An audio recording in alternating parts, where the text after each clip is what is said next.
लोकतंत्र जो हमारे देश का स्वभाव है, जहां हजारों साल पुराने लोकतंत्र के उदाहरण हमारे दर दीवार पे मिलती है। हमारे लोकतंत्र में जो भी उतार चढ़ाव आए, लेकिन हमने अलगाववाद को कभी भी मौका नहीं दिया है।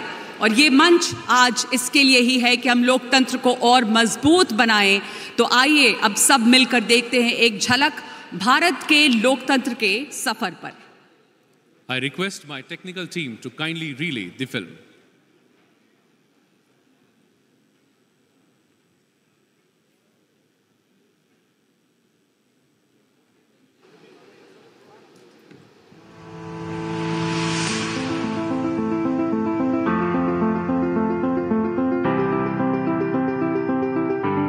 सभासदों, माननीय अध्यक्ष जी, मैं भारत का लोकतंत्र बोल रहा हूं। कुछ बात है कि हस्ती मिटती नहीं हमारी, सदियों रहा है दुश्मन दौरे ज़मा हमारा। जब दुनिया सो रही थी हम तब जागे थे और नियति से मुलाकात की थी। Long years ago, we made a tryst with destiny. आजादी के तुरंत बाद हमने अपने संविधान को सर्वोपरि मानकर लोकतांत्रिक संसदीय व्यवस्था को अपनाया, यानी आम जनता के जरिए चुने गए जनप्रतिनिधियों द्वारा संचालित शासन चुना।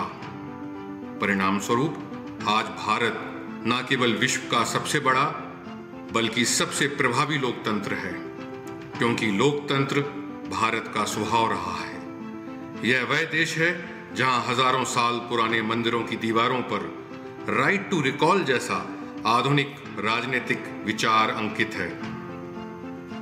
यह वह देश है जहां सामाजिक न्याय पर आधारित विश्व की पहली संसद यानी अनुभव मंटपम सक्रिय थी, जबकि विश्व पटल पर इस समय तक अनेक देश जन्मे भी नहीं थे। आज भारत दुनिया में सबसे ज्यादा निर्वाचित जनप्रतिनिधियों वाला देश है।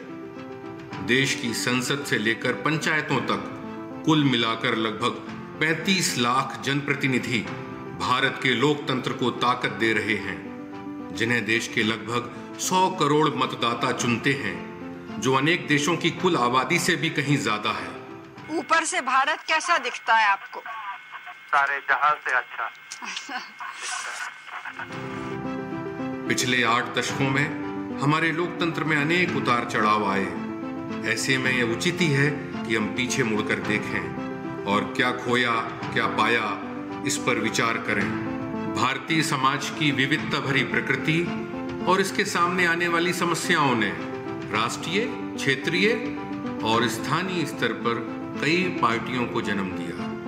भारतीय राजनीति ने यह तो स्वीकार किया कि क्षेत्रीयता लोकतांत्रिक राजनीति का अभिन्न अंग है, मगर क्षेत्रीय आकांक्षाओं को अलगाववाद की राह पर चलने का मौका नहीं दिया।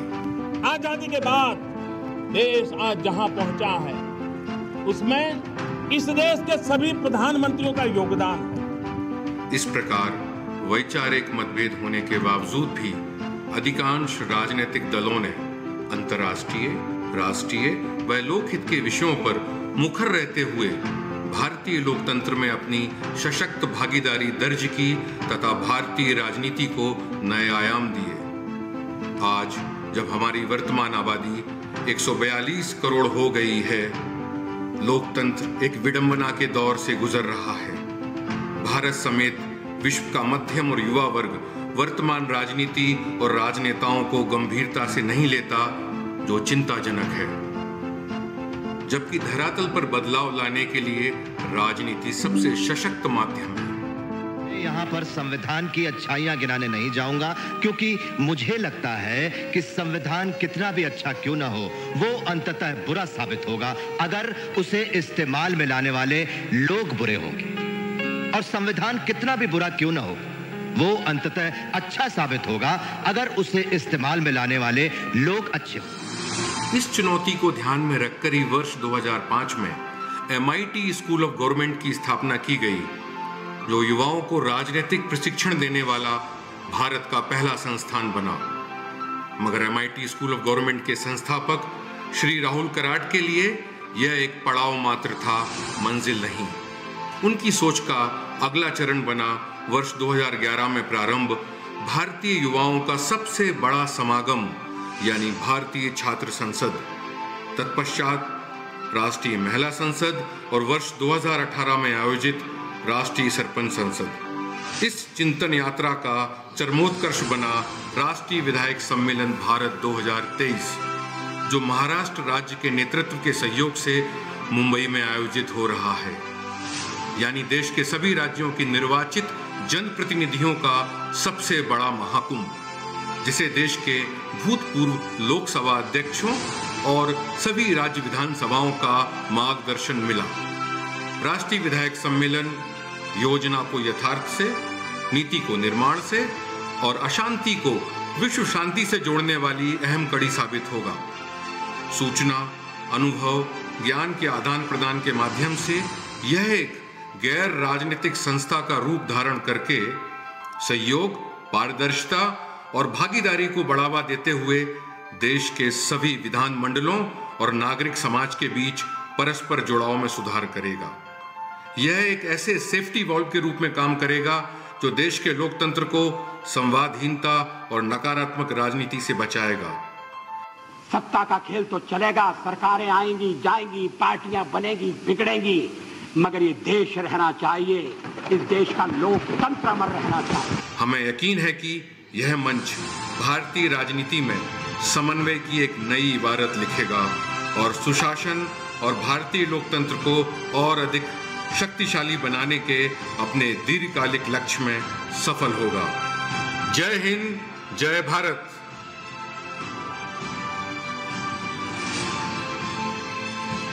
बहुत ही सुंदर फिल्म आपने देखी, भारत के लोकतंत्र का सफरनामा। जी बिल्कुल, खुल के तालियां बजा सकते हैं आप अगर आपको फिल्म अच्छी लगी तो। शुक्रिया बहुत बहुत। और अब मैं आमंत्रित करना चाहूँगी राहुल नार्वेकर जी को, honourable speaker Maharashtra legislative assembly, Maharashtra जो इस सम्मेलन का मेज़बान राज्य है, श्री राहुल नार्वेकर जी।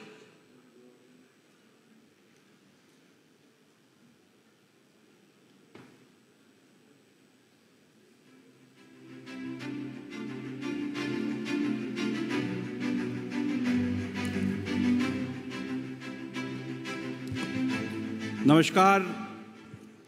आज के इस विधायक सम्मेलन के लिए उपस्थित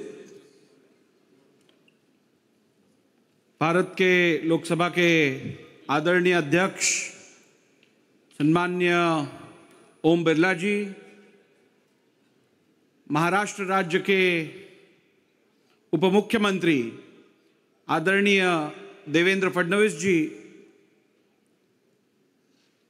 लोकसभा के भूतपूर्व अध्यक्ष और इस परिषद के पैट्रॉन आदरणीय शिवराज पाटिल जी, आदरणीय सुमित्राताई महाजन जी, आदरणीय मीरा कुमार जी, मंच पे विराजमान सभी अलग अलग विधानसभा और विधान परिषद के पीठासीन अधिकारी, इस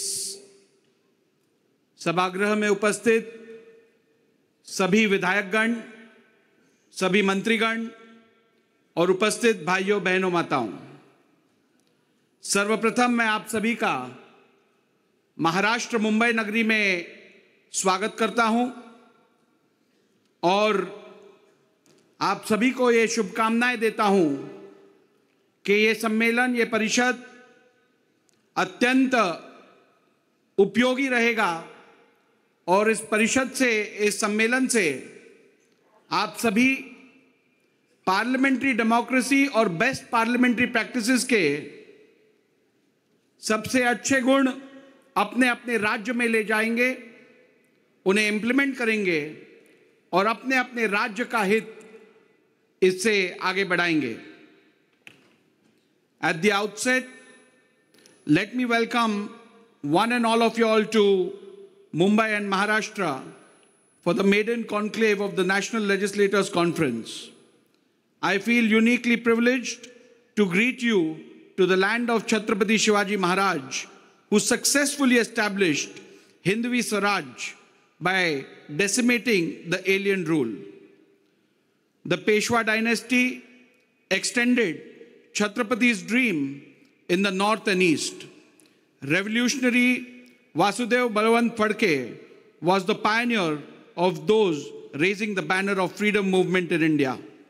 Mahatma Jyotiba Phule articulated grievances of the downtrodden and the deprived. The Indian National Congress was founded in Mumbai in 1885. One of its leading lights, Lokmanya Bal Gangadhar Tilak, was justly described as the father of Indian unrest by the British. Veer Vinayak Damodar Savarkar awakened the world against the atrocities committed in India by the then rulers.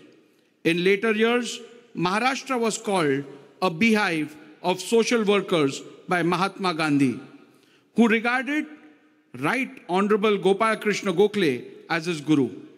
Acharya Vinoba Bhave provided spiritual base for the movement. Great scholar that he was, Dr. Babasaheb Ambedkar wrote the Constitution of Free India. The list is endless. Progressive thinking, quest for social justice have remained the fulcrum of Maharashtra's march towards becoming a $1 trillion economy. In short, Maharashtra occupies a unique position in our motherland. It gives me a great sense of pleasure, pride, and privilege to welcome each one of y'all to this great land of Maharashtra for the maiden conclave of the National Legislators Conference. I am sure that this venture, this conference, shall benefit not only the participants, but shall benefit the citizens of this country at large. As we are all aware that India has accepted parliamentary form of governance. Parliamentary form of governance may or may not be the best. It may have its lacunas, it may have its advantages, but I can assure you it is best amongst the rest. And therefore, in a federal structure where we have diverse cultures, diverse lingual patterns, I think a conference like this is a unique platform for exchange of ideas, for exchange of thoughts, for exchange of views, for implementation in our respective states. As we are all aware that democracy is a demanding system, and democracy can only sustain, can only survive if we lead by example. I'm reminded of the words of Martin Luther King Jr., who said that the best argument against democracy is a 5-minute conversation with the average voter. And if a progressive democracy like Great Britain can come up with these thoughts, the largest democracy in the world also needs to be careful that these views are not expressed by our citizens. Therefore, there is a duty cast upon you, me, and legislators who are the custodians of parliamentary democracy to ensure that parliamentary democracy is not only sustained in this country, but parliamentary democracy is also developed for the betterment of the people. You and me are the custodians of this parliamentary democracy. I am sure that this conference, where ideas and views will be exchanged, best parliamentary practices will be discussed, best procedures for maintenance and sustenance of parliamentary democracy will be discussed, will be beneficial to you and me and to the people at large. I would like to thank Mr. Rahul Karad for coming up with this brilliant idea of getting along legislators from around the country on a common platform to ensure the progress of parliamentary democracy. In fact, this is one of the most selfless services to the nations which I need to recognize today. An idea to bring across citizens, residents, and public representatives from across the country on a common platform not only serves the purpose of national integrity, but also serves the purpose of furthering the thought of developing the great idea of parliamentary democracy in this country. I convey my best wishes to Shri Rahul Karad and the National Legislative Conference for the next 2 days, where we shall deliberate, discuss, views and ideas on this topic. I once again, on behalf of the Maharashtra State Legislature, convey my best wishes to this conference, assuring you of my best efforts in making this conference a further success. Thank you for having me here, and thank you for conducting this conference in Mumbai, Maharashtra. Thank you. Jai Hind, Jai Maharashtra. Thank you very much, Honorable Speaker of Maharashtra Legislative Assembly, Advocate Rahul Narvekarji. Thank you very much for your welcoming words. And now, as per the tradition of our motherland, it is time when I request and felicitate the dignitaries on the dais. First and foremost, I would like to request Shri Devendra Fadnavis ji to kindly felicitate and welcome the Honorable Speaker of Lok Sabha, Shri Om Birla ji.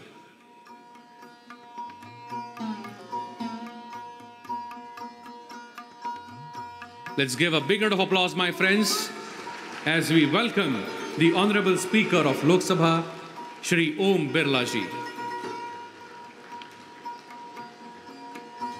Thank you, sir. Thank you very much. Now I would like to request Advocate Rahul Narvekarji to kindly felicitate and welcome the Honorable Patrons of NLC and former Speaker of Lok Sabha, Shri Shivraj Patil ji.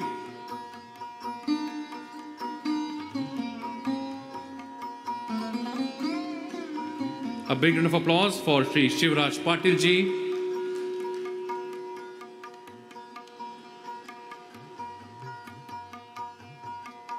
I now request Advocate Rahul Narvekarji to felicitate and welcome Dr. Meera Kumarji.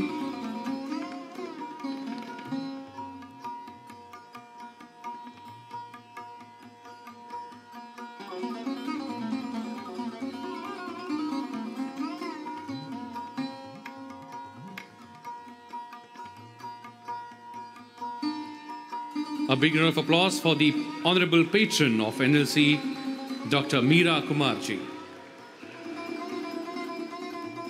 Thank you very much, ma'am, for all your guidance and support. I now request sir to kindly felicitate and welcome Madam Sumitra Mahajanji, Honorable Patron of National Legislators Conference and former Speaker of Lok Sabha.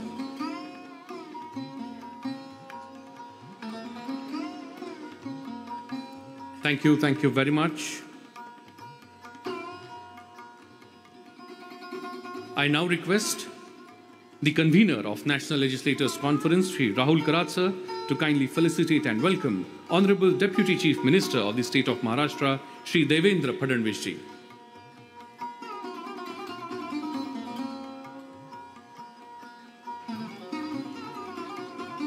A big round of applause for Honorable Deputy Chief Minister of the State of Maharashtra, Shri Devendra Fadnavis ji. Thank you, sir. Thank you very much for your support. I now request sir to kindly felicitate and welcome the Honorable Speaker of Maharashtra Legislative Assembly, Advocate Shri Rahul Narvekarji.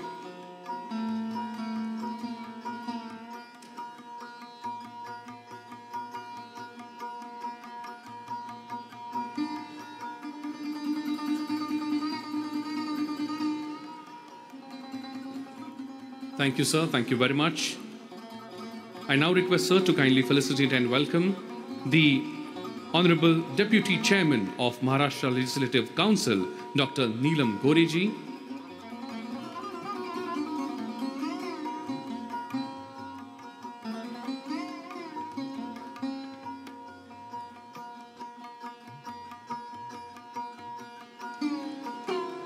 Thank you very much, Thai.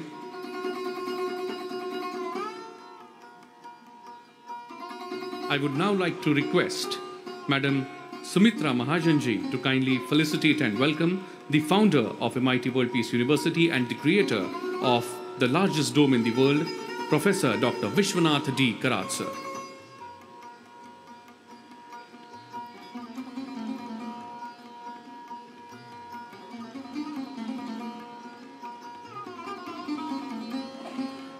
Please put your hands together as we welcome Professor Dr. Vishwashanti Karat sir.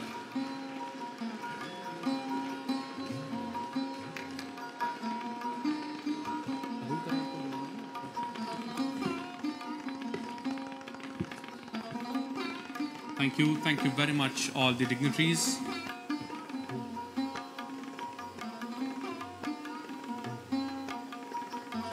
और अब मैं request करूंगी, आग्रह करूंगी,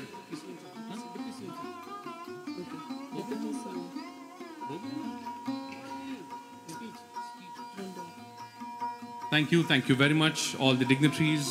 Thank you very much for gracing this occasion by your presence. It is indeed our honor and privilege to have you, or have all of you here today.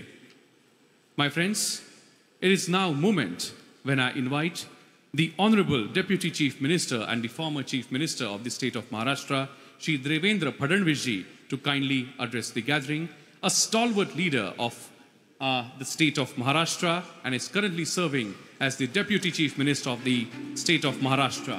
Please put your hands together and welcome with a big round of applause Shri Devendra Fadnavis ji.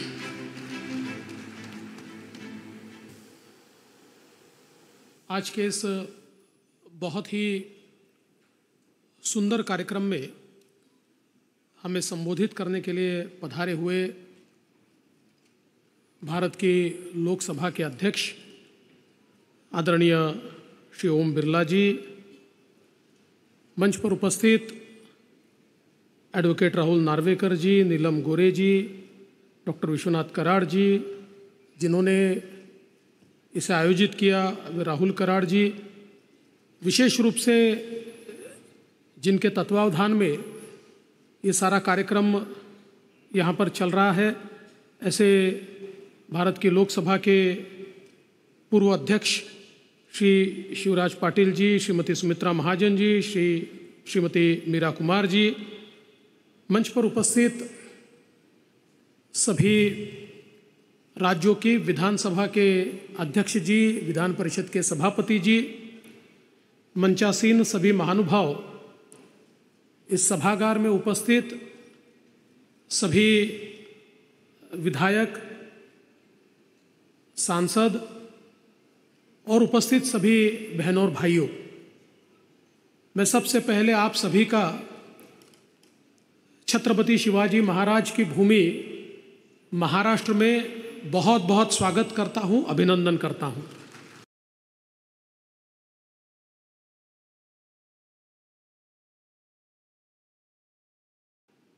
अभिनंदन करना चाहूंगा कि उन्होंने पिछले 2 वर्ष से इस संकल्पना को अपने मन में संजोया और लगातार निरंतर वे उसके ऊपर काम करते रहे। अलग अलग राज्यों में जाकर सभी पार्टियों के नेताओं से मिलकर, सभी लेजिस्लेचर्स के अध्यक्षों से मिलकर, मुख्यमंत्रियों से, विपक्ष के नेताओं से मिलकर उन्होंने एक बहुत ही अच्छी इस नेशनल लेजिस्लेचर कॉन्फ्रेंस NLC को यहाँ पर आयोजित किया। और मैं ऐसा मानता हूँ कि अमृत काल में ये एक ऐसा आयोजन है जो भारत के लोकतंत्र को और मजबूत करेगा और भारत के लोकतंत्र के मूल्यों को और समृद्ध करेगा।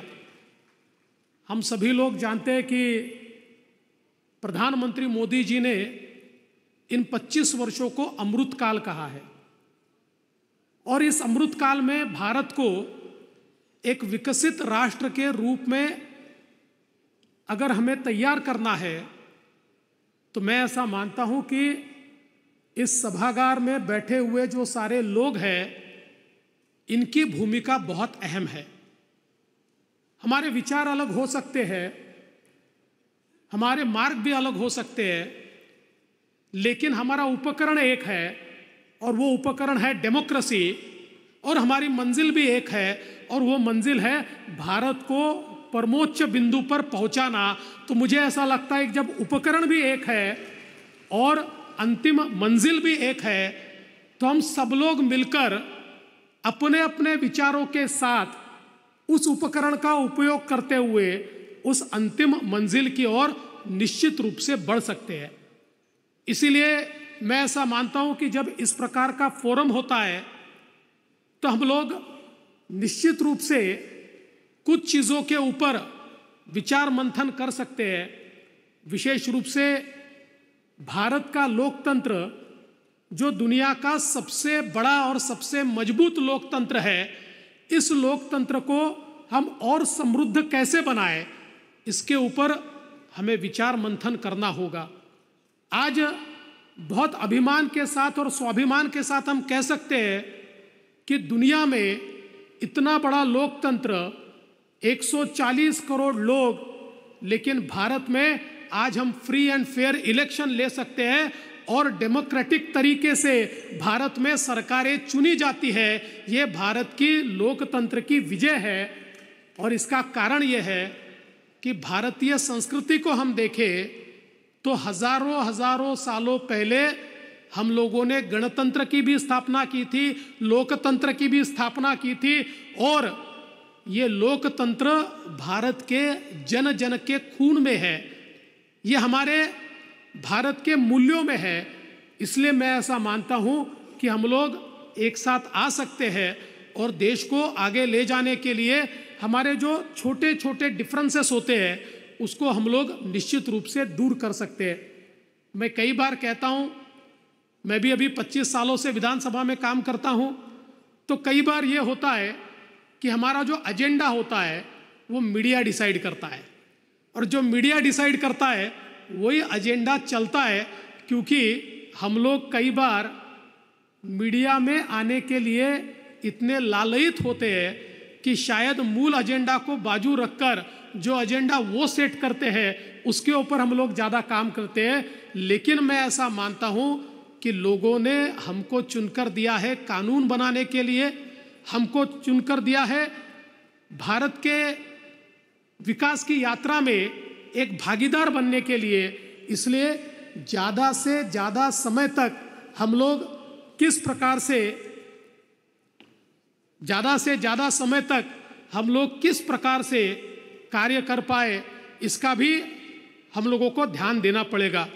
मुझे यहाँ पर चिट्ठी मिली है कि थोड़ा अंग्रेजी में भी मैं बोलूँ, तो मैं I would like to say that our democracy is one of the best because we have best of the constitution given by Dr. Baba Saheb Ambedkar, and this constitution, my friends, is so unique that out of my experience I can tell you that anything you desire for the welfare of a person, this constitution paves a way for you to achieve your goal.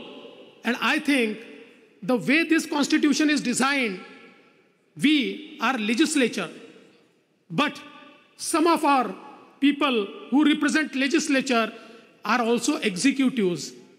जो लोग मंत्री बनते हैं वे कार्यपालिका है, वे executives हैं, और ये एग्जीक्यूटिव्स लेजिस्लेचर को उत्तरदायी है।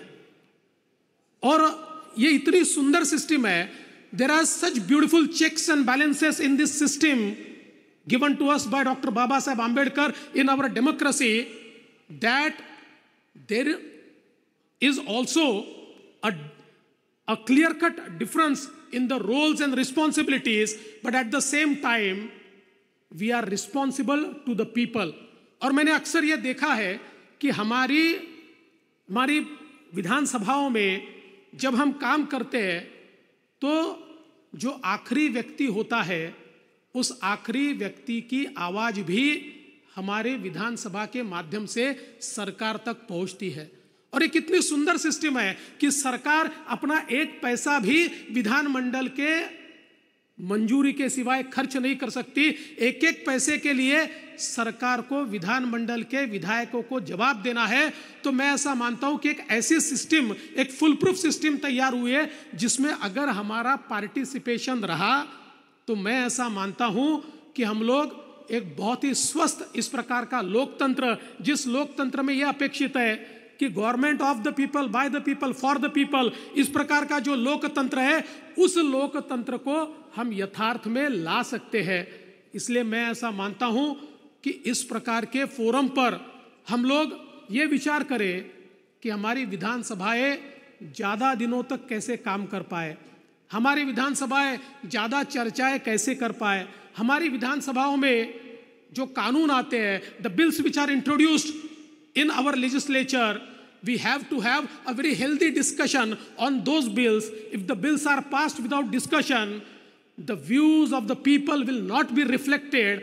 And I think all of us who go to the legislature, we carry the views of our people in that legislature. And if those views are not expressed while passing a bill, I think that bill will not be absolute, that will not be sufficient, that will not serve its purpose.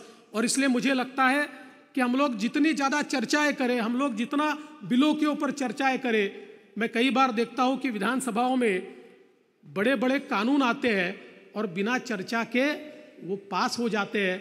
मैं ऐसा मानता हूं कि इस प्रथा को हम जितना कम कर पाए और हम जितना इसके ऊपर डिबेट कर पाए, उसका ज़्यादा फायदा होगा। वो कानून भी ऐसा बनेगा कि जिसमें लोगों के विचारों का एक्सप्रेशन का एक हम लोगों को मैनिफेस्टेशन दिखेगा।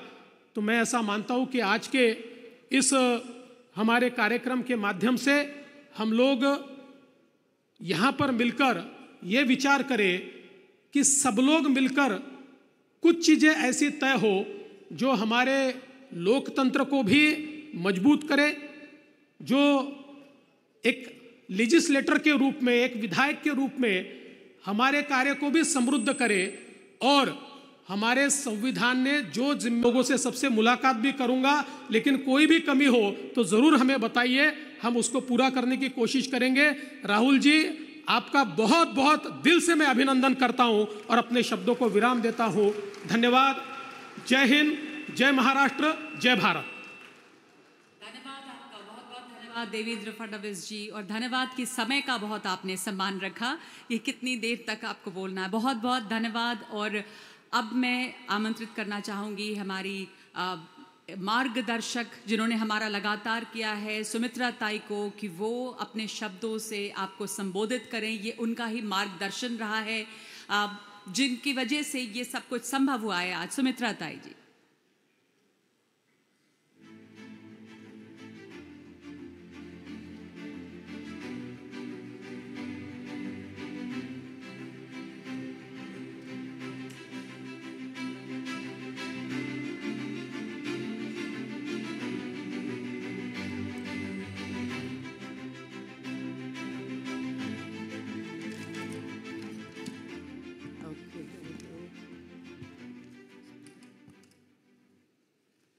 Namaskar. Now I can say dignitaries on dais. हर एक का मैं अलग अलग नाम लूँ, समय मेरा जाएगा।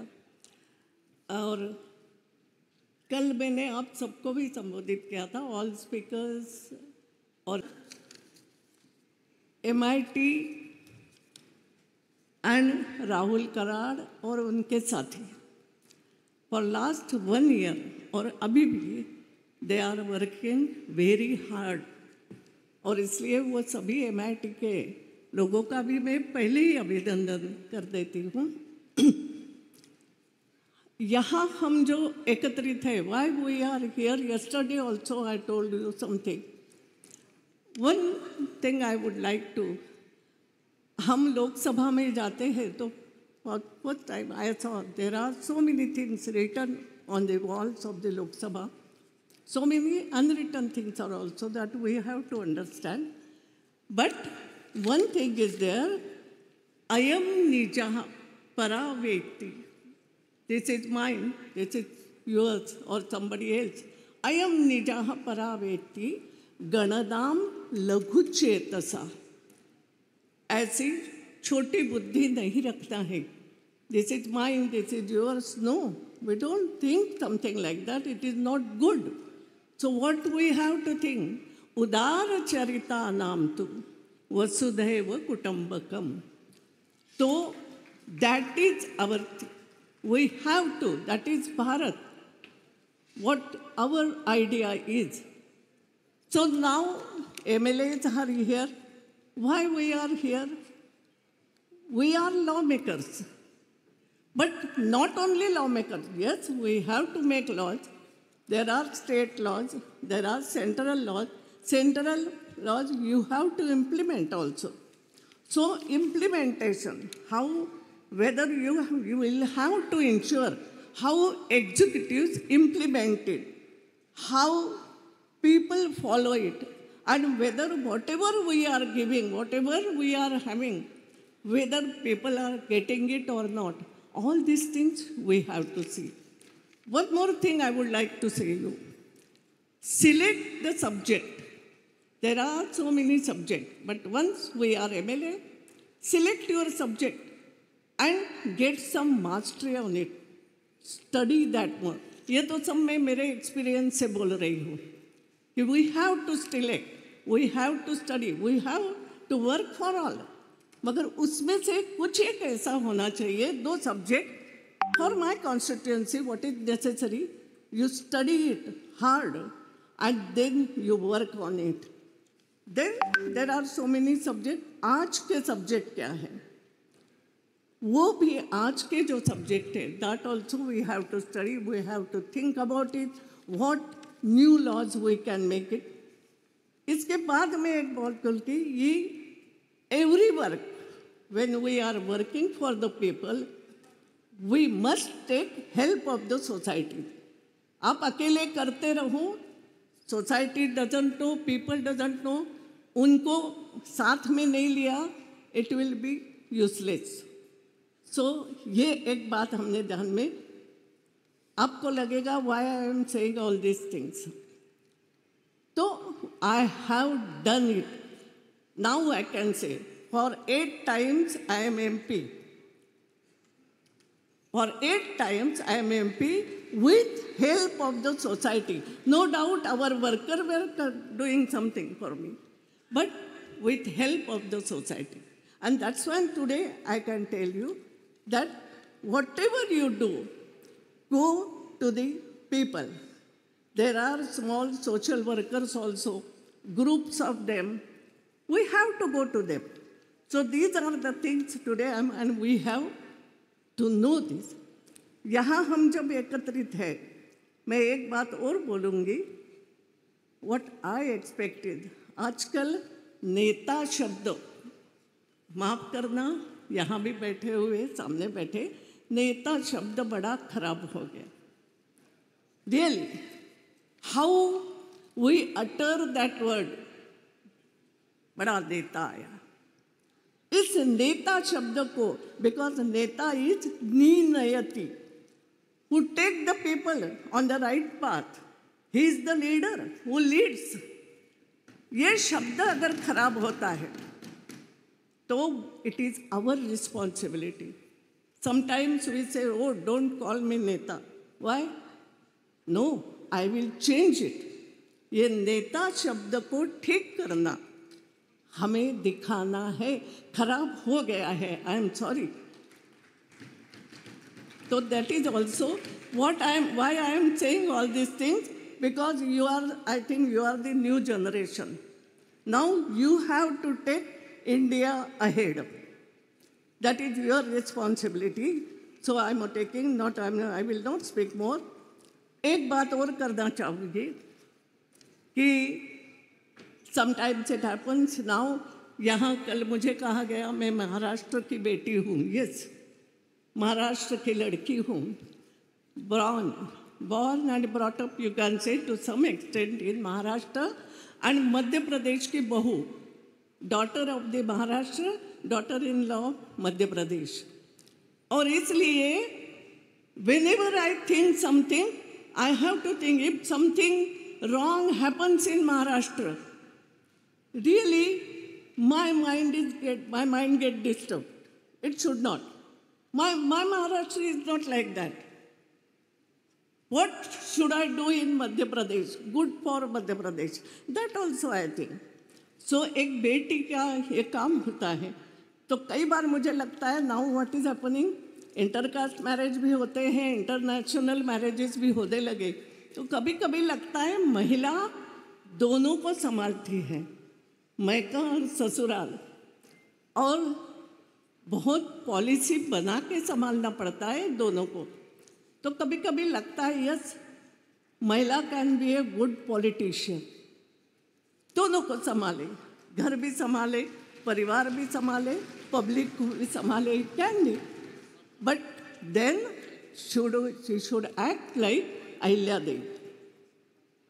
She should act like Jijamata. All are here, but Ahilya Bai is from Madhya Pradesh. We say she is born and brought up in Maharashtra, but then came to Madhya Pradesh.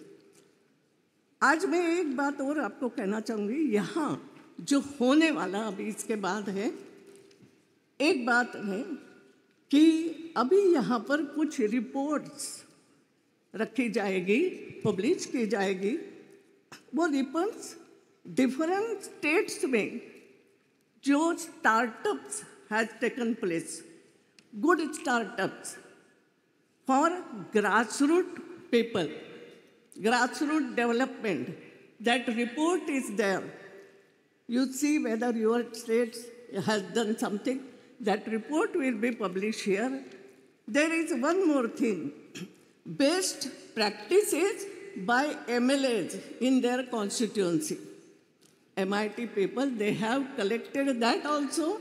Best practices of MLAs. Some must be there. That report is also there.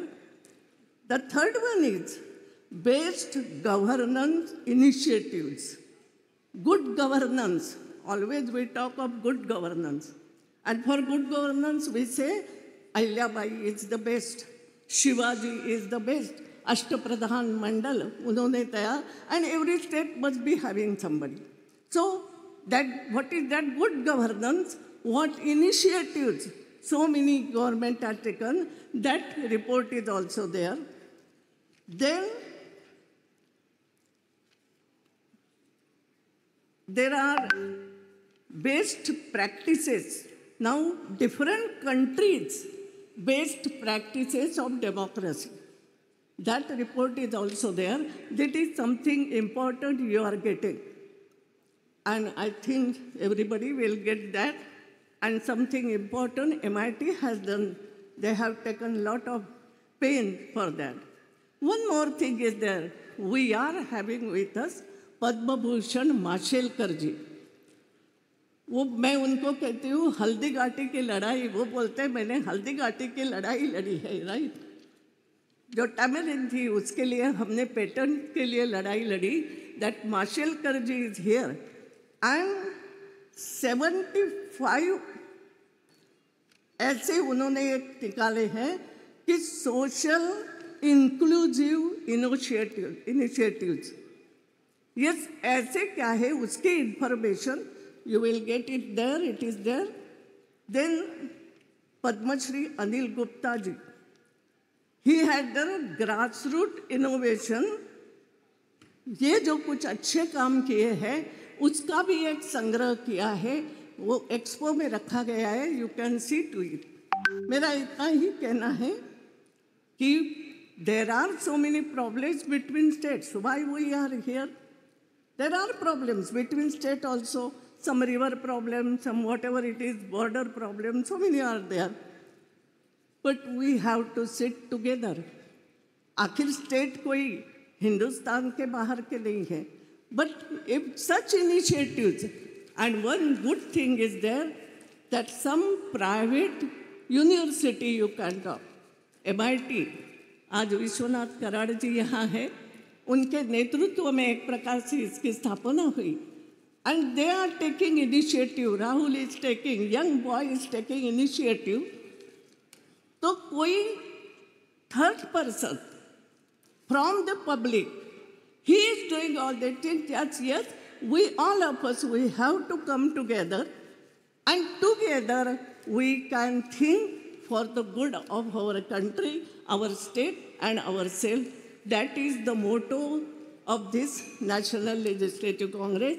I again congratulate also, आपका स्वागत भी करती हूँ और हमारे सभी अतिथियों का भी स्वागत करती हूँ. बहुत बहुत धन्यवाद. Thank you very much. Thank you very much, madam. Thank you very much for your words of wisdom, your support, because of which this first National Legislators Conference is seen this day today. Thank you very much. My friends, this conference, this National Legislators Conference, is standing on your shoulder. It's only and only because of the support of all the honorable MLAs and MLCs which are sitting in front of me. It's only because of your support this National Legislators Conference is seeing this successful day today. Every one of you is trying to do something, and we are so overwhelmed and happy to share with you that your support is making this conference a beautiful and glorious success. We have the presence of Honorable Deputy Chief Minister of the state of Maharashtra, Shri Devendra Fadnavis ji, who has supported today's entire lunch. And I'm sure you would understand that it's not a very, very simple task. But thank you very much, sir, for supporting one of the important activity of today.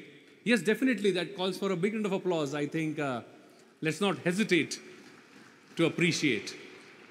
He has also been very, very supportive towards the Expo, the Innovation Expo, which is also supported by Honorable Deputy Chief Minister and the state of Maharashtra. My friends, this is really a beautiful gathering where we have the registration. I would now request your kind attention, please, because these numbers are really, really fascinating. We have received a whooping registration of 2,200 honorable MLAs and MLCs from across the nation. Right in front of my eyes right now, we have the presence of 1,470 honorable MLAs and MLCs. Among all of you, there are 80 ministers, and I'm really happy to share with you almost 30 honorable speakers of various legislative assemblies and councils are sitting on this prestigious dais. It is indeed our honor, and it's a historic moment that we are witnessing such a gathering and galaxy of, I would say, the caretakers of our democracy on this dais.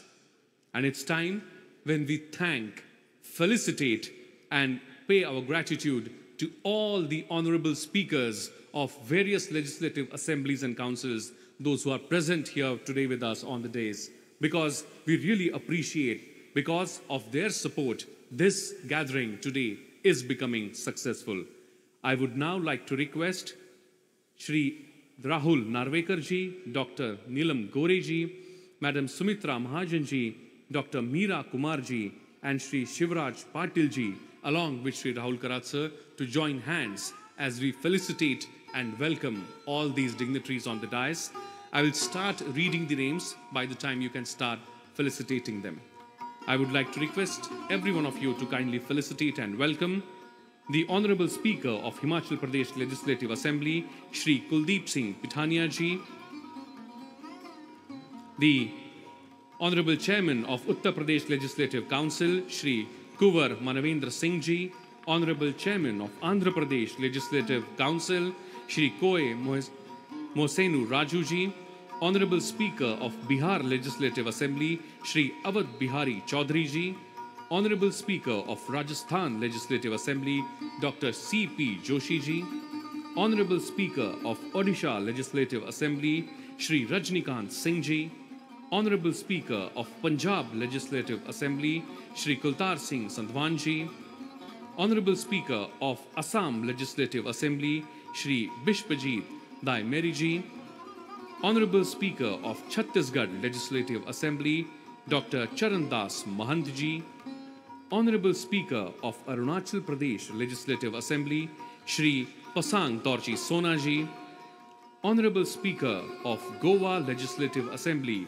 Shri Ramesh Tavatkar ji, Honorable Chairman of Bihar Legislative Council, Shri Devesh Chandra Thakur ji, Honorable Chairman of Karnataka Legislative Council, Shri Basavaraja S. Horati ji, Honorable Speaker of Uttar Pradesh Legislative Assembly, Shri Satish Mahana ji, Honorable Speaker of Madhya Pradesh Legislative Assembly, Shri Girish Gautam ji, Honorable Speaker of Andhra Pradesh Legislative Assembly, Shri Thaimeni Sitharam ji, Honorable Speaker of Karnataka Legislative Assembly, Shri U.T. Kadir Farid ji, Honorable Speaker of Haryana Legislative Assembly, Shri Gyan Chand Gupta ji, Honorable Speaker of Delhi Legislative Assembly, Shri Ram Nivas Goyal Ji, Honorable Speaker of Sikkim Legislative Assembly, Shri Arun Kumar Upareti Ji, Honorable Speaker of Mizoram Legislative Assembly, Shri Lal Liana Sailo Ji, Honorable Speaker of Puducherry Legislative Assembly, Shri Embalam R. Selvam Ji. It is indeed our honor and privilege to have all of you here today.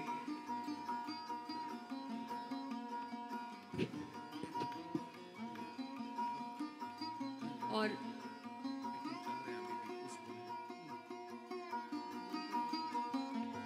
it was really our good fortune to have all of you here today.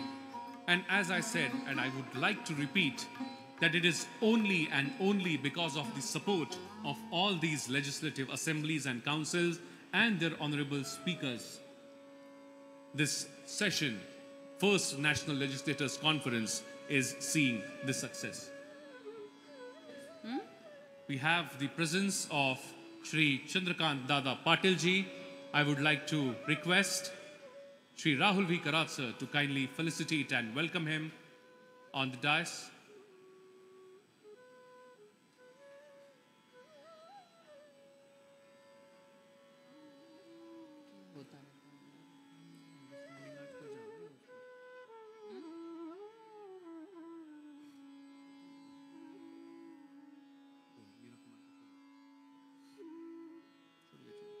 तो ये कार्यक्रम, जैसा हमने बार बार कहा है, आज जो ये सम्मेलन यहाँ पे हो रहा है वो आप सब लोगों की वजह से बहुत कामयाब बनेगा, ऐसी हमें उम्मीद है। तमाम अलग अलग राज्यों से और क्षेत्रों से आप तमाम विधायक हमारे विधानसभा और विधान परिषद के यहाँ जुटे हैं, हमारे स्पीकर्स मौजूद हैं, माननीय अतिथिगण मौजूद हैं, विशिष्ट मेहमान हमारे यहाँ पर मौजूद हैं।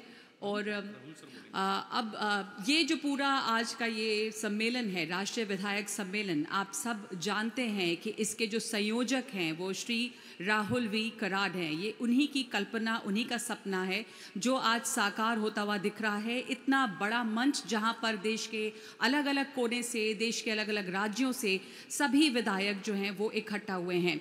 और आप में से ज़्यादातर लोग राहुल वी कराड की शख्सियत से अब तक वाकिफ़ हैं, आप सब जानते हैं उनकी पहचान क्या है। और हम आपको जानकारी दे दें कि श्री राहुल वी कराड जो हैं वो कन्वीनर हैं NLC के, और इसके साथ साथ फाउंडर हैं MIT स्कूल गवर्नमेंट, भारतीय छात्र संसद, जो कि which is probably the largest school of Bharat for political leadership। उन्होंने कई ऐसे मंच बनाए हैं भारतीय लोकतंत्र को मजबूत करने के लिए, जैसे कि नेशनल वुमेन्स पार्लियामेंट, भारतीय छात्र संसद और अब ये राष्ट्रीय विधायक संसद, जिसके आप सब हिस्सा बने हैं। तो मैं आमंत्रित करूंगी श्री राहुल वी कराड को अपने विचार आपके साथ साझा करने के लिए।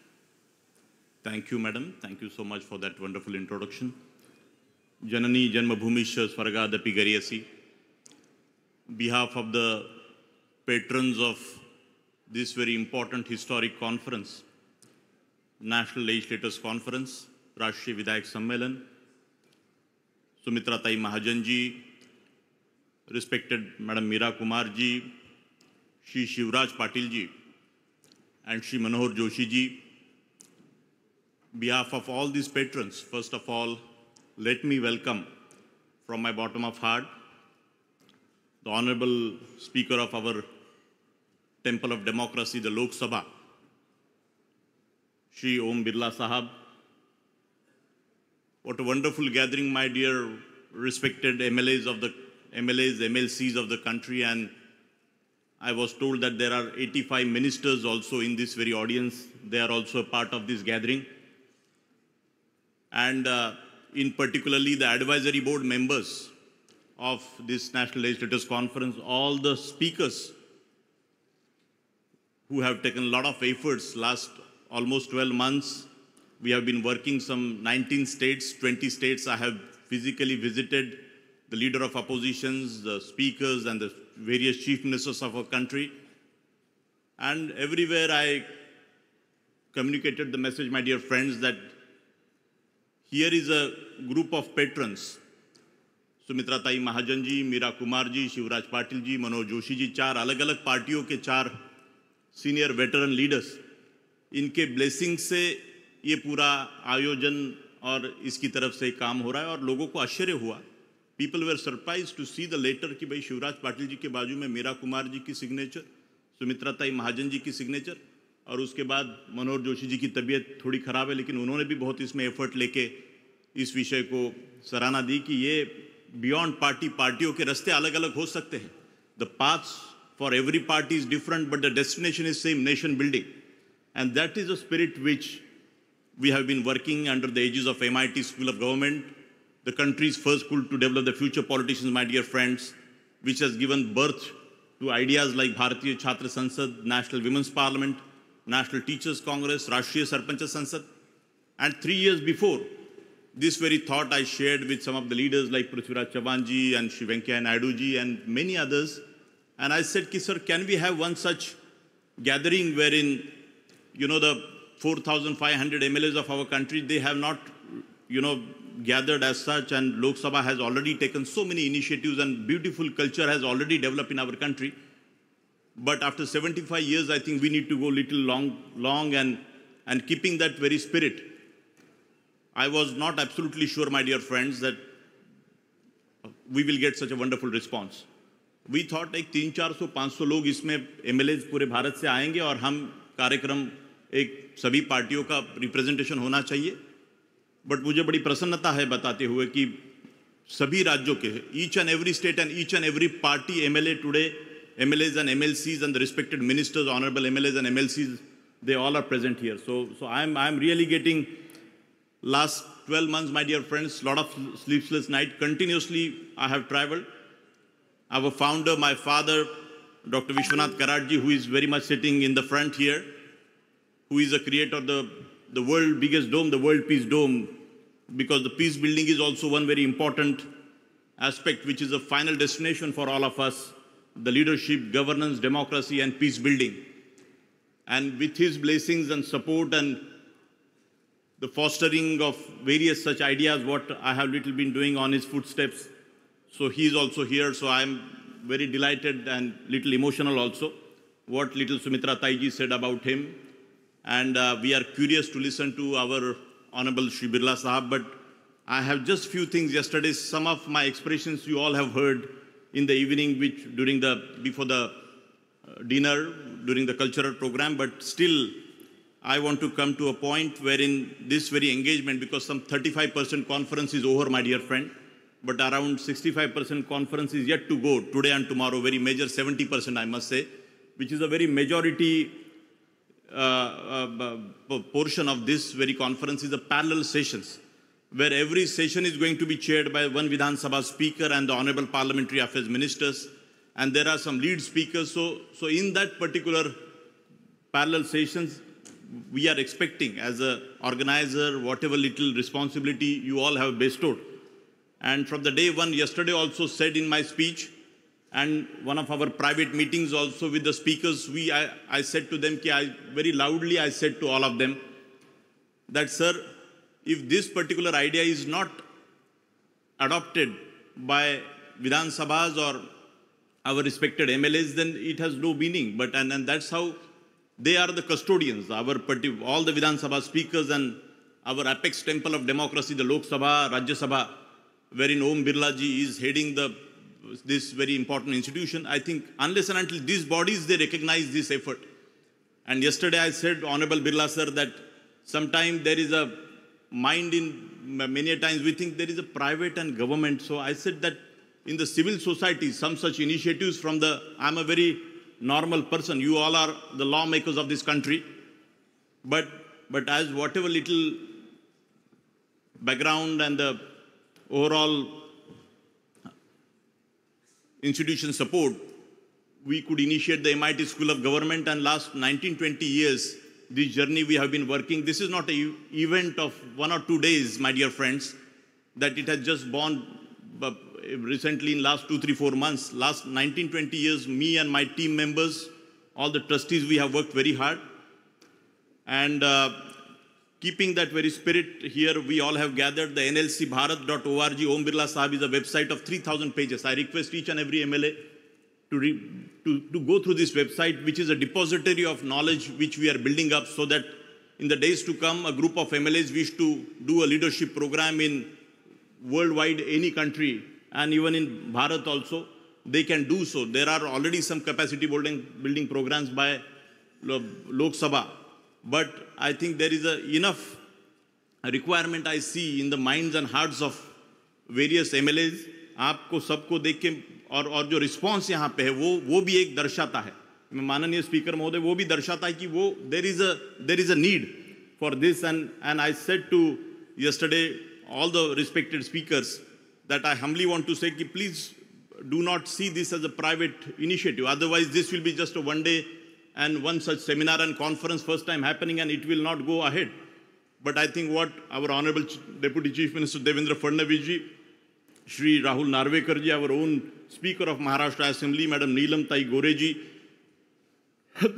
our Leader of Opposition, Shri Ajit Pawar ji, he was supposed to come but he couldn't make it. Tomorrow in the online session, Shri Khadge ji, also our Leader of Opposition, and we are expecting that Honorable Prime Minister also to address online. I have requested Devendra ji, Fadnavis Sahab and their leadership that they must see that, and there is quite a positive response. So we are very much keen and waiting that tomorrow in the valedictory program we get to listen to some of these leaders. So here you have seen the film and the very background here, my dear friends. I want to make a mention here because this is coming on the record in front of Om Birla Sahab that the CPA and IPU, these are important bodies, my dear friends. But these are also private institutions in Australia and various worldwide. CPA is very well government funded, government supported, the UK government supported during the British era also, and the post-independence also. They are the Commonwealth countries जहाँ पे Britishers ने राज किया, इन सभी countries के लिए उन्होंने एक ऐसी कल्पना बनाई कि उनका भी एक ये चीज़ हो. लेकिन मैं समझता हूँ कि अपने मट्टी से एक स्वदेशी इस तरीके की ये NLC राष्ट्रीय विधायक सम्मेलन की जो इंस्टीट्यूशन है, इसका आप अगर सब लोग इसमें इस आदर से सम्मान से इसको देखेंगे तो मुझे लगता है बहुत बड़ी वैल्यू क्रिएट हो सकती है. बिरला साहब, मुझे प्रसन्नता है कि देश की 50 करोड़ आबादी लगभग उसको रिप्रेजेंट करने वाले MLAs and MLCs are here. What a important, if we all have to sense and feel, my dear friends. 50 crore population, पूरे देश के पॉपुलेशन के 50 करोड़ लोगों को रिप्रेजेंट करने वाले लोग इस पर्टिकुलर क्लासरूम में, यहाँ पे इस हॉल में यहाँ पे एकत्रित है. मैं फिर से एक बार आपका सम्मान स्वागत करता हूँ. एंड मैं समझता हूँ कि राष्ट्रीय विधायक सम्मेलन आने वाले समय में राजनेता चोर है, पॉलिटिकल पार्टियाँ भ्रष्ट है, ये आम आदमी में, ये बहुत क्वालिफाइड कॉम्पिटेंट लोगों में तो ये भावना बहुत ज़्यादा है. मुझे इसका दुख है और इसी बात को बढ़ाने के लिए MIT स्कूल ऑफ गवर्नमेंट, भारतीय छात्र संसद लगातार काम कर रही है. मुझे लगता है कि राष्ट्रीय विधायक सम्मेलन आने वाले समय में इस विषय में ये जो कॉन्फ्रेंस का जो कंडक्ट है, ये नीचे के पैनल सेशंस अगर हॉल्स अगर आप देखेंगे तो आपका सबका मन भर आएगा, ऐसा मुझे लगता है. और उस विषय से भारत का कल्चर कि हमारे लोकतंत्र में, गुड गवर्नेंस में, इस एक अच्छा कल्चर बनाने में राष्ट्रीय विधायक सम्मेलन का एक महत्वपूर्ण रोल होगा. मैं इस प्रोग्राम का यूनिक डिज़ाइन के बारे में आपको बात किया हूँ. एंड मैं कल एक छोटी सी बात बोली थी, वहाँ आइडियोलॉजीज अलग अलग MLAs के अलग अलग हो सकते हैं, लेकिन ये कोई भारत पाकिस्तान नहीं है. मुझे सिंपली लगता है कोई बीजेपी और कांग्रेस के, कर्नाटका के और महाराष्ट्र के 2 MLAs में हमने MOU का एक सिस्टम बनाया है बाहर कि मेरे कॉन्स्टिट्यूंसी में इरिगेशन में मैंने बहुत कुछ अच्छा बढ़िया काम किया है. मैं कांग्रेस का MLA हूँ, बीजेपी के कोई दूसरे MLA, लेकिन can't we really invite him or he can go there and both can learn from each other? तो इस तरीके से वो भी एक हमारी अपेक्षा है कि 300-400 MLAs आप सब लोग आके आए, ऐसे कुछ MOUs. मतलब यहाँ पार्टी की बात नहीं, यहाँ गवर्नेंस की बात हो रही है, इलेक्शनरिंग को इम्प्रूव करने की बात हो रही है, हमारी सिस्टम को इम्प्रूव करने की बात हो रही है. फाइनली रास्ते अलग है, डेस्टिनेशन आप सभी लोगों का, हमारा सबका एक ही है कि देश का विकास और निर्माण हम कैसे करें. तो उस भूमिका से मुझे बहुत सुंदर लगता है कि अपनी देश की डाइवर्सिटी, महाराष्ट्र का गुड़ी पाड़वा हो या आंध्र प्रदेश की उगाड़ी हो या वहाँ बैसाखी हो या जितने भी भारत के, एक धागा कॉमन धागा है. बट कहीं ना कहीं मुझे लगता है कि समय के साथ इन सब चीज़ों की तरफ, कास्टिज्म, कम्युनलिज्म, करप्शन, क्रिमिनलाइजेशन, इन सब चीज़ों के ऊपर हम सब लोग उसके लिए ही स्ट्राइव कर रहे हैं. हमारी जैसी शिक्षण संस्था, उसी के लिए हम सब लोग एक बुराई की तरफ से अच्छाई की तरफ का ये सफ़र है. मुझे ऐसा लगता है रावण की तरफ से राम, तो हम सब लोग अच्छा बनने की भूमिका से ही ये अच्छा कैसे हो जाए, इसकी भूमिका से हम सब लोग तत्पर है.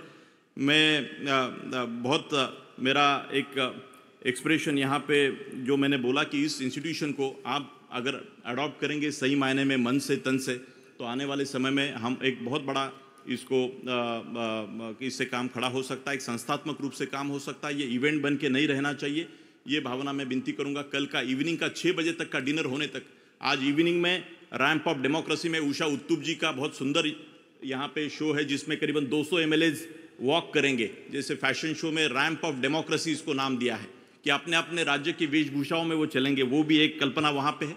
बाहर यहाँ के अपने अपने सभी MLAs को हमने विनती किया था कि अपने अपने राज्य से अपनी मिट्टी, आपका जल आप लेके आइए, और एक भावनात्मक कुछ MLAs ने ज़रूर, मैं हल्दी घाटी के एक हमारे MLA साहब है, वो उन्होंने बहुत सारी मिट्टी लेके आए, उनको सबको देना चाहते वो, तो बोले तो इस तरीके से बहुत सारे लोगों ने तो सुमित्रा ताई जी की मेरी चर्चा हो रही थी, बोले राहुल 3 दिन बाद एक ऐसी भावना प्रकट हो कि ये सब लोगों के आंखों से आंसू आ जाए। इस तरीके का आप चिंतन करो कि एक फ्रेंडशिप कैसे बने, इमोशंस कैसे बने, हमारे मन में जो कटुता और जो एक इस तरीके के डिफरेंसेस जो हमारे मन में कई बार दिखने को मिलते हैं कुछ कारणों की वजह से, हम इसको कैसे मिटाएं। तो मुझे लगता है कि राष्ट्रीय विधायक सम्मेलन उस दिशा में एक बहुत महत्वपूर्ण काम करेगा, और भारत में हमारे पॉलिटी का, हमारे गवर्नेंस और राजनीति का एक परसेप्शन एक अलग बदलने में, उसका बदलाव करने में अगले 10, 20, 25 सालों में बहुत महत्वपूर्ण काम करेगा। ऐसी उम्मीद, ऐसी आशा, ऐसा भाव मैं यहाँ पे व्यक्त करके मेरे 2 शब्द खत्म करता हूँ। मेरे साथियों ने बहुत इसमें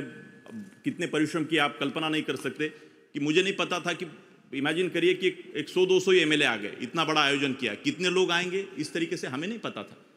तो और हमें सभी सरकारों को भी हमने कुछ लिखा है, कल वैलिडिटी प्रोग्राम में मैं आपसे बात करूंगा, और 4 मुख्यमंत्री महोदय इसमें आगे आए हैं कि अगला एडिशन 18 महीने बाद पेट्रन्स ने हमने तय किया कि एवरी 18 मंथ्स ये एडिशन आगे चलता रहे, और 4 मुख्यमंत्री महोदय ने इसके बारे में इच्छा जताई है कि अलग अलग राज्यों में ये श्रृंखला इसकी हर 18 मंथ्स में आगे चले।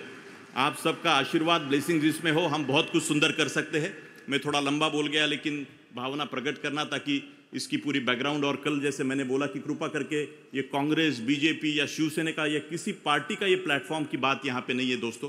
ये आप अगर जैसे अटल बिहारी वाजपेयी साहब और मैडम ने अभी उदार चरितानामृत की भी बात करी, तो मुझे लगता है कि बहुत बड़े मन से इस विषय की तरफ आप सब MLAs अगर आप देखेंगे तो आप में एक अलग तरीके का एक वातावरण, मतलब महाराष्ट्र का मैं संस्कृति में देखता हूँ, विधानसभा में बीजेपी शिवसेना का जो भी कोई भी झगड़ा हो किसी भी पार्टी का, लेकिन जब उनका कल्चरली प्रोग्राम होता है तो एक दूसरे को जिस तरीके से मिलते हैं, तो महाराष्ट्र की भी एक बहुत सुंदर संस्कृति है, और राज्य के हर राज्य की अपनी अपनी एक अलग अलग संस्कृति हो, बट उस डाइवर्सिटी में एक कॉमन धागा है पूरे भारत का, वो मुझे बार बार कॉमन देखने को मिलता है, और वो मैं उसकी तरफ बारीकी से देखने की कोशिश करता हूं, तो मुझे मोटिवेशन आता है, इंस्पिरेशन आता है कि अपना भारत कितना सुंदर है, कितना सुंदर है। हम सब लोग भाषाएं अलग होने के बावजूद भी, और भी कुछ चीज़ें अलग होने के बावजूद भी, हम कितने सिमिलर है, कितने सेम है। तो वही भाव यहाँ पे प्रकट करके आप सब लोगों का स्वागत, अभिनंदन, आपके प्रेम के लिए, आपके पार्टिसिपेशन के लिए फिर से एक बार धन्यवाद। जय हिंद, जय भारत, नमस्कार। Thank you so much. Thank you so much, Rahul ji. Definitely there's a lot to talk about, but there's very little time, and we have to really respect time too, which is why he has worked so much for it, and the entire institution and all his colleagues have worked so hard for it. और उनकी तमाम भावना जो है उन्होंने व्यक्त की यहाँ पर, आप तमाम लोग उम्मीद है कि इस भावना को समझे होंगे कि किसी के मन में किसी के लिए कोई कटुता ना रहे, चाहे आप बीजेपी के हों, चाहे कांग्रेस के हों, चाहे शिवसेना के हों। यहाँ पर आप सब एक दूसरे के मित्र बने, एक दूसरे के विचार को सुने, संवाद हो, संवादहीनता बिल्कुल ना रहे। तो इस मंच का पूरा मकसद जो है वो यही है, जैसा राहुल कराड़ जी ने अभी दोहराया। बहुत इच्छा है हमारी सबकी कि एक ऐसा मंच बने जहाँ पर राजनीतिक विचार, एक दूसरे के काम से सीखने का मौका, चाहे कोई विधायक असम से आया हो, चाहे कोई आंध्र से आया हो, ये सिर्फ उदाहरण के तौर पे मैं कह रही हूँ। आप सब लोग साथ आएं, बातचीत करें, एक दूसरे के अच्छे कामों से सीखें, और राजनीतिक या पॉलिटिकल पार्टी लाइंस की से ऊपर उठकर एक दूसरे के साथ जुड़े। तो यही मकसद है इसका। आप सबका धन्यवाद कि आप सब लोग इतने एक साथ इकट्ठा यहाँ पर आए हैं और ऐसा ऐतिहासिक मंच बना है। और अब मैं बुलाना चाहूँगी आपको संबोधित करने के लिए मीरा कुमार जी को। मीरा कुमार जी जो पेट्रन हैं राष्ट्रीय विधायक सम्मेलन की, और लगातार उनका सहयोग यहाँ पर रहा है। फॉर्मर स्पीकर हैं लोकसभा की, पूर्व कैबिनेट मिनिस्टर रही हैं, राजनयिक रही हैं, बहुत तमाम उपलब्धियां हैं उनकी। स्वागत कीजिए मीरा कुमार जी का, आपके सामने आपको संबोधित करेंगी।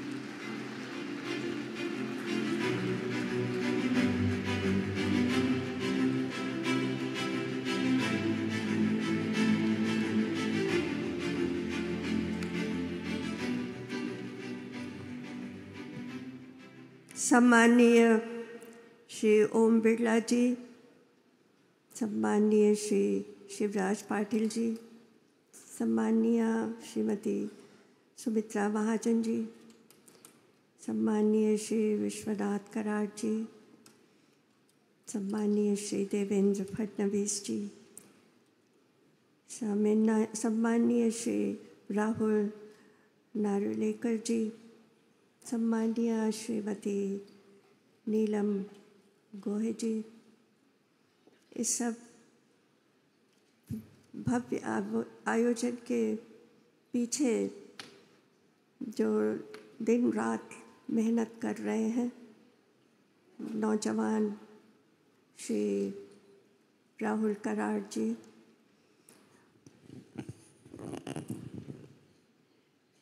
सभी प्रांतों से आए हुए सम्माननीय स्पीकर, पूर्व स्पीकर, विधान परिषद के अध्यक्ष, पूर्व अध्यक्ष, बहुत से मंत्रीगण यहाँ उपस्थित हैं विभिन्न प्रांतों के, सबको मेरा अभिवादन। इस सभा में उपस्थित सभी सम्मानित अतिथिगण, भाइयों बहनों, इस MIT स्कूल ऑफ गवर्नमेंट जो पूरी तरह से लगी हुई है और कदम कदम पर सहायता कर रही है राहुल कराड़ के स्वप्न को साकार करने के लिए, उसकी फैकल्टी, उसके स्टाफ के सदस्य। सबसे पहले तो मैं महाराष्ट्र, जो इतना अद्भुत, इतना सुंदर प्रांत है, उसकी राजधानी मुंबई में आकर के सभी को यहाँ जो मुझे इतना सम्मान दिया और मेरा इतना स्वागत सत्कार किया, उसके लिए धन्यवाद देती हूँ और शुभकामनाएं देती हूँ यहाँ के हर निवासी को, विशेष रूप से जो पिछड़े हुए और गरीब हैं उनको, कि वो तरक्की करें, स्वस्थ रहे, प्रसन्न रहे और जीवन में बहुत आगे बढ़े। ऐसी मेरी शुभकामना है इस महान प्रांत के सभी निवासियों के लिए। ये जो सम्मेलन है अद्भुत है। स्पीकर के रूप में, मंत्री के रूप में, सांसद के रूप में, और इससे पहले मैं जो विदेश सेवा में थी उस समय मैंने बहुत से सम्मेलन में भाग लिया है, लेकिन ये सम्मेलन उन सबसे अद्भुत है, सबसे सुंदर है और इसको हम और भी अद्भुत बताते रहे। ऐसा ना हो ये एक दफ़ा एक सम्मेलन हुआ था मुंबई में और वो इतिहास बन कर के रह जाए, ऐसा नहीं। हम इसको आगे लेते जाएं, हर कदम पर लेते जाएं और ये भी देखें कि सारा भार, ये तो एक निजी संस्था है जिसने ये किया है और निजी संस्था ने इतना सुंदर किया, इतने विशाल रूप में किया है, तो सिर्फ हम ये ना सोचें कि हर दफ़ा यही करते रहें, ऐसा नहीं, संभव भी नहीं है, होना भी नहीं चाहिए।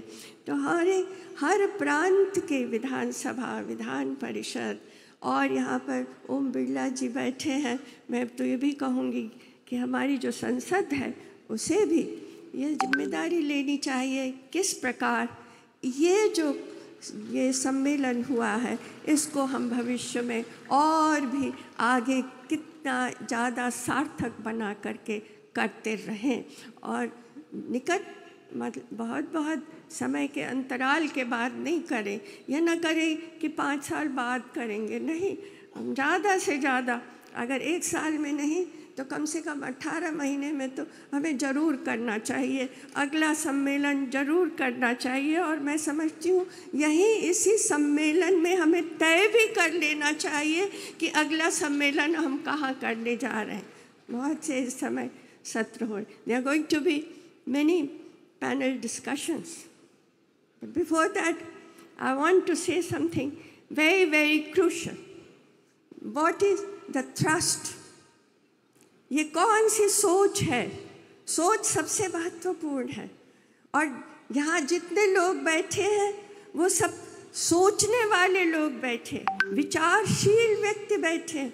हम इस देश के लिए कौन सा उच्च विचार लेकर के आगे बढ़ रहे हैं, वो व्यक्ति यहाँ पर बैठे हैं। उनकी ऊर्जा से ये पूरा सभागार, ये बम्बई प्रांत, ये बम्बई शहर, ये महाराष्ट्र प्रांत आज प्रभावित है, प्रकाशित है। तो क्या विचार है? 6C, 6 C's. We are together against casteism.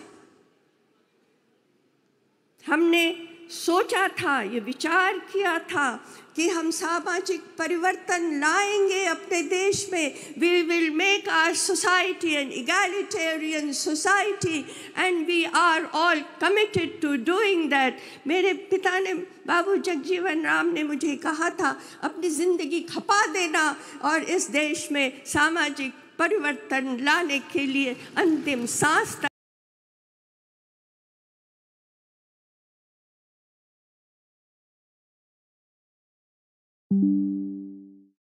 काम करते।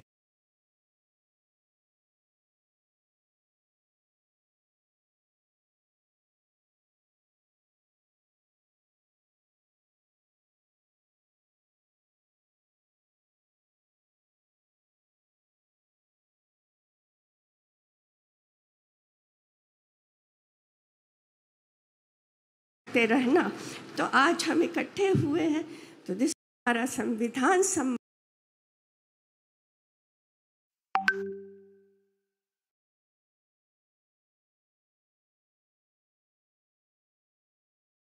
मान देता। तो हम दूसरा हमारा जो प्रयास है, सोच है, वो है we are all together against communalism. And दूसरा है we are all together against any kind of, anywhere, in any form, criminalization. We are all together against it. We are all together in anywhere, in any form, in our country, in our society. And if there is corruption, we are all together against corruption. These are the 4 C's I've said. There are the 5th C is we are against colonial mindset. There is a colonial mindset. We have suffered because of the colonial mindset. So no way, we should also take a world's view. Yes, sir. हम अपने देश के बारे में भी सोचें और हम पूरे विश्व के बारे में भी सोचें। हम तो विश्व के बारे में हमेशा से सोचते आए। तो we are all together against colonial mindset. और एक और, विश्व इतने सुंदर, इतना सुंदर पृथ्वी ग्रह है ये हमारा, this planet, the most beautiful planet. We have the rainbows here, we have the flowers here. God need not have made them. But the planet is so beautiful. But climate change has come as a danger to this planet. So we should all stand and work against climate change. We should all work for Paryavaran. These are the 6 C's.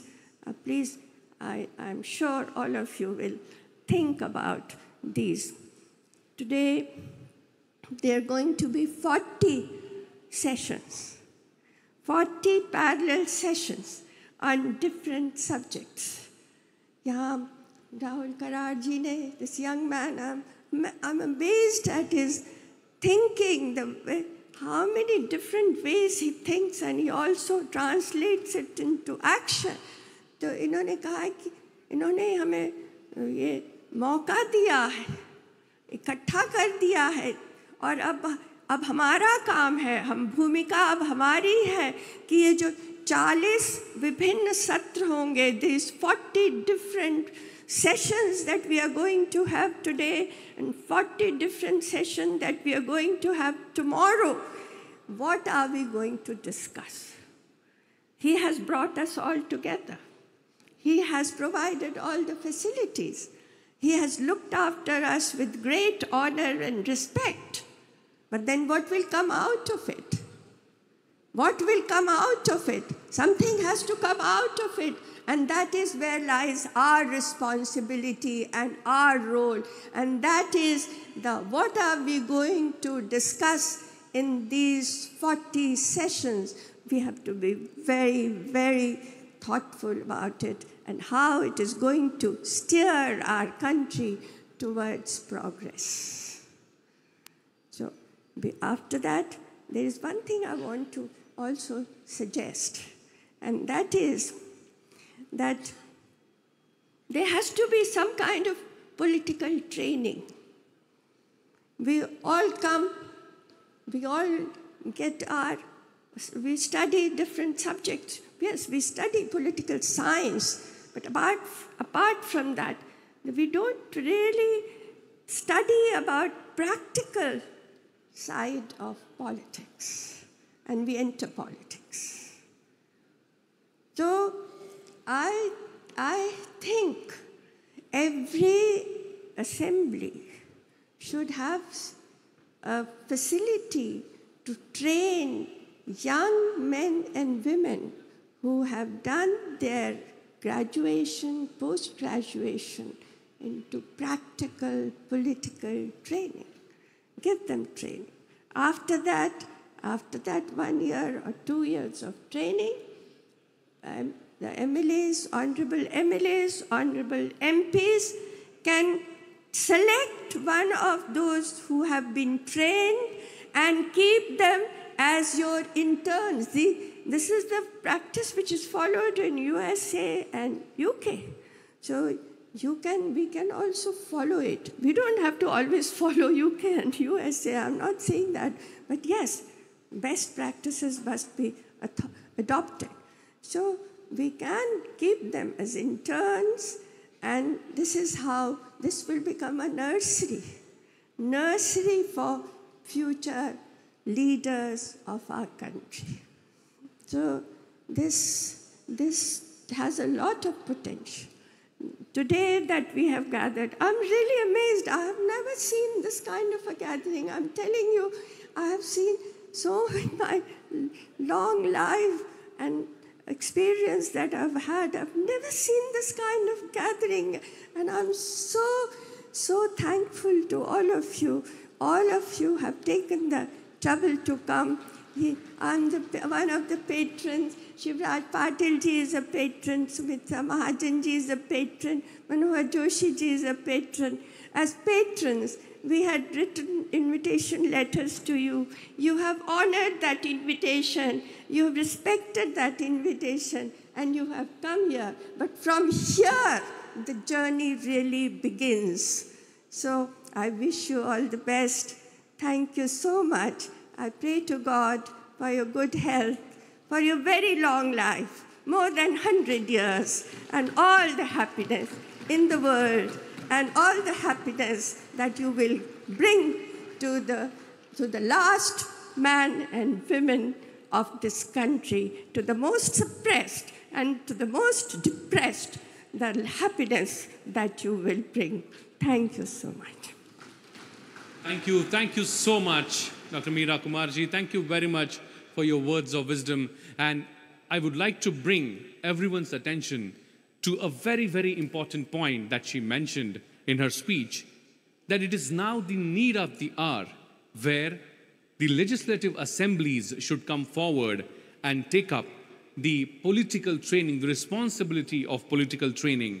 She mentioned that we study political science, but we never study the practical side of politics. So, assemblies should give such kind of training to create the future political leaders for our country.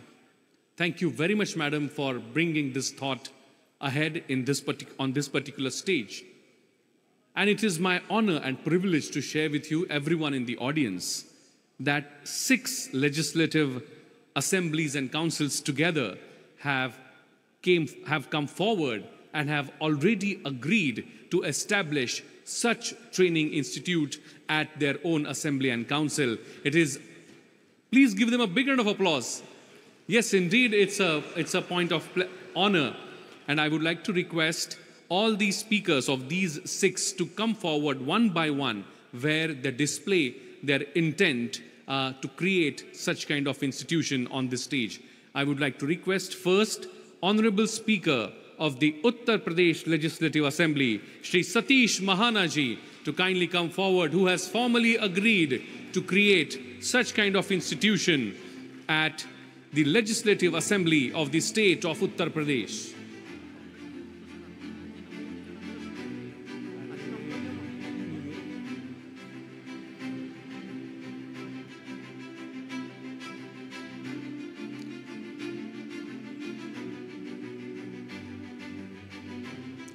Please give a big round of applause to the Honorable Speaker of the state of Uttar Pradesh, Shri Satish Mahana ji,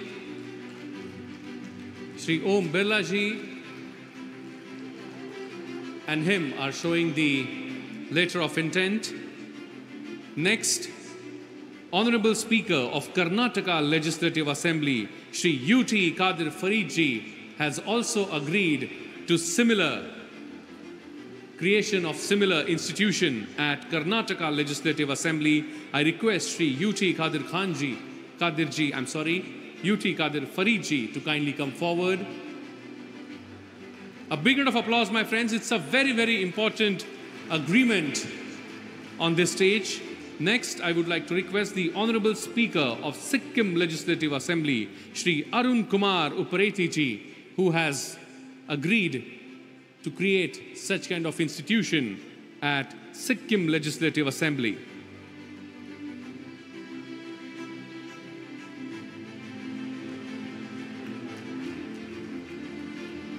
Next, I would like to request the Honorable Speaker of Rajasthan Legislative Assembly, Dr. C.P. Joshi ji, who has also agreed to create such an institution at the Rajasthan Legislative Assembly, to kindly come forward and accept the letter of intent.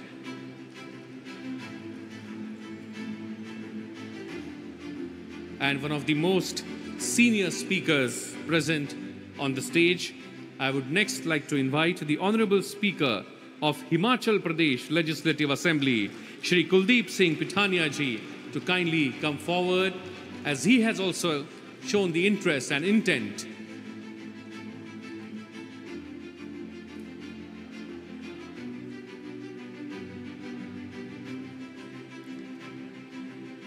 And of course, last but not the least, the Honorable Speaker of the state of Maharashtra Legislative Assembly, Advocate Rahul Narvekar ji, who has also shown the intent and interest to create such an institution at the Maharashtra Legislative Assembly. Honorable Deputy Chairman of Maharashtra Legislative Council, Dr. Neelam Gore ji, is also joining the letter of intent handing over ceremony. Thank you very much, all the honorable speakers. Thank you very much, Birla ji. Thank you very much. My friends, National Legislators Conference is purely an apolitical platform, and the sole intent of this platform is academic learning, academic sharing. As a part of NLC Bharat endeavor, the research and academic team has come up with 4 unique compendiums with ideas of honorable MLAs and honorable MLCs to implement and which will help enriching the co-learning experience for Samarth Bharat.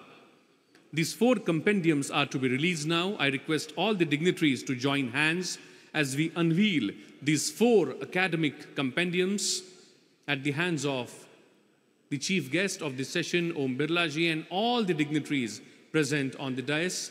I request them to rise in their seats as we unveil these 4 compendiums. The first one is Commendable Governance Initiatives. Second one is Commendable Practices by Select MLAs. Third is Commendable Startups for Grassroots Innovations. Fourth is Commendable Democratic Practices from other democratic countries. In an effort to ease the green and sustainable accessibility, all 4 compendiums will be available on LLC Bharat website, that is nlcbharat.org. So all these 4 compendiums are available online. Let's give a big round of applause as we join hands for unveiling this academic outcome of this important conference.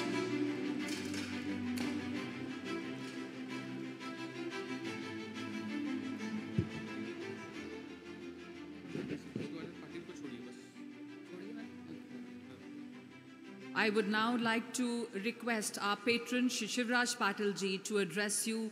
Shivraj Patil ji is former Speaker Lok Sabha, former Governor, Punjab and Administrator, Union Territory of Chandigarh, and former Minister, Government of India, Shri Shivraj Patil ji. Please welcome him with a big round of applause. He's our patron.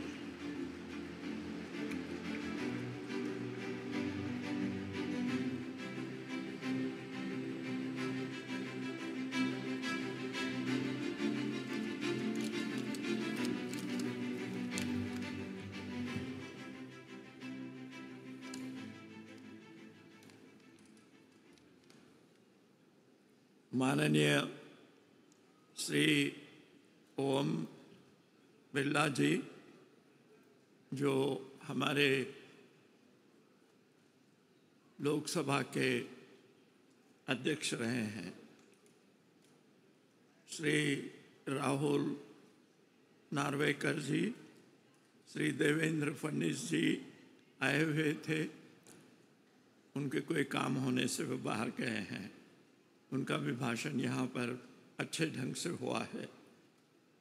Doctor नीलम गोरबे जी, श्रीमती मीरा कुमार जी, श्री सुमित्रा महाजन जी, श्री राहुल कराड़ जी, जिन्होंने इतने ही सुंदर पद्धति से इस conference का आयोजन किया है, और उनके पिताजी और हम सब लोगों के एक प्रकार से मार्गदर्शक भी श्री विश्वनाथ कराड़ जी और अन्य सर्व माननीय स्पीकर्स और असेंबली के सारे सदस्य और अन्य भाइयों और भाइयों,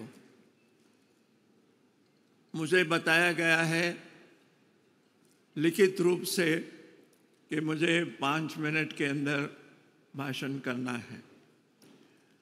असल में मैं भी स्पीकर रह चुका हूँ, इसलिए कम बोलने की आदत मुझे हो गई थी, वो ख़त्म हो गई है स्पीकर सिर्फ छोड़ने के बाद। मगर इतने सुंदर सभा के अंदर अगर मुझे भाषण करना है तो दूसरे भी मानव यहाँ पर अपने बहुत ही अच्छे विचार रखने के लिए उपस्थित हैं, उनको भी मौका मिलना चाहिए।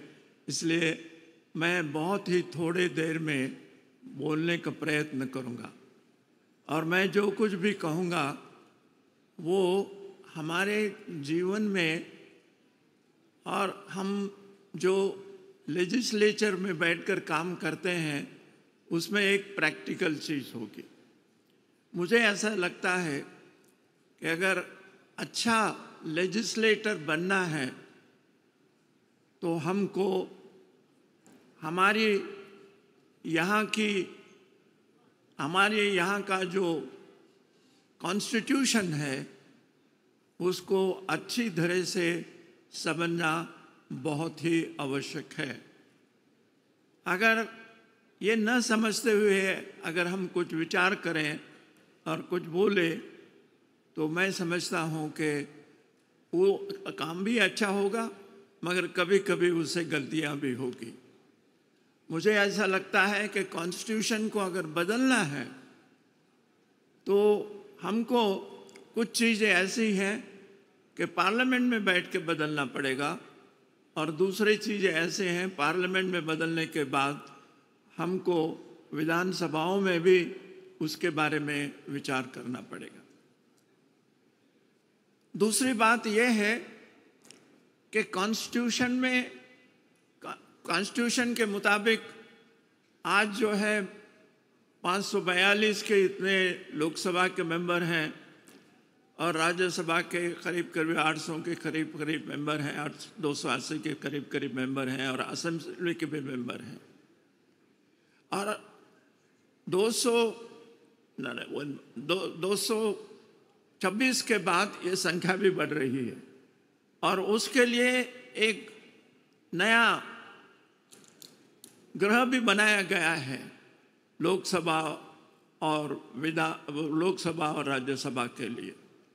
मैं ऐसा समझता हूँ, इसलिए हम जब बोलेंगे हाउस में जाकर तो कम से कम बोलने की आदत डालना बहुत ज़रूरी होगा, तभी सब लोगों के विचार वहाँ पर प्रकट किए जा सकते हैं। दूसरी बात यह है कि जब हम अपने विचार प्रकट कर रहे हैं लोकसभा के अंदर, राज्यसभा के अंदर, विधानसभा के अंदर, तो व्यक्ति के बारे में ज़्यादा न बोलते हुए हम हमारे नीति और धोरण के लिए, और हम जो प्लान बनाते हैं हमारे देश को आगे बढ़ाने के लिए, उसके लिए गहराई में जाके हमको कम शब्दों में मगर गहराई में विचार रखकर हमको वो काम करना पड़ेगा। मुझे ऐसा लगता है कि अगर ये सारे चीज़ें हो गई तो बहुत अच्छा होगा। अब विधानसभा, लोकसभा और राज्यसभा, इन सारे सभाओं के अंदर जो प्रतिनिधि आते हैं वो चुनकर आते हैं, और आज के चुनाव के अंदर कुछ चीज़ें ऐसी बनी हुई हैं कि उसका असर अच्छा भी होता है, और कुछ ऐसी भी चीज़ें हैं जिसका असर बहुत खराब भी हो सकता है। मेरे दृष्टि से दो चीज़ें आज के चुनाव के अंदर भयानक नज़र आती हैं। वो ये है कि पैसे का बहुत उपयोग होता है। चुनाव के अंदर पैसे का उपयोग होना, गाड़ी में बैठकर जाना है तो कोई बुरी बात नहीं है, मगर वोट के लिए अगर कोई पैसा दे रहा है चुनाव के अंदर तो वो अच्छी बात नहीं हो सकती है। इसको रोकना बहुत ज़रूरी है। इसके लिए जो हमारे पास चुनकर आए हुए मंत्री हैं या प्राइम मिनिस्टर हैं या हमारे मुख्यमंत्री हैं, उनके बारे में ही हम अगर कुछ कहते हैं तो वो ठीक बात नहीं होगी। हम लोगों को खुद के बारे में भी सोचना पड़ेगा, और जो वोट देते हैं उनको भी सोचना पड़ेगा कि ऐसा होने पर अच्छा होता है, बुरा होता है। और दूसरी बात यह है कि हिंदुस्तान के अंदर बहुत सारे धर्म हैं और अच्छे धर्म हैं। ऐसा कहा गया है कि सारे हिंदू संसार के अंदर धर्म हैं, उसके अंदर अच्छाई तो है ही, मगर उसके अंदर कुछ गलतियां भी हैं। वो गलतियां दूर होना ज़रूरी है, और उस अच्छाई को मेरा धर्म अच्छा है, तुम्हारे धर्म से, ये समझकर हम विचार कर अगर हम इन सभाओं के अंदर अगर अपना विचार रखें तो मैं समझता हूँ कि वो सभाओं का काम दोषपूर्ण भी हो सकता है। आने वाले दिनों में हमको जो काम करना है वो भी सोचना ज़रूरी है। और आने वाले दिनों के अंदर जो काम करना है उसको सोचना है। तो पुरानी जो अच्छाइयाँ हैं उसको छोड़कर भी काम नहीं चल सकता। पुरानी बहुत बहुत बहुत बहुत अच्छाइयाँ हैं और पुराने ज़माने के जो विचार हैं उसके अंदर बहुत भी गलतियाँ हैं। हम जात और धर्म के बारे में एक दूसरों से बड़े हैं ऐसा सोचकर काम करना शुरू कर देंगे तो बुराई पैदा हो सकती है। मगर हमारी अच्छी चीज़ है हम दूसरों को दे दें और दूसरों की अच्छी चीज़ है हम ले लें और हमारी बुरी चीज़ है वो हटा दे और दूसरों को हटाए तो भी अच्छा काम हो सकता है।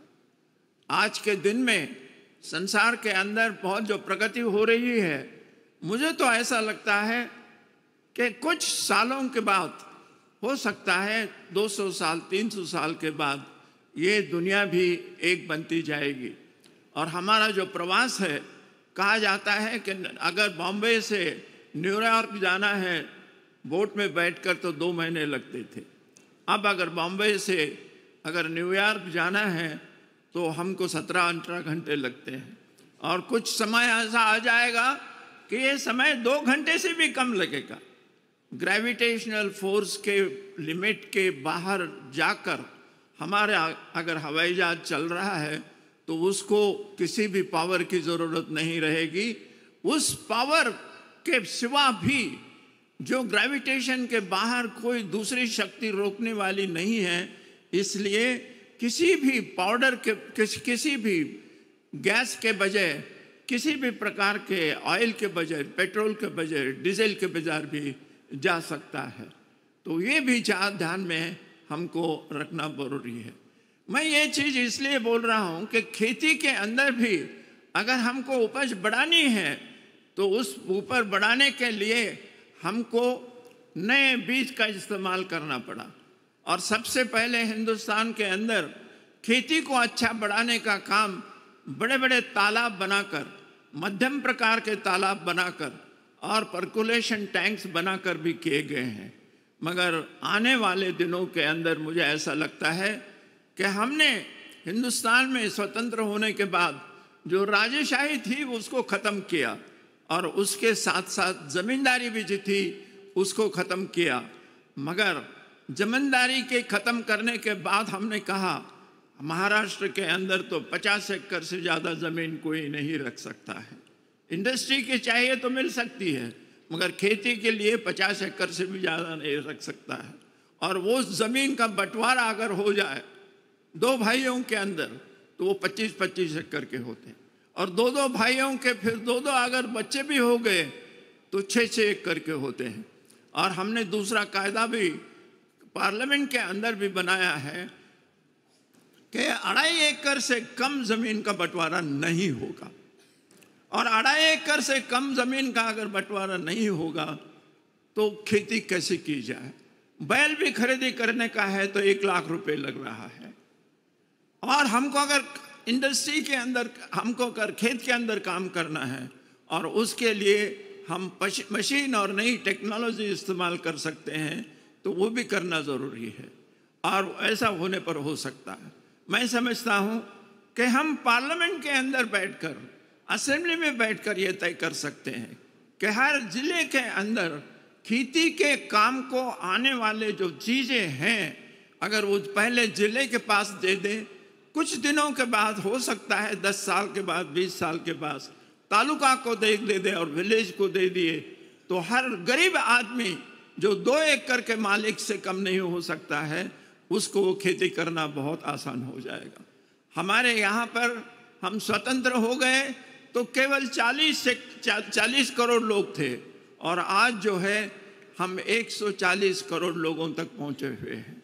और हम जब 40 करोड़ थे तो बाहर के देश से अन्न लाकर हम हमारे भूख और प्यास बुझाने की कोशिश करते थे। मगर आज जो है 140 करोड़ लोगों को भी धान्य देकर हम वो ख़त्म कर रहे हैं, बाहर के लोगों को भी अनाज दे रहे हैं। ये भी चीज़ अगर हमने की कोशिश की तो प्रैक्टिकल चीज़ें होंगी और ये 100 साल के अंदर जो अगर करें तो और भी बहुत हमारी प्रगति हो सकती है। प्रगति करने के लिए, खुद की प्रगति करने का सवाल अलग है। सारे समाज की प्रगति हो जाए तो हमारी खुद की भी प्रगति हो जाएगी।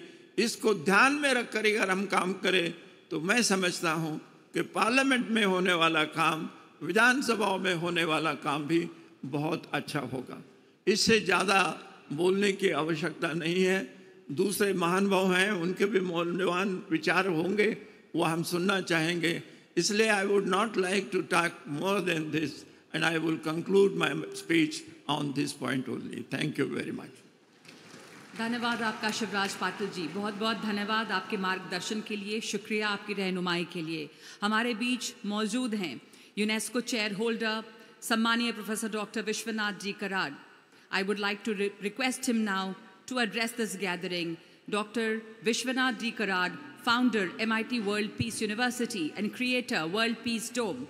May I have him on stage? Please welcome him.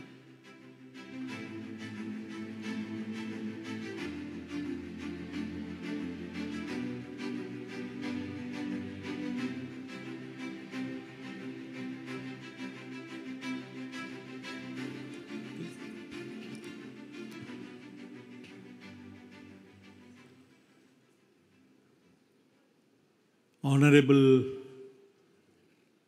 chief guest of today's function, the most unique and historic, Om Birla Sahab,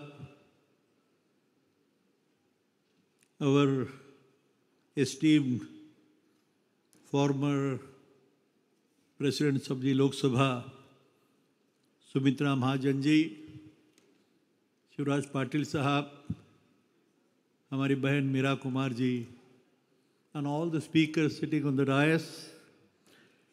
Friends, today it fills my heart with a sense of pride and pleasure when I stand before you to express my mind and the very purpose for which we have come together.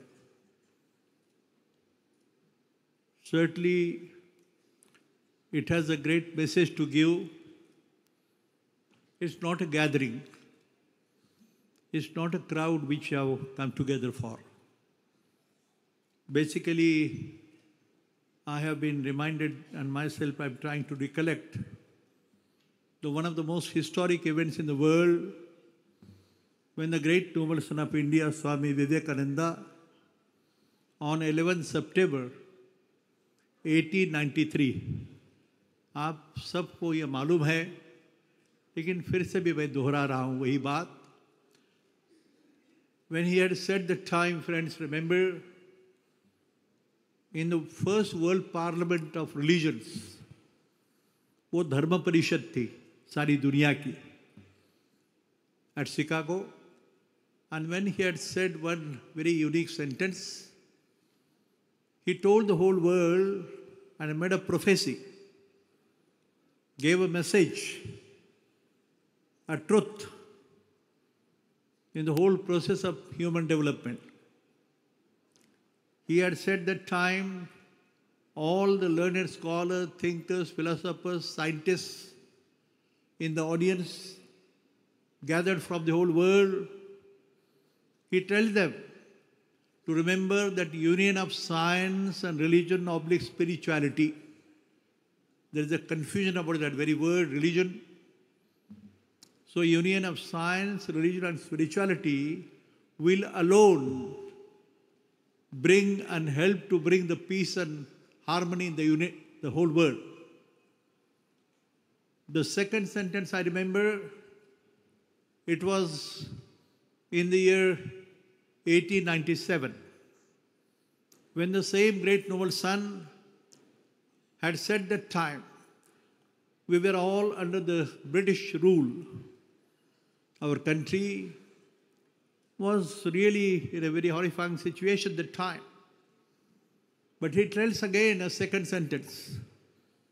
He says, remember friends, that after 50 years from today onwards, think of it, 1897, add 50, it comes to 1947. And you know it very well. He told the world that my mother India Mera Bharat, it will become free from the clutches of the British. And in the 21st century, now, he had said further, our Bharat, our Mother India will have a role to show the pathway of harmony and peace to mankind. सुख समाधान और शांति का मार्ग दिखाने का दायित्व मेरी भारत माता का होगा, गर्व से नहीं, स्वाभिमान से। स्वधर्म की बात हो, you know it, friends. I'm not going to elaborate much because I have been also given a certain time limitation. But one thing is certain, that I have been a very mad follower and a teacher of engineering. Who can understand when I am seeing Mr. Dr. Mashalkar sir sitting in front of me, the another governor of Sikkim, Mr. Srinivas Patil sitting, many great people sitting in the audience. And you have just heard the words of wisdom spoken by the great people just now. My friend, the Prime Minister in exile, Mr. Sangeji is sitting in the audience too. Friends, I am tempted to make a statement to you. That prophecy which was made by Swami Vivekananda is going to come true in the future. And we are all learned people, scholarly people, thinkers, committed for a certain cause. लेकिन मैं एक बात बताऊंगा कि myself being a follower of the most scientific principles of the world community of science, especially when I speak or in this audience, on this occasion, when this conference is being held, to understand the responsibility of myself and yourself. मेरा दायित्व क्या है? मेरी माता पिता के प्रति, मेरे राज्य के प्रति हो, लोगों के प्रति हो, देश के प्रति हो। लेकिन ये संभावना, ये मन की जो बात है, उसको दिल भी जोड़ना चाहिए, इससे मुझे लगा। Unification of mind is one aspect, but आत्मा को जोड़ना भी एक बड़ी बात है इसके, और ये भारतीय संस्कृति है। This called as Indian culture. ये महाराष्ट्र को कभी कभी ज्ञानेश्वर के नाम पे ज्ञान भूमि बोला जाता है, लेकिन ये ज्ञान भूमि से देवभूमि है, बद्रीनाथ के करीब। इसको जोड़ने का ये प्रयास है। मैं जब गुरु नानक की बात करता हूँ तो उन्होंने कहा, ध्यान में रखना, ज्ञान बातों से नहीं मिलता, ईश्वर की कृपा से मिलता है। ये सारे चिंतन का बड़ा लंबा विषय हो सकता है। Being a teacher for about 40-45 years, but on this occasion, which has been the very unique event, 75 साल हो गए अपना फ्रीडम होने के बाद, और इस साल में ऐसी एक परिषद होना, ये भाई भाई का नाता है। भाई मांगना तो कुछ नहीं, सभी को ये ध्यान में है, जानकारी है। लेकिन मुझे लगता है कि हमारी मीरा बहन जी ने कहा 6 C's की बात, उसमें सिर्फ 3 बातों की जिक्र मैं करूँगा। एक है casteism, the worst of the worst. और फॉर्मर ऑनरेबल स्पीकर राम राजे निम्बाड़कर से बड़ा सबसे इसको गंदगी इतनी हो गई कि ये कास्टिज्म के कारण, भेद के कारण। अरे ईश्वर तो शक्ति एक है, द अल्टीमेट रियलिटी और the consciousness, this is a intelligence which has been communicated. It's a very wonderful story. Now अभी इसके बाद मुझे समझ में आ रहा है कि ये क्या चीज़ है भाई। इसलिए संत ज्ञानेश्वर टू आइंस्टाइन ये जर्नी है, और दुनिया इसके तरफ देखती है। मशालकर सर बोलेंगे, आप जैसे बड़े लोग ध्यान में रखो, what ever was said in India about thousands of years back is now being revealed by the entire world. The greatest scientists of the world are speaking the same language which India spoke thousands of years back. Swami Vivekananda ने बताया है कि सारे दुनिया के scientific innovations, discoveries and understanding of the scientific truths, the whole world will understand what India was saying about thousands of years back. ये बयान है उनका, मेरा नहीं। मैं तो भी सिर्फ थोड़ा मालूम करने के बाद ये बता रहा हूँ। ये बताने की वजह भी ऐसी है कि मुझे बहुत आनंद है, सुख है, समाधान है। कुछ लेके जाइए, एक दूसरे को सीखना है। जो भी अभी हमारे स्पीकर साहब ने जो बोला, तो मैं आपको अपील करता हूँ। लेकिन मैं एक हंसी खुशी में बोल रहा था शिवराज जी पाटिल साहब से, आप तालियां क्यों नहीं बजाते भाई? मेरे लिए नहीं, ये सारे बड़े लोग जो आए उनके लिए तो तालियां बजाओ। तालियां बजाने से दूसरों को, तुम भी समझो तुम यहाँ आ गए तो तुम्हारी यहाँ तालियां बजती तो अच्छा लगता है। मैं तो ऑर्गेनाइजर हूँ, मेरा तो ये फर्ज है। लेकिन मैं देख रहा हूँ, मैंने पूछा शिवराज पाटिल साहब की असेंबली में या पार्लियामेंट में ताली बजाना मना होता है क्या? तो वो बोले रूल तो नहीं है लेकिन नीति है। तो मैं इतना कहूँगा भाई साहब, this has to give a very unique message, and I'll request Rahul and his team that we should pass some declaration in this historic occasion, Bombay Declaration, wherein the three words I said: casteism, criminalization of politics is another subject which is compulsory to discuss, and criminalization and corruption. These three things have been the greatest worry for the whole country. मैं आपको दोष नहीं दे रहा हूँ, आप तो बड़े नेता लोग हैं, लेकिन आपके कोई कसम खा के अपना माता पिता के नाम पे, उनके नाम के लिए अपना कुलोत्पन्न होता है, कुलीन कन्या और कुलीन सुपुत्र भी होता है, तो तय करो भाई। और मैं इतना कहूँगा कि when I'm saying this, on this very same footpath or pathway, we are in searching for peace in the whole world. Vasudhaiva Kutumbakam is only one word which indicates to you the passage. After the coronavirus, the world has started realizing that yes, there is some individual force or energy which prevails. डर था भाई, घर में चुप बैठे थे सारे, तुम और मैं, सारे लोग. All the presidents, prime ministers, the United Nations Security Council members, where were they? They were sitting behind the doors for 2 years almost. कौन सी शक्ति है भाई ये?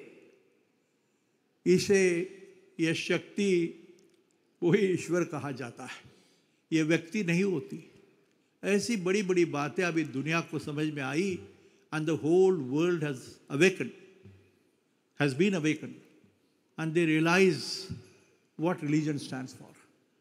Religion का मतलब my duty. मेरा फर्ज क्या है? My duty toward the mother, the father, the society, the nation, and the whole world. मातृ देवो भव, पितृ देवो भव, आचार्य देवो भव, अतिथि देवो भव.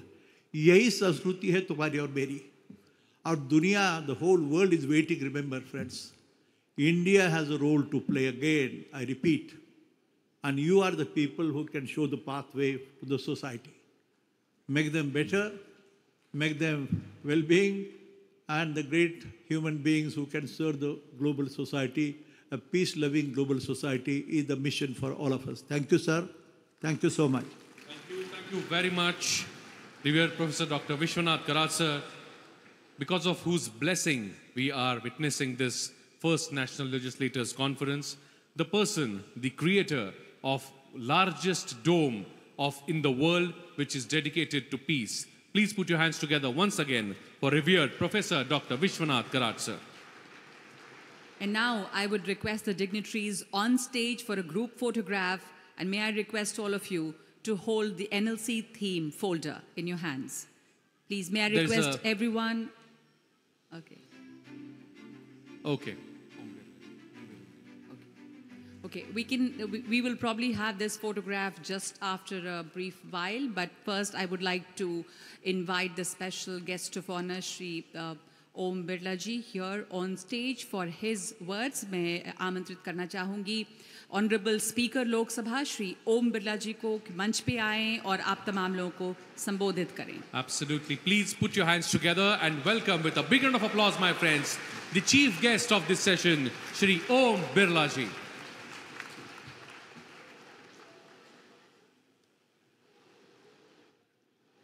राष्ट्रीय विधायक सम्मेलन 2023 के इस सम्मेलन में लोकसभा के मेरे पूर्ववर्ती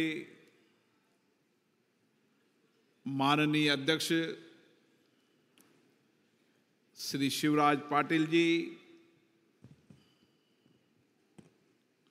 माननीय श्रीमती मीरा कुमार, माननीय श्रीमती सुमित्रा महाजन,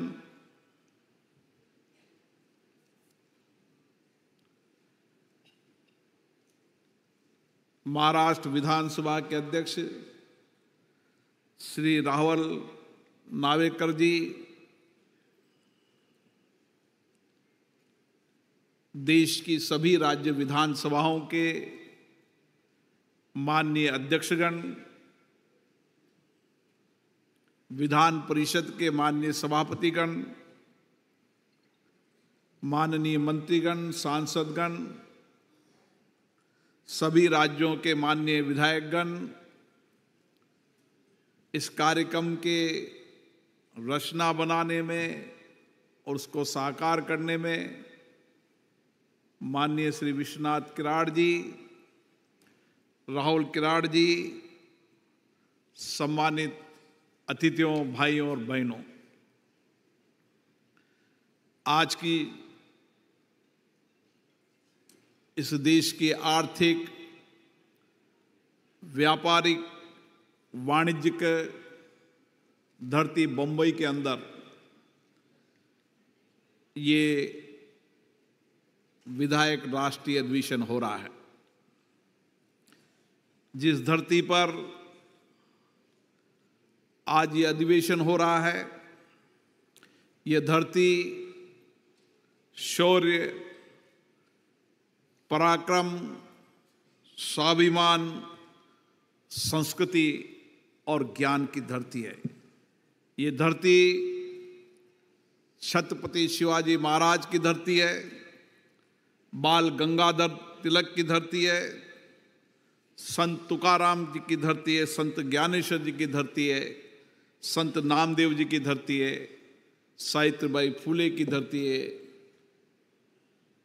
आध्यात्मिक ज्ञान स्वतंत्रता आंदोलन के कई मनीषियों की धरती है। धरती का अपना प्रभाव होता है और आज इस महाराष्ट्र के इस अधिवेशन से एक नई ऊर्जा, नया विजन, नया संकल्प लेकर हम यहां से जाएंगे। मुझे खुशी है कि इस अधिवेशन के अंदर अलग अलग राज्यों के, अलग अलग राजनीतिक विचारधाराओं के सदस्य यहाँ पर आए हैं और हम सब इस बात की चर्चा करने के लिए आए हैं, मंथन करने के लिए आए हैं कि किस तरीके से हम हमारी विधायिक संस्थाओं को और सशक्त करें और मजबूत करें और जनता के प्रति उनको जवाबदेही बनाएं। और इसीलिए हम सब यहाँ पर 2 दिन तक विचारों का मंथन करेंगे और उस मंथन से जो अमृत निकलेगा उससे हम जनता का कल्याण करेंगे। साथियों, भारत लोकतंत्र की जननी के रूप में पूरे विश्व में जाना जाता है। भारत विश्व का सबसे विशालतम जीवंत लोकतंत्र है। हमें गर्व है कि हम उस जीवंत लोकतंत्र के एक सदस्य के रूप में काम कर रहे हैं और इसीलिए इसके कई प्रमाण हैं। वैदिक काल के अंदर संसद, समिति, सभा के प्रमाण हैं। दक्षिण भारत के अंदर भगवान बसवेश्वर के अनुभव मट्टम्ब, चोल साम्राज्य के ग्राम स्तर की लोकतांत्रिक संस्थाओं का उल्लेख है। प्राचीन भारत में अलग अलग सभाओं, समितियों, विचारधाराओं और सामूहिकता के साथ निर्णय के कई परंपराएं और कई प्रमाण हमारे हैं और इसीलिए हम कहते हैं कि मदर ऑफ डेमोक्रेसी भारत है। और इसीलिए आज भी हमारे आचार में, हमारे विचार में, हमारे संस्कार में, हमारी कार्यशैली में लोकतंत्र है। और जब आज़ादी के बाद हमने संसदीय लोकतंत्र अपनाया तो दुनिया के देश देख रहे थे कि इतनी बड़ी आबादी में ये संसदीय लोकतंत्र सफल होगा न होगा, लेकिन हमारी प्राचीनतम लोकतंत्र के संस्कार के कारण ये लोकतंत्र सफल भी हुआ और दुनिया के लिए मार्गदर्शन देने वाला भी हुआ। साथियों, हम इसलिए हमारे विधानमंडल हो, हमारी संसदें हो, उनके लोकतंत्र का मंदिर क्यों कहते हैं? लोकतंत्र का मंदिर इसलिए कहते हैं कि इस लोकतंत्र के मंदिर के प्रति हमारी आस्था है। इस लोकतंत्र के मंदिर से लोगों के जीवन का कल्याण होता है। इस लोकतंत्र के मंदिर से हम लोगों के जीवन में परिवर्तन लाते हैं। इस लोकतंत्र के मंदिर से हमारे स्वयं में नैतिकता आती है, ईमानदारी आती है, सत्य की प्रेरणा मिलती है। इसलिए हमें लोकतंत्र का मंदिर कहते हैं। लेकिन इस लोकतंत्र के मंदिर को हम सबको सशक्त बनाना है, मजबूत बनाना है, जनता के प्रति जवाबदेह बनाना है, तो ये हमारी जिम्मेदारी और बढ़ जाती है। और इसीलिए इन संस्थाओं के अंदर हम किस तरीके से एक पारदर्शी व्यवस्था कायम करें, एक जवाबदेही व्यवस्था कायम करें। जब हमारा संविधान बना था तो संविधान बनाने वाले हमारे मनीषियों ने, डॉक्टर भीमराव अंबेडकर हो, राजेंद्र प्रसाद हो, उन सब मनीषियों की जब हम चर्चा संवाद सुनते हैं, 2 साल 7 महीने तक लगातार संविधान सभा में चर्चा हुई। हर विषय पर व्यापक चर्चा हुई, लेकिन सहमति से हमारा संविधान बना। और ये संविधान आज हमारा मार्गदर्शक है। ये संविधान हमें एक दिशा दे रहा है। और हमारी संस्थाएं, चाहे विधानसभा हो चाहे लोकसभा, वह संविधान के अनुसार चलती है। और इसीलिए संविधान के इस आधार पर चलने के कारण हमारी जिम्मेदारी बन जाती है कि जो संविधान में दिया है उसकी रक्षा करने की। संविधान बनाते समय समता, समानता, स्वतंत्रता, बंधुत्व एक ऐसे विचार दिए थे जिन विचारों को लेकर हमें आज चलने की आवश्यकता है। और इसीलिए हम जहां पर इन संस्थाओं के बारे में चर्चा करेंगे, वहां व्यक्तिगत रूप से भी हमें अपने ऊपर भी चर्चा करने की आवश्यकता है। इसलिए इस 75 वर्ष की लोकतंत्र की एक लंबी यात्रा होती। हमने लोकतंत्र की यात्रा में लोकतंत्र को सशक्त किया, मजबूत किया। इस लोकतंत्र की यात्रा से हमने देश प्रदेश के अंदर विकास के नए आयाम खड़े किए। हमने इस कानून बनाकर जनता को अधिकार देने का काम किया। हमने जनता के जीवन को बेहतरीन बनाने के लिए काम किया। लेकिन लोकतांत्रिक संस्थाओं के अंदर हमें फिर से चिंता करने की आवश्यकता क्यों पड़ रही? हमारे पूर्व अध्यक्षों ने इन संस्थाओं की मर्यादा, प्रतिष्ठा बनाने के लिए लगातार प्रयास किया। अब हमारी इस वर्तमान परिप्रेक्ष्य के इस अमृत काल में हमारी जिम्मेदारी और बढ़ जाती है किन संस्थाओं को हम कैसे और बेहतर तरीके से, प्रभावी रूप से एक आदर्श संस्थाओं के रूप में, आदर्श विचारों का मंथन करने के रूप में इन संस्थाओं को फिर से क्यों विचार करने की आवश्यकता पड़ी। और इसीलिए आज हमें संविधान के निर्माण के बाद जब संसदीय लोकतंत्र अपनाया था तो उस समय संसदीय लोकतंत्र के अंदर हमारी कार्यपालिका विधानमंडलों के प्रति जवाबदेही हो, विधानमंडल जनता के प्रति जवाबदेही हो और उसमें चुनने वाले विधायक जनता की अपेक्षाएं, आकांक्षाओं को पूरा करें। और यह समय आ गया है जब हम जनता की अपेक्षाएं, आकांक्षाओं को कैसे पूरा कर सकते हैं और जिन सदनों से जनता की अपेक्षाएं, आकांक्षाएं, समाज के अंतिम व्यक्ति की आवाज इन सदनों के माध्यम से होती है, तो हमें सदनों की मर्यादा बनाकर रखनी पड़ेगी। आज हम सबके लिए चिंता का विषय है।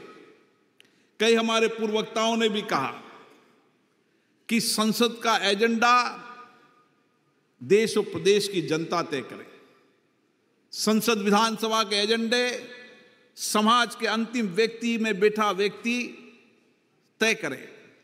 लेकिन आज संसद के अंदर, चाहे विधानसभाओं के अंदर, जिस तरीके का व्यवहार हो रहा है, जिस तरीके का आचरण हो रहा है, यह हम सबके लिए चिंता का विषय है।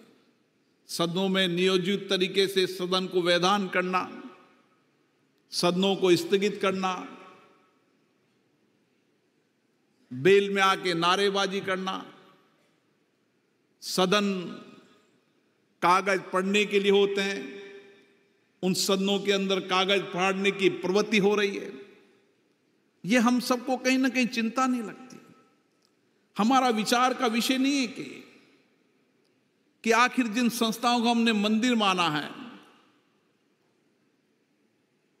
जहां पर हम जनता के कल्याण के लिए आए हैं, समाज के अंतिम व्यक्ति के जीवन को बदलने के लिए आए हैं, क्योंकि हम समाज का नेतृत्व करते हैं। जब एक बार विधायक चुनकर हम आते हैं तो किसी दल के विधायक नहीं, सब जनता के विधायक हैं। हमारी जनता की सामूहिक जिम्मेदारी बन जाती है। हमें सामूहिक रूप से उस जनता की कल्याण की जिम्मेदारी बन जाती है। और इसीलिए आने वाले समय के अंदर हम आने वाली पीढ़ी को क्या देना चाहते हैं? क्या रोज रोज सदन स्थगित होना? क्या सदनों में कागज फाड़ना, हंगामा होना? यह अशोभनीय व्यवहार हम सबके लिए कहीं चिंता का विषय तो नहीं है। और इसलिए बाबा साहब अंबेडकर जी ने कहा था, संविधान कितना भी अच्छा हो, उसको पालन करने वाले व्यक्तियों पर निर्भर करता है। इसलिए सदन, संस्थाएं कितनी भी बेहतर हो, कितनी भी जवाबदेही हो, लेकिन उस संस्थाओं में बैठने वालों के व्यवहार आचरण पर बहुत कुछ निर्भर करता है। और इसीलिए मेरे लिए तो हमेशा चिंता का विषय रहता है। विचारधाराओं के आधार पर, दलों के आधार पर मतभेद हो सकते हैं, नीतियों की आलोचना हो सकती है, मुद्दों पर विषय उठाए जा सकते हैं। कानून बनाते समय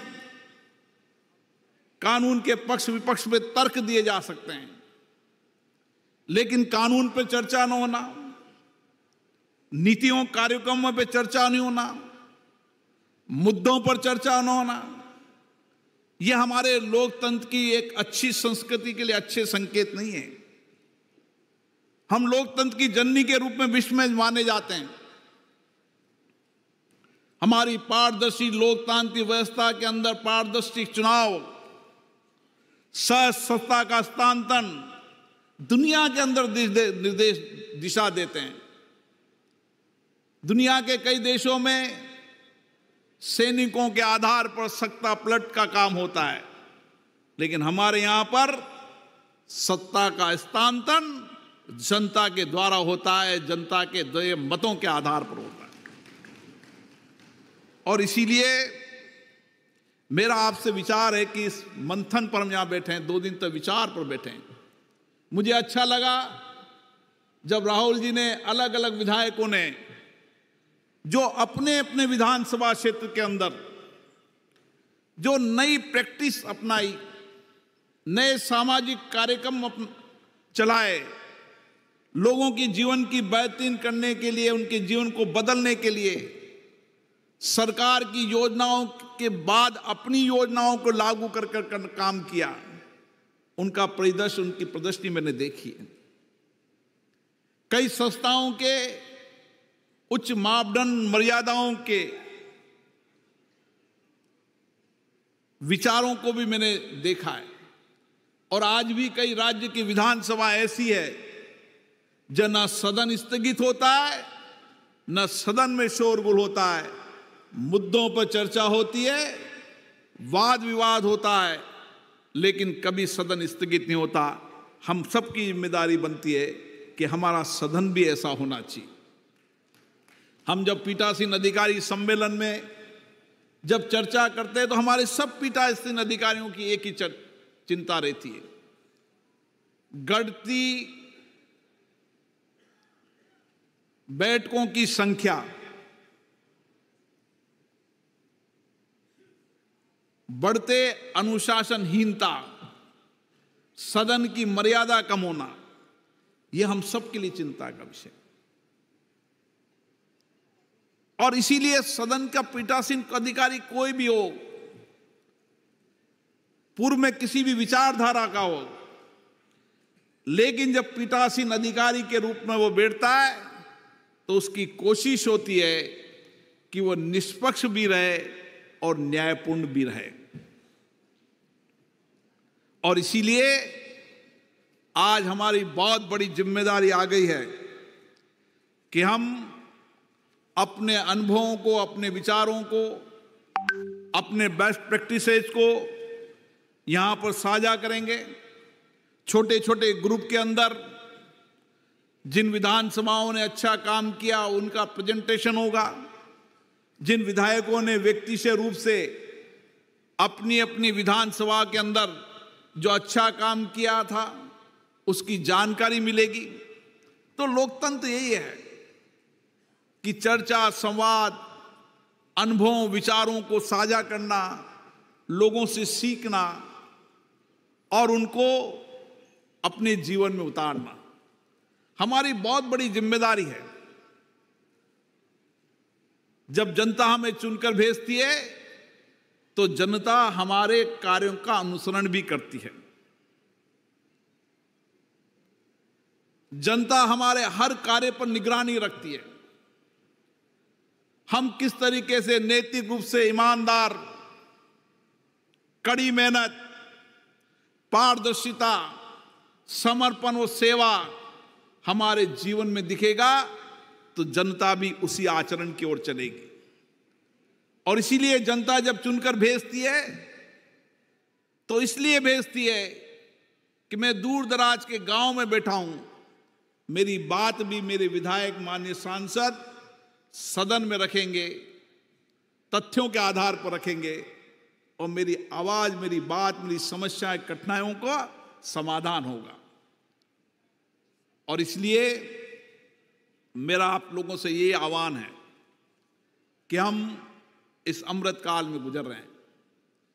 माननीय प्रधानमंत्री नरेंद्र मोदी जी ने लाल किले से कहा कि हमें विकसित भारत बनाना है, हमें समृद्ध भारत बनाना है।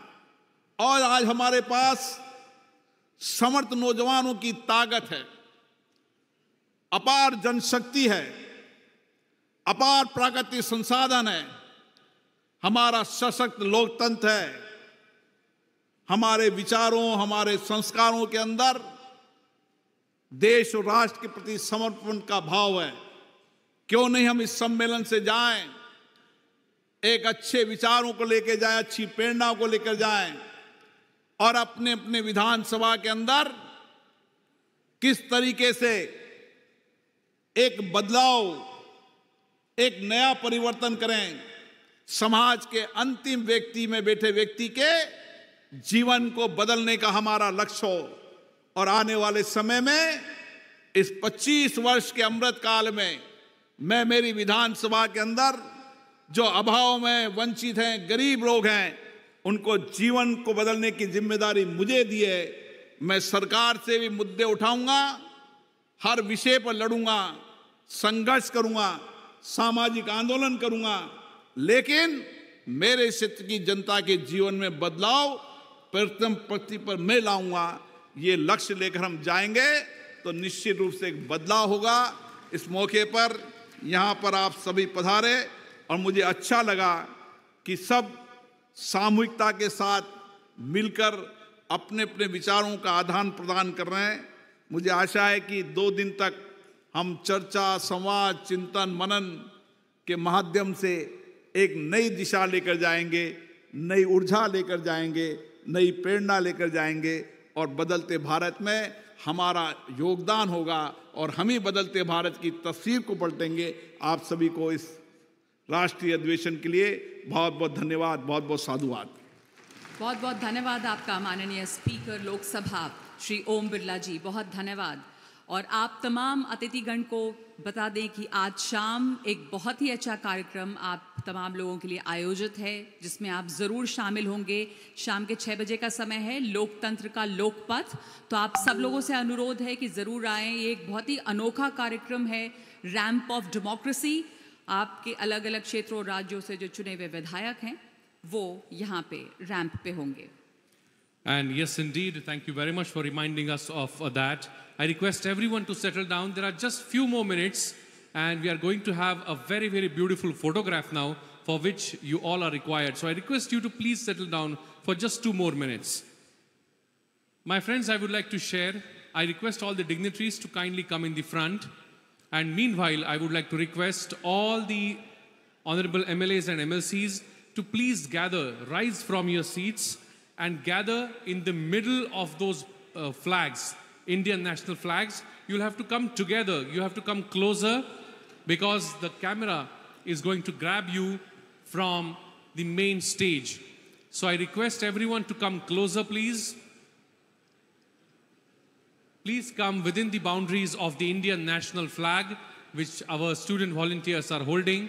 Anything beyond the line of those flags will not be captured in the camera. My friends, I would like to share with you, meanwhile you are assembling, I would like to share with you that at 2:45 p.m. we are going to start with the parallel sessions. So it's my humble request to all of you to sacrifice a little time of your lunch. Kindly have your lunch in 30 minutes time and assemble on ground floor at 2:45 p.m. sharp for the parallel sessions.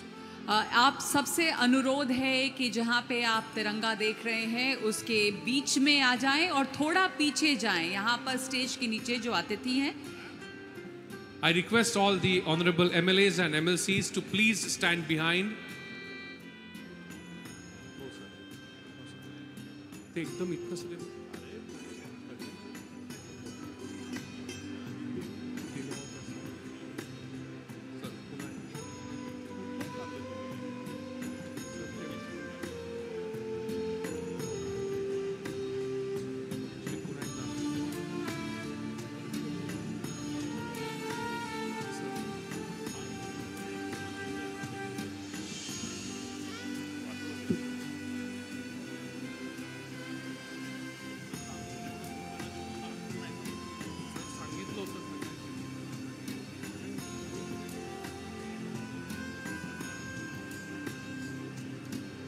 I request all the honorable MLAs and MLCs to please stand behind. The camera is capturing photograph from the top. So I request everyone to please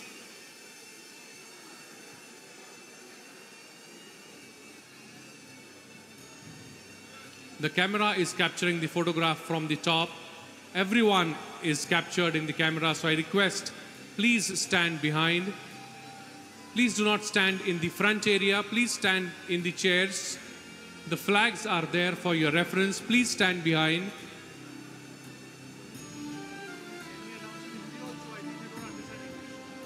मैं सभी से विनती करूंगा कि वे पीछे चले जाएं। Camera ऊपर से आपका फोटोग्राफ ले रहा है। मैं सभी से विनती करूंगा कि वे फ्रंट एरिया में ना रुकें, वो थोड़ा पीछे चले जाएं।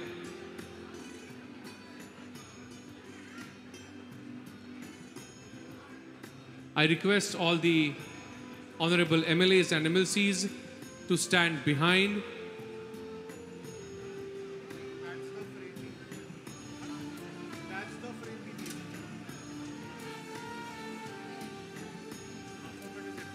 Please look at the screens. The frame, there is a big frame, so please stand behind. It's a big frame which you can see on the screens. आप सबसे निवेदन है कि अपनी दोनों तरफ दाएं और बाएं स्क्रीन पे देखें। आपको उस फ्रेम के बीच में जाना है, तो आपसे आग्रह है कि थोड़ा पीछे, प्लीज पीछे चले जाएं। स्टेज से थोड़ा पीछे जाएं। स्टेज से थोड़ा पीछे जाएंगे तो आपकी बेहतर तस्वीर आएगी। बेहतर तस्वीर पीछे से आने वाली है। मैं सभी से अनुरोध करूंगा कि वे स्क्रीन्स पे देखें कैसे फोटो आ रही है।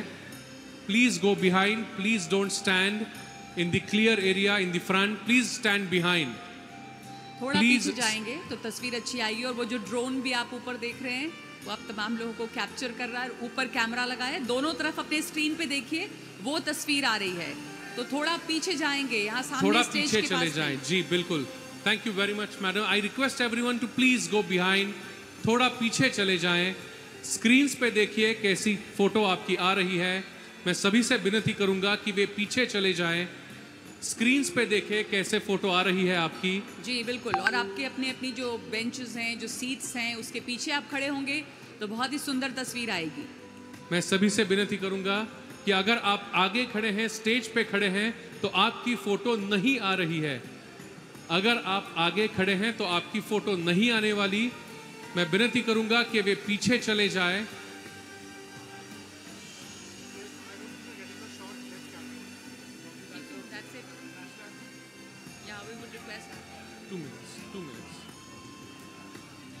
Everybody is assembling. I request everyone to please go behind.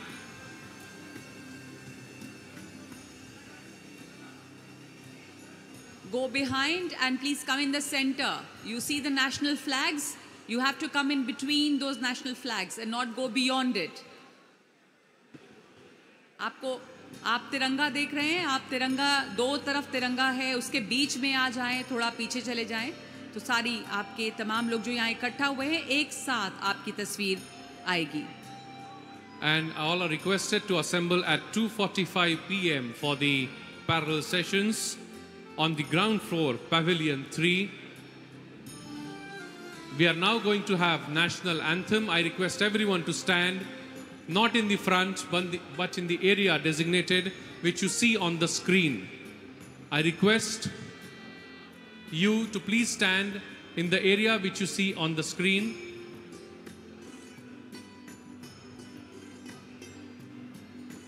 आप तमाम लोगों से अनुरोध है, रिक्वेस्ट है, आगे में जो लोग खड़े हैं उनसे भी कि आप प्लीज अपनी अपनी सीट्स पे चले जाएं।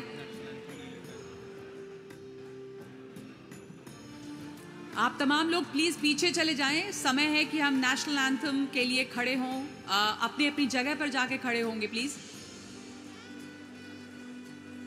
I now request everyone to rise in their seats for national anthem, and I request my technical team to kindly relay the national anthem.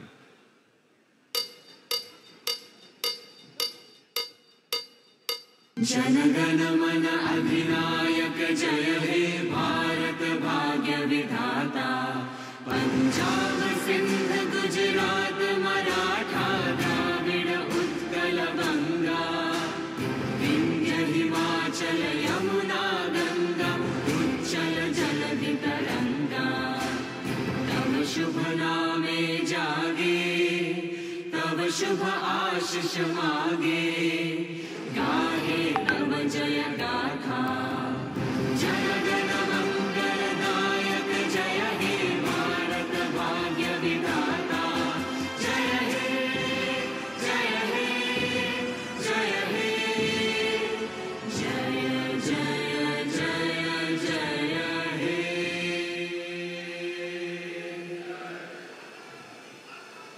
Thank you very much. Let's assemble back in 30 minutes time, not here but on the ground floor at Pavilion 3 for the parallel session. P1 to P5 are for stress management in public life. P6 to P10 are for instruments and impact of sustainable development. P11 to P15, the welfare schemes of uplifting the last person. P16 to P20, to embrace technology for economic welfare. P21 to P25, the commendable legislative practices. I request everyone to quickly have their lunch in next 30 minutes and assemble at 2:45 p.m. on the ground floor, third pavilion, Pavilion 3, for the parallel session of the topic of your choice. 2:45 का समय, लगभग 2:45 बजे एक बार फिर से जमा हो जाएं। इस बीच आप तमाम लोग बढ़ सकते हैं भोजन के लिए और उसके बाद 2:45 तक वापस जमा हो। पैरेलल सेशंस जो हैं वो ग्राउंड फ्लोर पे हैं, पवेलियन 3 नीचे वाले तल पे एक बार फिर से जमा होंगे आप सभी लोग। और अभी जो समय है वो भोजन का है, तो उसको आप इस्तेमाल करके थोड़ा जल्दी वापस आएं 2:45 तक।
So please stop the music.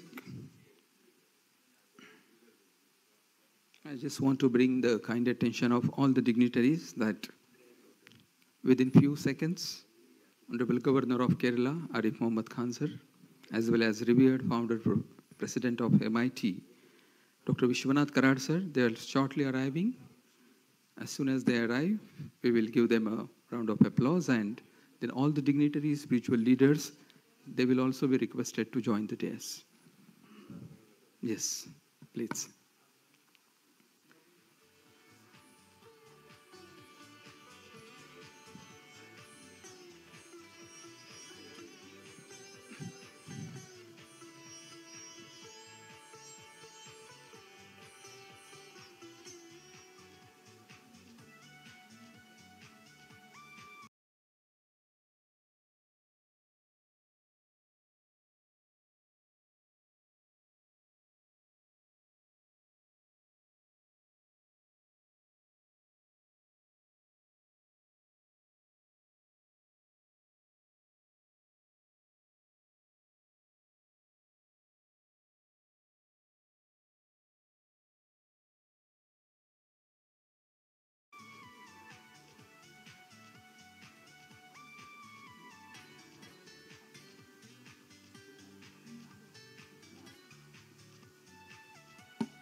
मैं ले लेता हूँ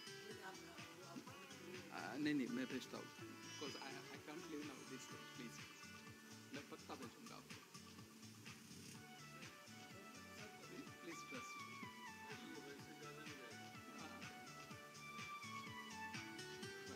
सभी आ गए thank you मैं भेजूंगा yes thank you.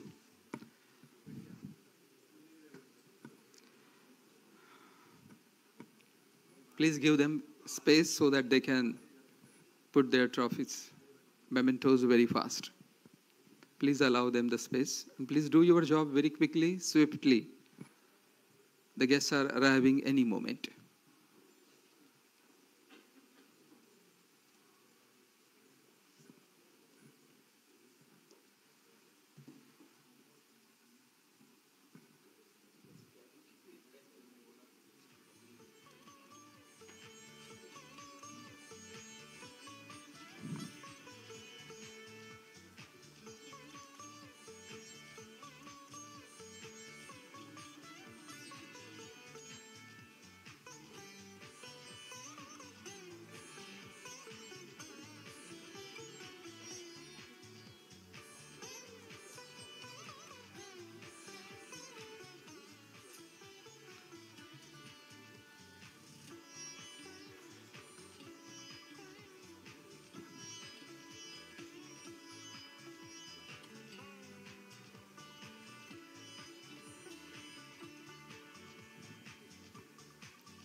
This is the only roundtable session which is going to be live on YouTube.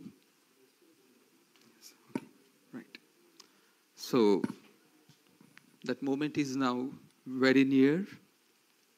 आदरणीय आरिफ मोहम्मद खान जी और आदरणीय डॉक्टर विश्वनाथ डी कराड़ जी बस वो अभी कुछ ही क्षण में प्रवेश करेंगे.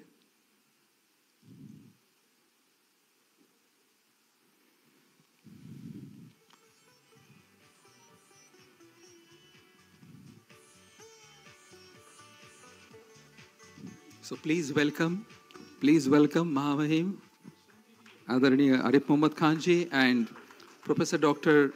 Vishwanath D. Karad ji. Please welcome.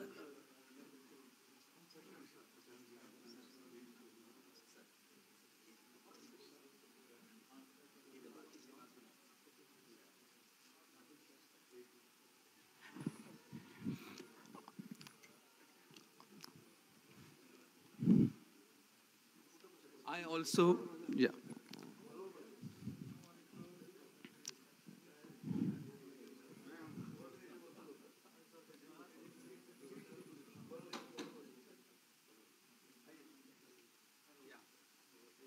Thank you so much. So I also request all the spiritual leaders, Swami Narsamananda ji, please take your seats. Swami Vijnanananda ji, Swami Yogi Amarnath ji, Dr. Sampanananda Mishra ji, Haji Said Salman Chishti ji, Rabbi Ezekiel Isaac Malekar ji, Acharya Vivek Muni ji, and we also request the presence of Dr. S.N. Pathan ji, Dr. Sanjay Upadhyay ji, and Professor Priyanka Upadhyay ji. So आप सभी का स्वागत है. ये जो round table है, spiritualisation of politics, this is a very special and unique event of the first National Legislators Conference, Rashtriya Vidhayak Sammelan, which is the first largest platform for legislators of Vidhan Sabhas and Vidhan Parishads of Bharat for strengthening democracy. आज हम बहुत भाग्यशाली हैं कि हमारे बीच मौजूद है महामहिम governor of Kerala Arif Mohammad Khan ji and revered professor doctor Vishwanath ji Karad sir. सबका हार्दिक स्वागत करते हैं. As per ancient wisdom traditions of India, everything which is for the common good of all is called as spiritual. And as such, that politics which is for the common good of all is called as spiritual politics. We can call it as a sarvodaya. And so the process of bringing ethics and morality in politics, that is keeping truth at the forefront, is called as spiritualization of politics. So आज हम इसी session में हमारे तमाम जो spiritual leaders हैं उनके ख्यालात और उनका मार्गदर्शन लेंगे, और हो सकता है कि ये जो उनका गाइडेंस है ये भारतीय राजनीति में मील का पत्थर साबित होगा. एज पर द ट्रेडिशंस, हम सबको, सभी अतिथियों को आग्रह करते हैं कि हम बेल ऑफ डेमोक्रेसी जो है उनका जय घोष करेंगे. उसके पश्चात हम तुरंत lighting of the lamp and then the program will continue. So सभी मान्यवरों से विनंती है कि वो बेल ऑफ डेमोक्रेसी के लिए आगे आए.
Thank you so much.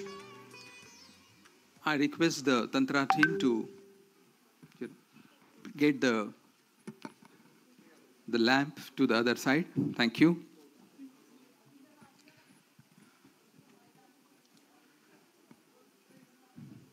आज हमारे बीच जो मेहमान मौजूद हैं उनका संक्षिप्त में हम परिचय करें.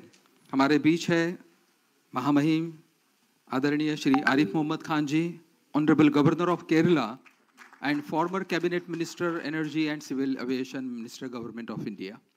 We have revered Professor Dr. Vishwanath ji Karad ji, who is founder of MIT World Peace University and creator of the largest dome in the World Peace Dome. So please help me welcome with a huge round of applause. We do have the spiritual leaders of eminence, Swami Narsimananda ji, who is a monk of Ramakrishna Math and Ramakrishna Mission and Secretary of the Ramakrishna Mission Sevashram, Kozhikode, Kerala. We also have Swami Vigyanananda ji, who is the founder and global chairman of World Hindu Foundation and joint secretary, general secretary of VHP. We also have Swami Yogi Amarnath ji, who is a renowned scholar and sadhak and founder of the Zero Meditation. We have Dr. Sampanananda Mishra ji, who is the Dean Culture and Director, Center for Human Sciences, Rishi University, Sonipat. We have Haji Sayyid Salman Chishti Sahab. He is the Gaddi Nashin and Dargah of Ajmer Sharif and chairman of Chishti Foundation of Ajmer, Rajasthan. We have Rabbi Isaac Malikarji, who is honorary secretary of the Judah Synagogue, New Delhi. We have Acharya Vivek Muniji, who is president of International Mahavir Jain Mission, New Delhi. And we have our own Dr. S.N. Pathanji, who is former vice president of ICCR and former vice chancellor of Nagpur University. We have Dr. Sanjay Upadhyay, who is a motivational speaker and orator of and founder of Man Karare Prasanna. And we have Professor Dr. Priyankar Upadhyay, who is a chairholder of UNESCO Chair for Peace and Intercultural Understanding at Malviya Center, Banaras Hindu University. And we have Pandit Gadgir Sahab, who is a very young, 95-year-old only, a Sanatan, Dharmi, and Sanskrit scholar. Thank you. Thank you so much for joining this Spiritualization of Politics Roundtable session. As per the tradition, we will begin. Yeah, please take your seats. Thank you. Thank you so much. सभी विधायकों का स्वागत, सम्मान.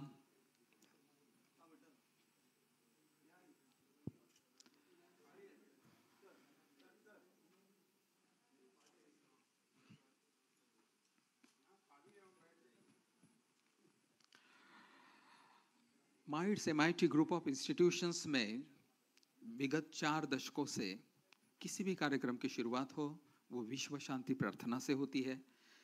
2 minute की ये प्रार्थना जब आप उसे कहोगे तो पता चलेगा कि ये विशेष संप्रदाय की नहीं है, ये विश्व शांति के लिए जो है ये शांति गीत, ये वर्ल्ड पीस प्रेयर है.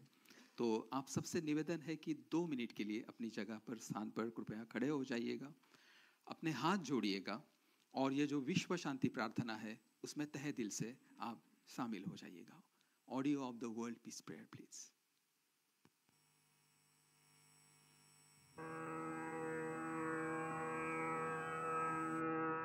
ओम नमो जियाद्या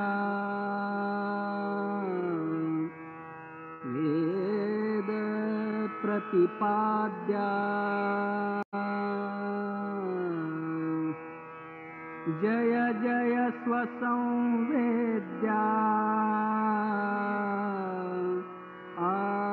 आत्मरूपा देवातुति गणेषु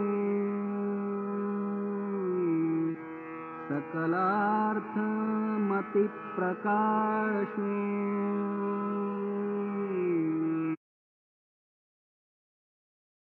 आसु अवधारि गोदी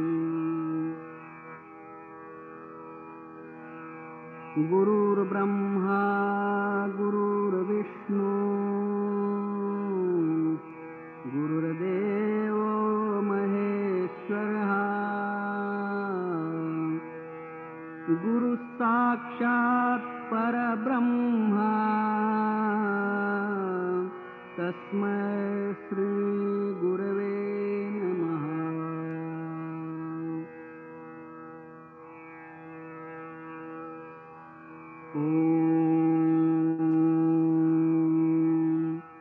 पूर्णमदः पूर्णमिदं पूर्णात् पूर्णमुदच्यते पूर्णस्य पूर्णमादाय पूर्णमेवावशिष्यते. ॐ शान्ति शान्ति शान्तिः. धन्यवाद. Thank you. कृपया अपनी जगह पे पुनः स्थानापन्न हो जाएं। हमारी ऋषि परंपरा के अनुसार ऋषि तुल्य मेहमान जब हमारे यहाँ पे पधारते हैं तो उनका हम स्वागत सम्मान भी करते हैं। तो स्वागत सम्मान के लिए मैं अपनी पूरी टीम को कहता हूँ कि प्लीज़ तैयार हो जाइए, सज्ज हो जाइए। सबसे पहले हम स्वागत सम्मान यहाँ पर करेंगे महामहिम गवर्नर ऑफ केरला आरिफ मोहम्मद खान जी का, और मैं रिक्वेस्ट करता हूँ revered professor doctor Vishwanath D Karad ji को कि वो इनका स्वागत करें। आरिफ मोहम्मद खान जी इनका स्वागत करें। इनको मैं रिक्वेस्ट करता हूँ कि श्रीमान आदित्य मोहम्मद खान जी इनका स्वागत करें। सो जोरदार तालियों से हम उनका अभिवादन करते हैं, स्वागत करते हैं। जोरदार तालियों से प्लीज।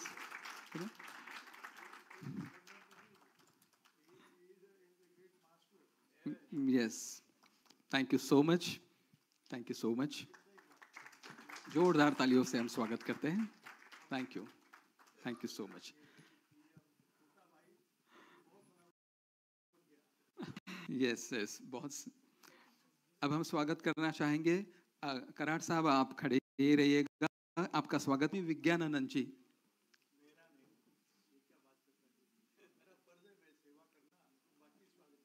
ठीक है जी, ठीक है, प्रणाम जी, ठीक है जी।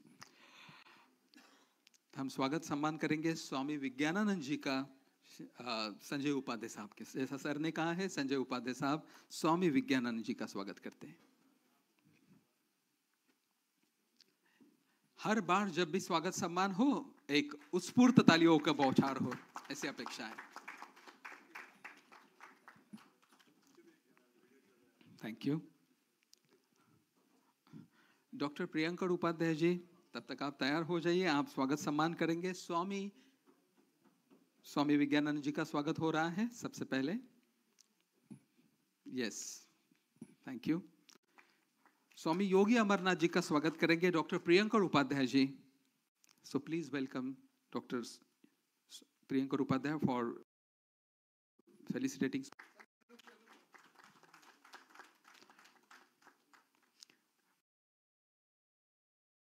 Priyankar Upadhyay call.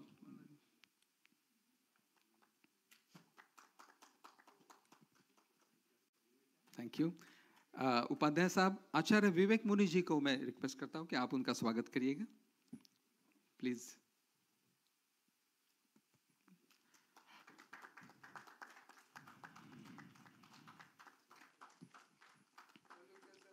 Thank you. और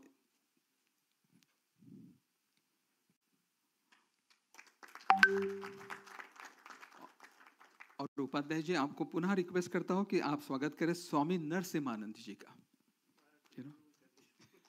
ये स्वामी नरसिम्हानंद जी, इनका स्वागत डॉक्टर प्रियंकर उपाध्याय जी के हाथों। और please get the memento as well.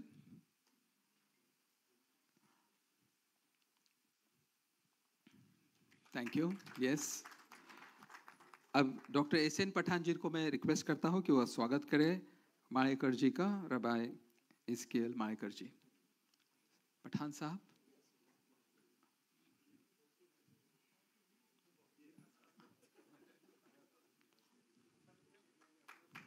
Thank you. Please get the memento as well very quickly. Yes.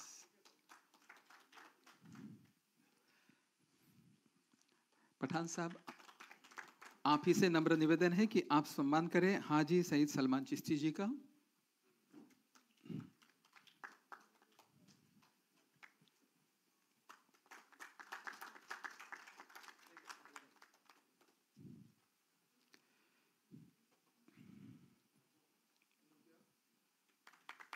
Thank you so much. और पठान साहब, अंत में आप स्वागत सम्मान करें डॉक्टर संपन्नानंद मिश्रा जी का। So please felicitate and welcome Dr. Sampadananda Mishra ji.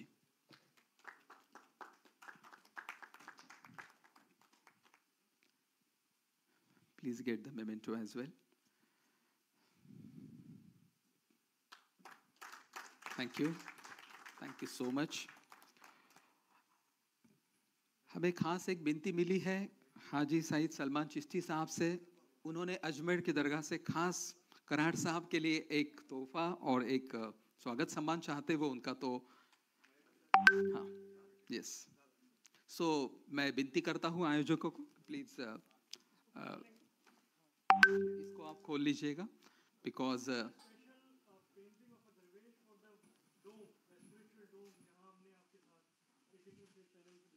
ये अच्छा। So you can use the mic, please, sir.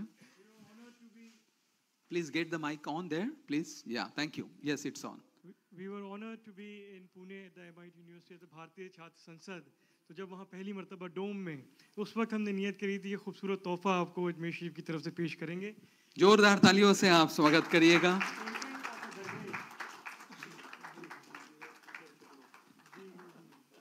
And if this is there, please. Chishti साहब आपको ये भी या चिश्ती साहब ने जो वहाँ की जो चादर है,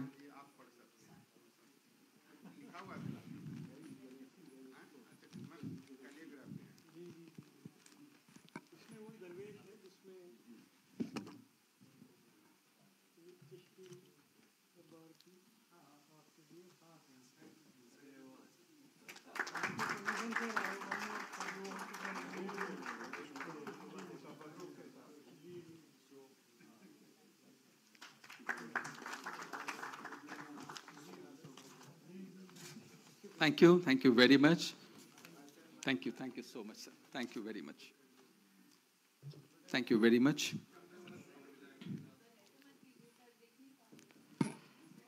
तो ये जो सेशन है राजनीति का आध्यात्मिकीकरण, हमारे भारत में हमने वो भी राजा देखे हैं जो आध्यात्मिक राजा थे, क्योंकि जब राजा जनक जैसा हो तो फिर अष्टावक्र का जो ज्ञान है वो समाज में फैल जाता है।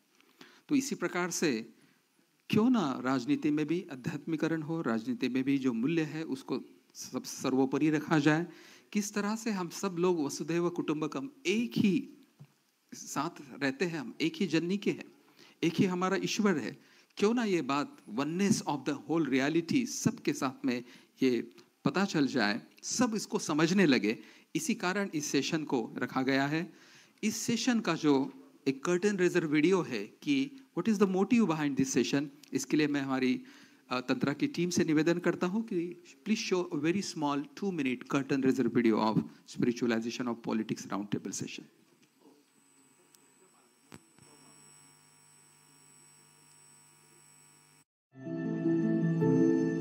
Welcome everyone to this exciting roundtable conference on the spiritualization of politics. Today, we are diving into a fascinating topic that explores how spirituality can positively influence the world of politics. So what exactly is spirituality? Let's take a trip back to ancient India, where a rich tradition of wisdom provides us with valuable insights. In simple terms, spirituality means doing what's good for everyone in society. It's like a universal welfare principle called Sarvodaya. Now, how does spirituality relate to politics? Well, it brings a much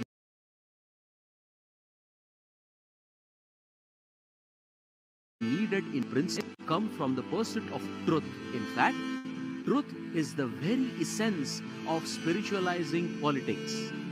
Imagine the impact of a political landscape built on truth and values. It's like constructing a nation with a strong and noble character. This is the true power of spiritualization, and today we are here to explore this concept together. Your thoughts and opinions on the spiritualization of politics are invaluable. By sharing your insights, you'll actively contribute to making this process more dynamic and meaningful. After all, the path to progress leads us to embrace the idea of Vasudhaiva Kutumbakam, where the world becomes one big family. So, get ready for an engaging and thought-provoking discussion. Let's explore how spirituality can transform politics for the better and create a brighter future for us all. Welcome to the Roundtable Conference on the Spiritualization of Politics.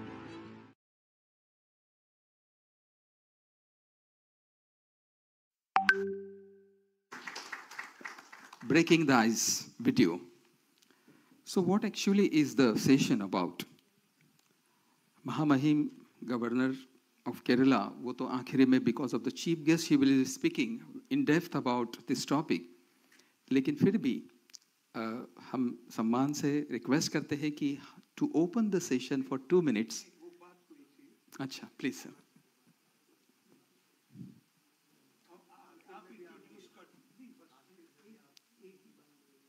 ठीक है जी, ठीक है. So moving ahead, thank you so much. We honor your suggestion, sir. Thank you so much. So there will be, in this session, there will be a panel. This panel will discuss about this topic of spiritualization politics. उनका एक vision जो है, उनका जो एक narrative है, उनकी जो थिंकिंग है कि किस तरह से ये भारत के सभी भूमि पे ये राजनीति का आध्यात्मिकीकरण जो है वो हो.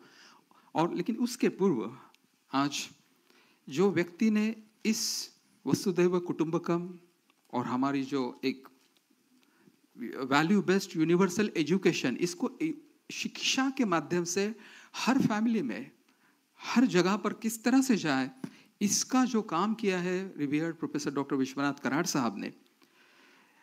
उन्होंने जो वर्ल्ड पीस डोम, जो largest dome in the world का निर्माण हुआ है, it took 15 long years to build that.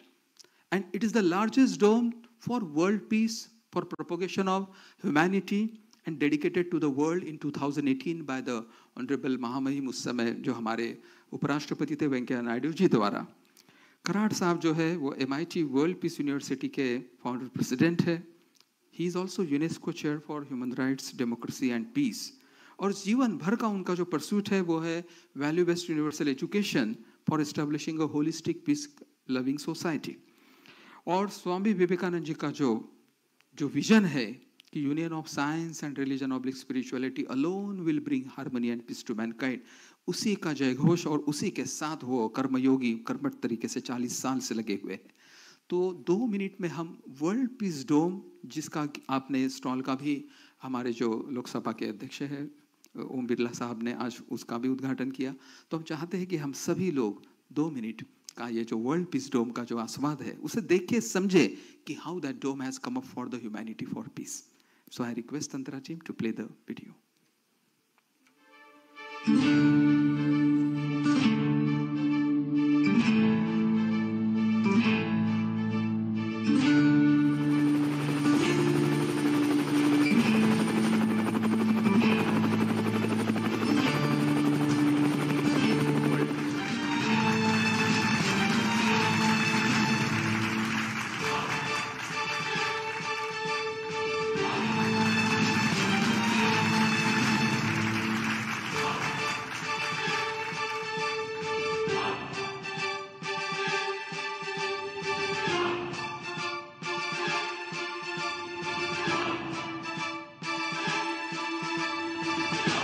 इक्कीसवीं शताब्दी में मेरी भारत माता विश्व गुरु बनने की काबिलियत रखता है.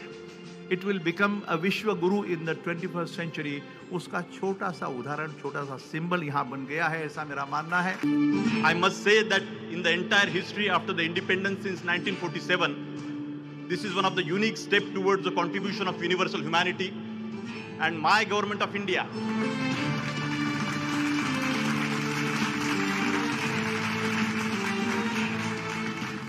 I appeal to the Vice President and Honorable Chief Minister to recognize this World Peace Dome as a structure of national and global importance and support to promote it in such a way that it evolves as one of the prominent tourism destinations of the world.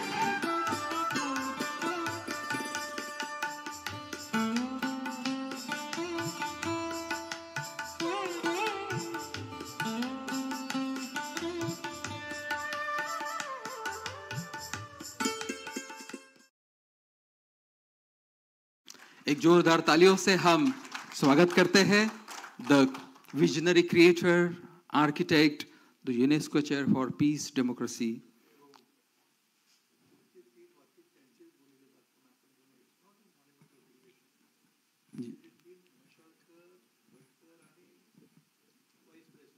Yes. Right. So we'll play that video also. There is a, yes, we'll play that video, sir. First we will welcome, and sir, we will like you to break the session and please help us welcome.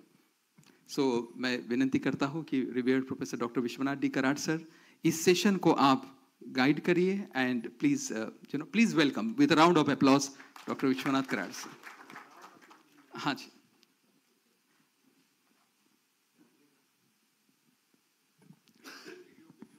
Yeah, the video. So the video. Yeah, I'll arrange the video, sir. Please. Thank you.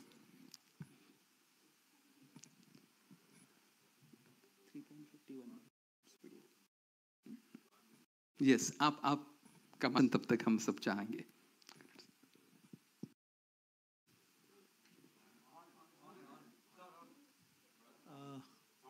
Honorable Governor of Kerala, my brother, a very learned, a very great scholar, thinker and philosopher, Arif Muhammad Khan Sahab, and all my friends who are sitting in this audience and on the stage.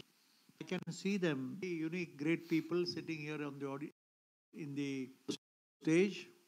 But as I have been asked to speak only at the beginning, to set the role or the ball rolling on the very important and a very favorite subject of mine, the lifetime mission which has been taken in the year 1996, when I had organized the first Parliament of Science, Religion and Philosophy.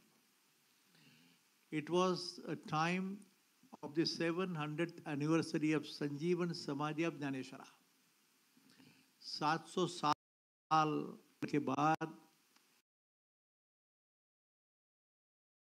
पहली being an engineer and being a man of science, ये दोनों का थोड़ा सा दिमाग होने के नाते I was asking the question to myself when I read the Einstein that time.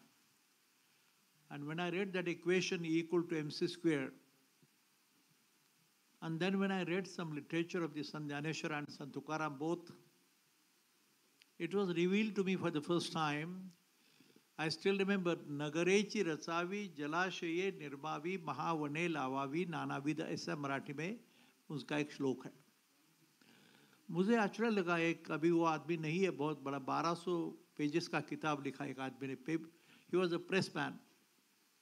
But when I read this, I was surprised how can the saint like Sant Dhaneshwara can think about the town planning. When you want to really locate or build up a village or a township, पहले वहाँ पानी है कि नहीं देखो, ऐसा लिखा है. बाद में बोले जल है तो बाद में पेड़ लगाओ और उसके बाद में वहाँ रहने का सोचो. I was shocked too, and I was a teacher at College Training Pune. मैं सोचा कैसे भी हो सकता है 700 साल के पहले एक 16 साल का लड़का भगवत गीता पे भाष्य करता है. उसके बाद में उसने लिखा है कि rising of the sun in the east and going to the west is a illusion, ऐसे लिखा है. सेकंड श्लोक है कि पूरब से सूरज का निकलना और पश्चिम की तरफ जाना ये भ्रम है, भ्रम. Rightly, the sun doesn't go from the east to the west. They are totally scientific. Totally scientific. Not a single word is illogical, unscientific. And then मैं सोच रहा कि इतना बड़ा तो मैंने, that time I still remember, then when I read the Einstein and the Schrödinger and Penrose, they are great scientists of the world. They have been telling now to all of us, and being a man from education, being a teacher for 40 years, being the head of the university, the Schrödinger and Penrose, the great scientists of the world who are equally great like Einstein, they have written a sentence in the last 5-10 years' time. They say, अरे भाई पढ़ने वाले पढ़ाने वाले अभी ये चलने दो, engineering management, special management, British management, ये मैनेजमेंट ठीक है, बट ध्यान में रखना कि you have to establish the new schools of thought. क्या है? They have said that we please start the establishment of the schools of consciousness and reality. अंतिम सत्य क्या है? The question has been asked to all of us. Not that I am the only person who knows everything, और my भाई साहब यहाँ बैठे हैं, सारे बड़े लोग हैं यहाँ पे. सत्य क्या है ऐसा पूछा है. What is the ultimate truth? ईश्वर की कल्पना क्या है? And what is the whole universe की बात क्या है? ब्रह्मांड की बात क्या है? संत तुकाराम कहते हैं अणु रेणु थोकड़ा और तुका आकाशा एवड़ा. क्या है भैया? कैसे हो सकता है? I am the smallest of the smallest of the small particle of the universe, but how it can encompass the entire universe?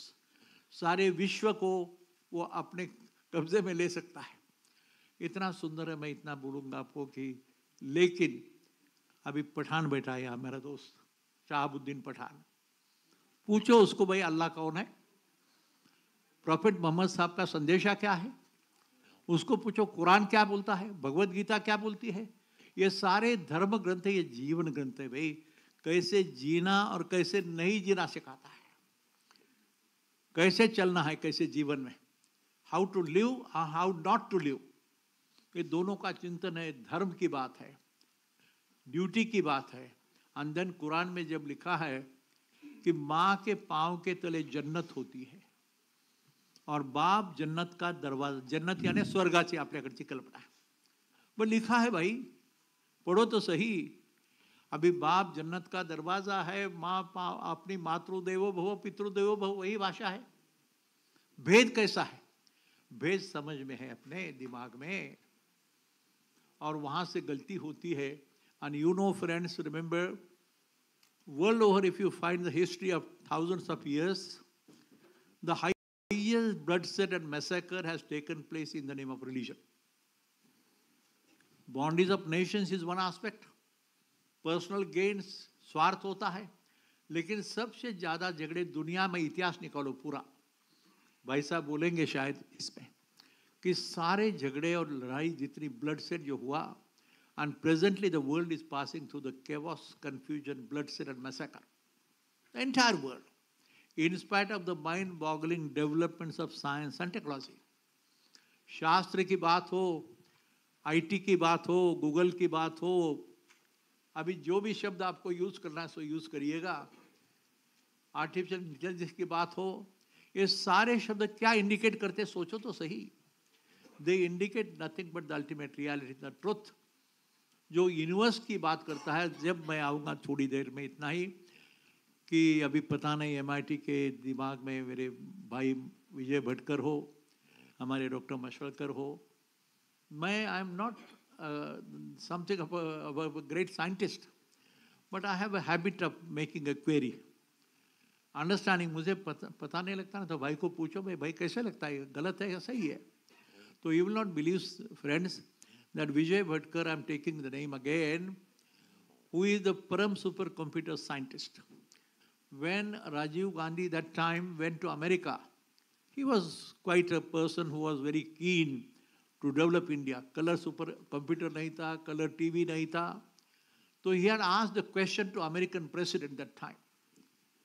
Being a pilot and being a man of understanding, he said to American government कि भाई हमको super computer की technology दे दो. But he was refused to give it. Indian Prime Minister was insulted, humiliated. And then Rajiv Gandhi ji came back and called a meeting of all the Indian scientists. Vasant Gowarikar, Sam Pitoda, those were the people that time. 300 scientists were called. Huh? C. तो उनको पूछा कि भाई आप में एक भी जन्म नहीं लिया आपने कि जो कंप्यूटर बना सकता है. And 2 days the discussion went on. And 2 days में एक भी आदमी भारत में, पूरे भारत देश में खड़ा नहीं हो पाया कि जो बोला कि मैं कंप्यूटर बनाऊंगा. And it was Nambudri or somebody, some secretary was there that time. Vijay Bhatkar was hardly 35 years old. And he was knowing what is called as a parallel computing is the name of the word. He was the person who knew this understanding. And then secretary told him, "Arey Vijay, why don't you get up and say something?" तीसरे दिन जब ये scientist Bharat का तुम्हारा भाई, इस देश का लड़का, इसको खड़ा होने को बोले and then he went on the stage, तो उनको देखकर लोगों ने जरा मजाक करना शुरू कर दिया। अरे ये कद छोटी है, विश्वास नहीं लगता कि ये इतना बड़ा कंप्यूटर साइंटिस्ट हो सकता है। आज दुनिया में 18 डिजिट कंप्यूटर बोलते हैं उसको, it's the highest. China and America are the two nations which are competing for this superiority. Only two nations in the world. But much better and much bigger computer has been designed, devised by Mr. Vijay Bhatkar even now. And that time when Vijay Bhatkar was asked by some typical elderly people, so you are going to make a supercomputer? How much time it will take? 10 years? 20 years? Ridicule kar rahe the. And now is the lesson to learn. Vijay Bhatkar said, if you people sitting in the audience, if you do not disturb me and give me the freedom, I'll make the supercomputer within 2.5 years' time. And it was done. Sorry. Pranam, sir. What a good luck. Honorable Sivraj Patil Sahab, welcome him. And possibly that time when the first supercomputer was developed by Vijay Bhatkar, when Rajiv Gandhi ji went to America for the supercomputing का बात है, DST के अभी minister थे ना, department of science and technology. तो बड़ी बात है कि ऐसे होता है भाई। आज भारत की स्थिति ऐसी है कि दुनिया में जितना भी ये माहौल चल रहा है सारा scientific development, the question is understanding of the essence and philosophy behind. What is this parliament of science, religion and philosophy? ये कैसे आता है? कभी पहले कभी हुआ था? 1996 in the name of Sant Jnaneshwara, and when I said philosopher Sant Jnaneshwara to Einstein, it was a very courageous statement on behalf of us. It was very difficult to make it challenge, but we had 9 parliaments world over on this very subject. And for the first time, men of science, men of religion, oblique spirituality, and men of philosophy came on the common stage. उसके पहले philosophers अलग, scientists अलग, and men of religion बोलते ही नहीं थे. Men of religion तो धर्म की बात होती है, छूत अछूत की बात होती है. So you will not believe it. Men of religion, men of philosophy, and men of science, they never came together on one common stage. But fortunately, through the guidance of all these people, and Dr. Surendra Barlinge, who was a man of philosophy from Nagpur, who was not a believer of God. Let me tell you, the beauty of my life is that Dr. Surendra Barlinge, sir, he was not a believer of God at all. And I am a complete believer. I do understand the essence and philosophy of all these aspects. So Barlinge, for 3 years, you will not believe it, for 3 years, I used to have a discussion, deliberation. घर में जाके उनके पाँव के करीब बैठना, chair पे वो बैठेंगे, और चर्चा क्या थी कि हमारे संत ज्ञानेश्वर फिलोसोफर है क्या नहीं, संत तुकाराम फिलोसोफर है क्या नहीं, Aristotle, Socrates, Plato, Kant, Hegel, Spinoza, big list. I said, who decided them to be philosophers? देश जो राजा राज्य करता है ना, the ruler, he decides किसको क्या बोलना वो तय करता है. तो आपको तो मालूम है कि क्या हुआ, कैसे हुआ. तो all these great philosophers of the world, but in that list there was not a single name from India. No Jnaneshwara, no Purandar Das, Kanak Das, Guru Nanak, किसको भी फिलोसोफर नहीं बोलते थे. तो वही बात थी, और उसके लिए 96 के पहले जब ये परिषद हुई, तो that time Dr. Barlinge had organized one national philosophers meet.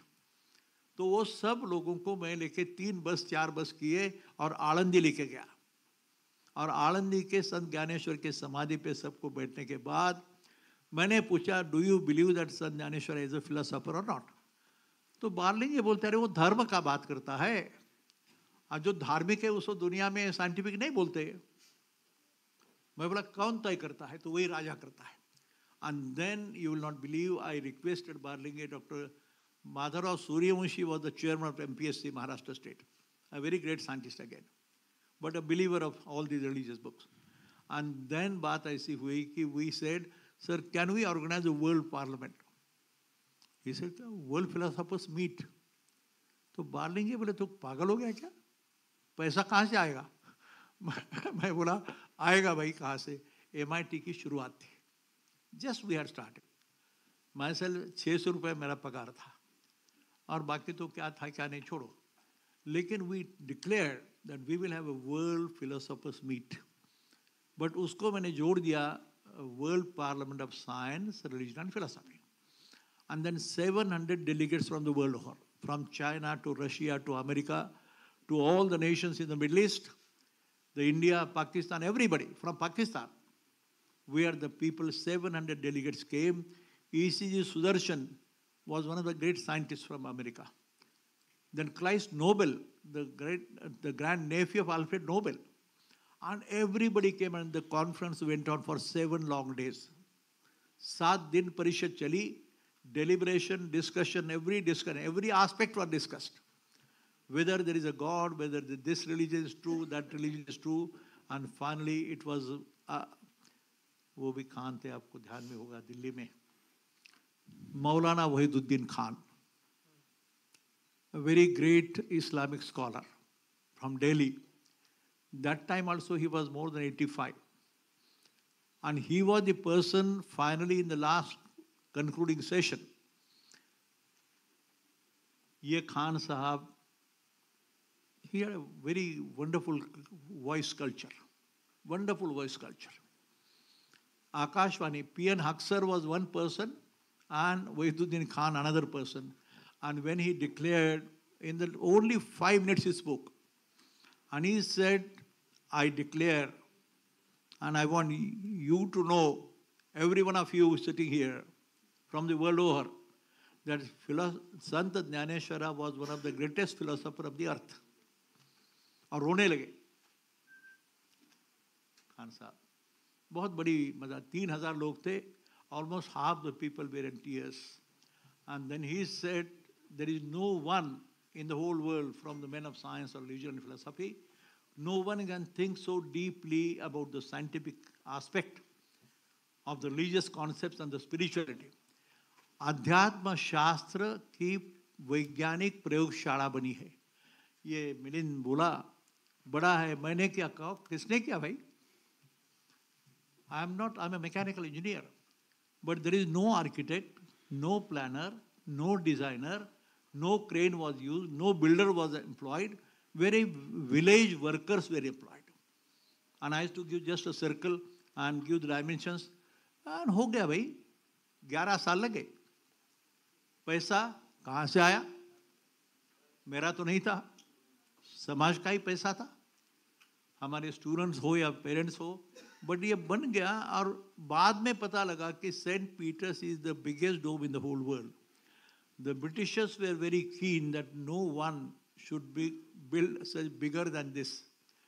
उसका डायमीटर है 136 फीट. बिसे नाम का मेरा स्टूडेंट है, मेरे साथ होता था, उसने गूगल पे वगैरह देखा तो बाद में पता लगा. मैंने शुरू में विचार किया था कि प्रेयर हॉल बनाना था मुझे. पहले सोचा 90 फीट डायमीटर, देन 110, 120, 130, 140, और एक रस्सी लेके हम घूम रहे थे. गेहूं का फील्ड था, मार्च महीना था, कड़ी धूप थी, और वो रस्सी लेके घूम रहे थे कि कोई अटकाव नहीं आता है. And then I took it as 160 feet diameter. तो लोग बोले क्या पागल है क्या तू? 160 फीट डायमीटर का डोम बन सकता है? कौन बनाएगा? कैसे बनाएंगे? कंक्रीटिंग कैसे होगा? कितने पिलर्स होंगे? सब 1-2 मिनट. ये बहुत कॉमन सेंस की बात है मेरे लिए, मेरे दोस्तों के लिए. इसको दिमाग नहीं लगता है.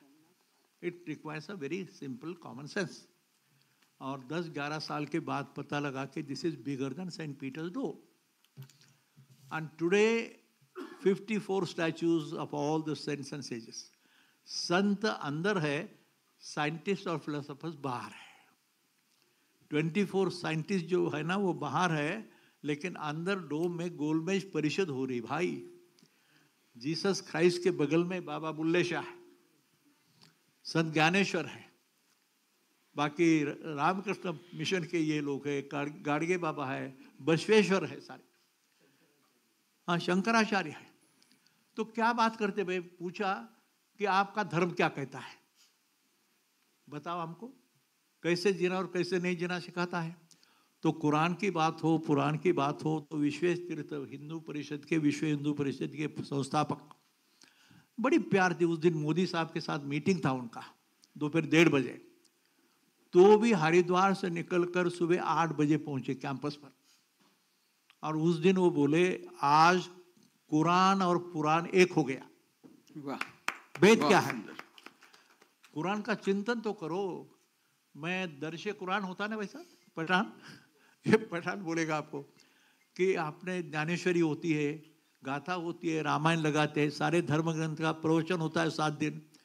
इस्लाम में क्यों प्रवचन नहीं होता ऐसा? इस्लाम तो कुरान वाले पढ़ते हैं। मैंने पूछा तो ये पठान मेरा दोस्त है, खड़े रहो भाई देखने दो। ये शहाबुद्दीन पठान बड़ा गरीबी से आया, रोटी नहीं थी खाने को भी, वाइस चांसलर बना, डायरेक्टर बना, शाम को पत्थर की घड़ाई करके बेचना उसको एक खड़े को, और दिन 8 आना कुछ आता था उसकी ज्वार लाने का, पिसाई करके लाने का, और रात 8:30-9 बजे के तो रोटी मिलती थी।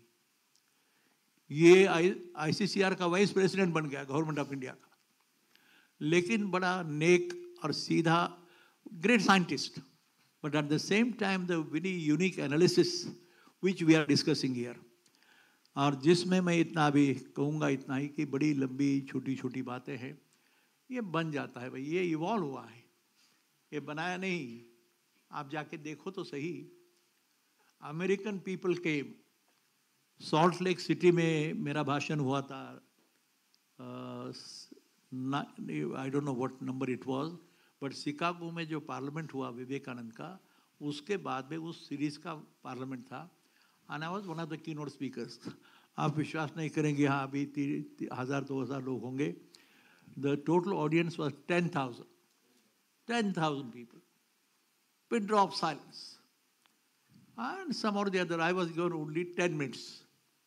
तो ऐसे था, तो 10 मिनट में इतना प्रभाव हो गया कि सारे लोग 2-2.5 मिनट तालियां तालियां। मैं अभी पूछा कि तालियां क्यों नहीं बजाते भाई आप, इनकरेज करो, अपना भाई खड़ा है, ये बोलेंगे मैं बोलूँगा। तो वहाँ पे मैंने अनुभव किया, और एक स्टेडियम वहाँ थिएटर बनाया है, ये छोड़ो 20,000 सीट्स है उसमें, और नो सपोर्ट। ये जो कम्युनिटी है क्या, सॉल्ट लेक मॉर्मन कम्युनिटी के लोग हैं, ये सारे मेरिडियन ग्रुप उनका है। मैं क्यों बता रहा हूँ कि दुनिया में इतने बड़े लोग कई काम करते हैं, लेकिन धागा एक है, सूत्र एक है, जीवन की दिशा एक है, लेकिन अनपढ़ हो गए, स्वार्थी हो गए। और मैंने जब बोला कि स्पिरिचुअली ओरिएंटेड साइंटिफिक लेबोरेटरी है ये प्रयोगशाला, ये प्रयोगशाला जीवन की दिशा देने के लिए, और अभी कोरोना के बैकग्राउंड पे जो हुआ है उसके बाद थोड़ी अकल आ गई हमको, कि लोग मानने लगे कि कोई तो है भाई गड़बड़, ईश्वर नाम की चीज़ है, कोई भगवान कहता है, कोई और कुछ कहता है, नाम अलग है। मेरा नाम विश्वनाथ है, आपका नाम क्या है? विज्ञानानंद। ये अपने माँ बाप ने दिया भाई, मुझे और कुछ कहते तो क्या फर्क होता है? क्या आपका नाम क्या है बोलो? प्रियंकर। ये सारे नाम, शिवराज पाटिल बेटे, आरिफ भाई बेटा है, ये तो नाम अपने माँ बाप ने दिया है भाई, और भी कुछ मिलता तो इसमें बदलाव नहीं आता। तो ये बातें छोटी छोटी, इतना सुंदर चिंतन है, आपको मैं बताऊं, ज्ञानेश्वरी हो, गाथा हो, पुराण हो, कुरान हो, इसके पीछे जो फिलॉसफी है, इसके पीछे जो साइंटिफिक बेस है उसका, वो अल्टीमेट रियलिटी का है। चैतन्य स्वरूप ऐसा शब्द है उसके लिए, चिद विलास ऐसा शब्द है। अभी काशी बनारस में आपका भाषण छप गया, अभी इतना सुंदर है, सुनने लायक है। आज के मेहमान सारे लोग इतने बड़े हैं आप, लेकिन ये मेरा भाई आरिफ मोहम्मद खान जो गवर्नर साहब है, लेकिन मानते नहीं, घमंड नहीं गवर्नरशिप की, ये नम्रता बोलते, नम्र झाला होता त्याने कोंडिले अनंता, विनम्रता। घमंड आती है तो मजा नहीं, कितना भी पैसा हो, कितनी बड़ी बिल्डिंग हो, जो भी हो, यही सीखने का ये प्रयास है वैसा। और मैं यही बोलता हूँ कि मेरी आपको अपील है कि ये संस्था का ज़रा देखो, देखना, उसके बाद समझना, और उसके बाद अनुभूति का विषय होता है। एक्सपीरियंस द ट्रुथ, उसके सिवा पता नहीं लगता। नहीं तो देखा, हाँ अच्छा है वैसा, अरे समझ तो लो उसके अंदर क्या है। जैसे मैंने बोला कि ये देह है, छोटा सा अमीबा है, समझो, the smallest of the smallest insect.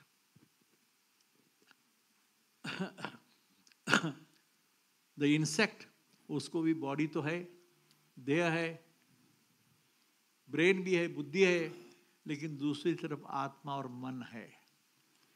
अपनी एजुकेशन में आत्मा और मन की सोच नहीं रही, ऐसी बात है। That is modern education.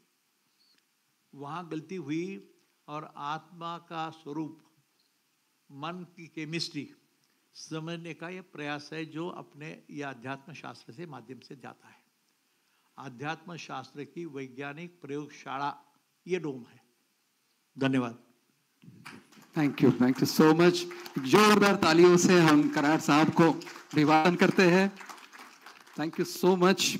The passion, the Fyers, एकम सत विप्रा बहुधा वदंती।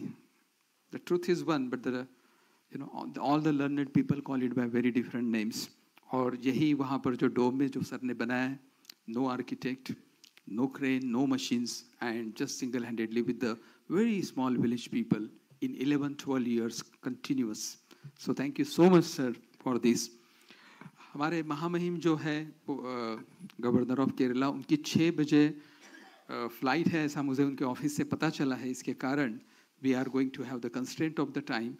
So I will request all the now spiritual leaders who will be participating in the panel discussion on spiritualization of politics.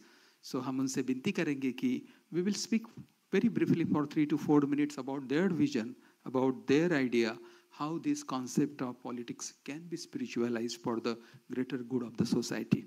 उससे पूर्व हम स्वागत करते हैं फॉर्मर लोकसभा स्पीकर माननीय श्री चेरराज पाटिल जी का। एक जोरदार तालियों के साथ हम उनका स्वागत करेंगे। हम स्वागत करते हैं सोमनाथ भारती जी का। थैंक यू सो मच जी। और स्वागत करते हैं सभी हमारे जो विधायक हैं उनका। सबसे पहले मैं निमंत्रित करता हूँ बड़े संक्षिप्त में अपने विचार इस पे रखना है स्वामी नरसिम्हानंद जी को, जो कि सेक्रेटरी है रामकृष्ण मिशन सेवाश्रम कोझिकोड केरला से। अब वहीं से everything is on. Thank you.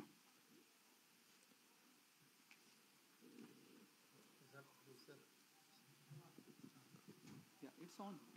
Honorable Governor of Kerala, Shri Arif Mohammad Khan ji, the founder of MIT University, Dr. Vishwanath Karad ji, Swami Vigyananand ji, Swami Yogi Amarnath ji, Dr. Sampadanand Mishra ji, Haji Sayyid Salman Chishti ji, Rabbi Ezekiel Isaac Malakar ji, Acharya Vivek Muni ji, Dr. Pathan ji, Sanjay Upadhyay ji, Priyankar Upadhyay ji, Shri Vaj Patil ji, all the other legislators present here. Spiritualization of politics, some would say they might not go together, but in the tradition of India, Swami Vivekananda said, up India and conquer the world with your spirituality. Bharatvarsh की जो परंपरा है वो आध्यात्मिक परंपरा है। स्वामी विवेकानंद जब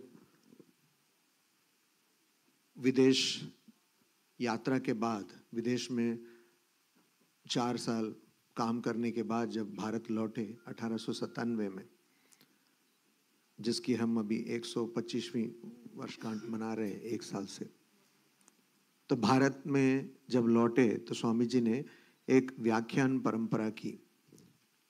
अभी जो श्रीलंका में कोलंबो है वहाँ से आज उत्तराखंड में जो अल्मोड़ा है वहाँ तक, those lectures are available as lectures from Colombo to Almora. वहाँ स्वामी जी एक बहुत महत्वपूर्ण बात कहते हैं। स्वामी जी कहते हैं कि हर राष्ट्र का एक स्वभाव होता है। कुछ राष्ट्रों का स्वभाव राजनीति है, कुछ राष्ट्रों का स्वभाव दर्शन है। स्वामी जी कहते हैं कि भारतवर्ष का स्वभाव भारतवर्ष की जो रीढ़ की हड्डी है वो आध्यात्मिकता है। और स्वामी जी कहते हैं कि अगर ये संभव हो कि गंगा जो गोमुख, उत्तराखंड में गोमुख से उत्पन्न होती है और पश्चिम बंगाल में गंगा सागर में जाकर समुद्र से मिल जाती है, अगर ये भी संभव हो कि इसका प्रवाह बदल दिया जाए, उसका पथ बदल दिया जाए, ये असंभव है, पर अगर ये भी संभव हो तब भी ये कभी संभव नहीं होगा कि भारतवर्ष की जो रीढ़ की हड्डी है, उसका जो चरित्र है, आध्यात्मिकता, उसको बदला जाए। इसलिए आज का जो विषय है राजनीति का आध्यात्मिकीकरण, ये विषय बहुत प्रासंगिक है और मैं धन्यवाद ज्ञापन करना चाहूँगा विश्वनाथ कराड़ जी का, उनके सुपुत्र राहुल कराड़ जी का, जो इस स्तर पर कभी जो नहीं हुआ, मुझे नहीं लगता किसी भी राष्ट्र में हुआ, और भारतवर्ष जैसे राष्ट्र में जो मैं समझता हूँ वास्तविक तौर पर सही मायने में एक राष्ट्र है जहाँ पे हम लोकतंत्र की बात कर सकते हैं, वास्तविक स्तर पर यहाँ पे लोकतंत्र है।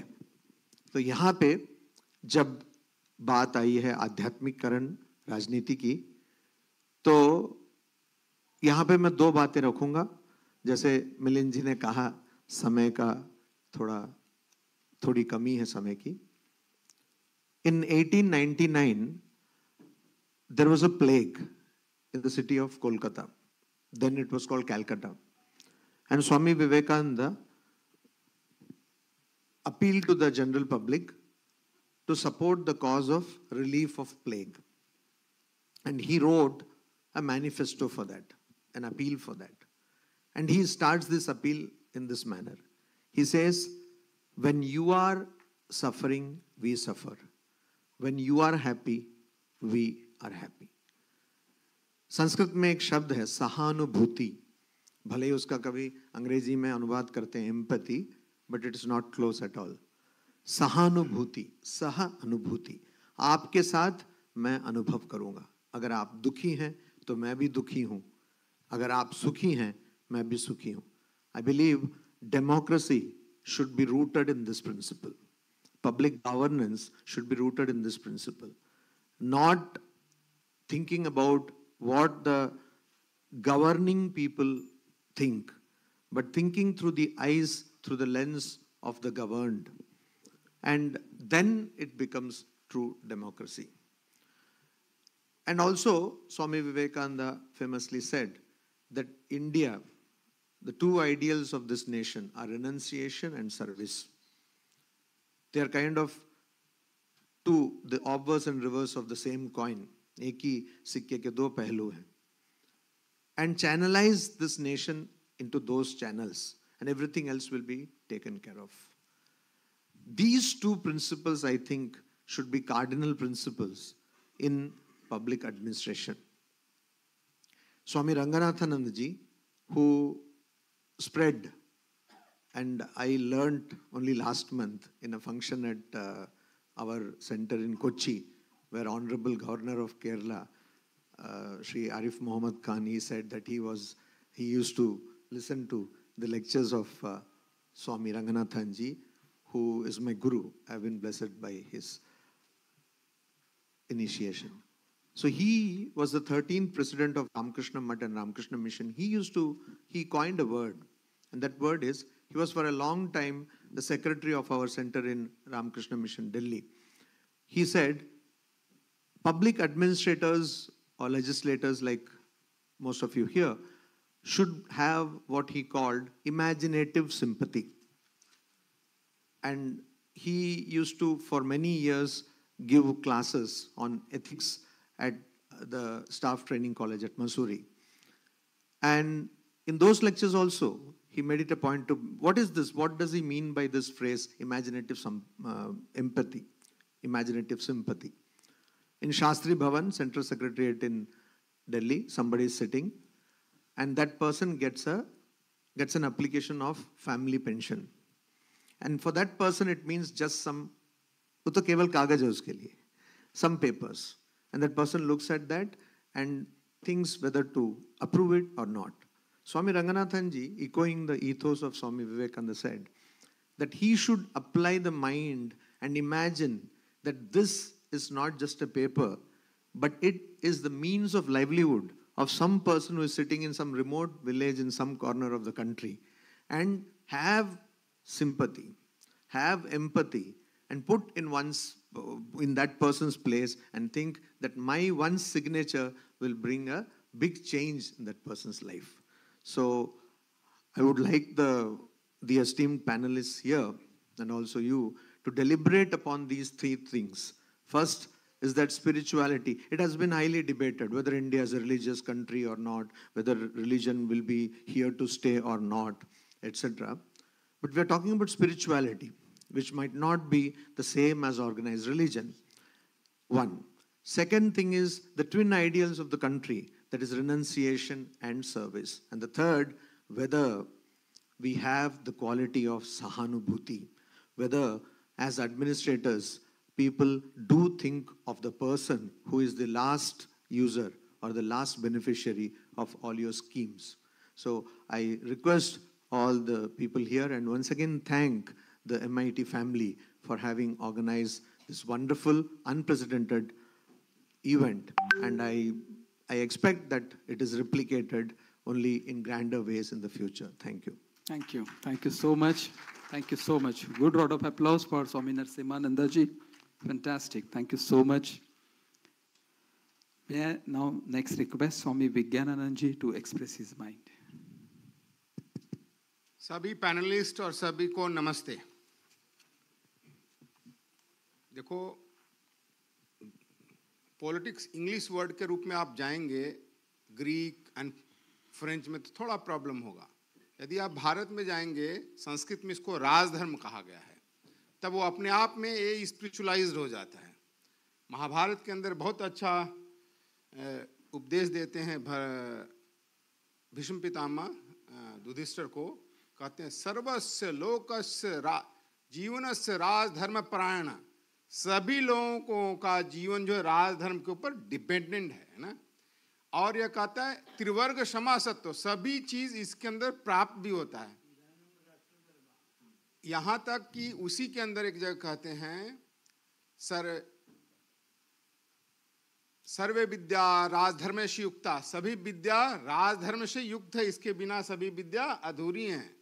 सर्वे लोका राजधर्म सुप्रविष्टा, यह राजधर्म सभी लोकों में प्रविष्ट है। सर्वे त्यागा राजधर्म सुत्यागा, इसमें सभी से ज्यादा त्याग है, इससे बड़ा त्याग कहीं नहीं है। फिर उसके आगे यहाँ सभी में दीक्षा, सब सर्वे दीक्षा, सबसे ज्यादा संकल्प जो हम आप समाज को भला करने के लिए करते हैं, इसके अंदर ही है। फिर कहते हैं सर्वे धर्मा राजधर्म प्रधान है, सभी धर्मों में प्रधान है, क्योंकि सभी धर्म इसी के द्वारा रेगुलेट, कंट्रोल, मॉनिटर होते हैं, है ना।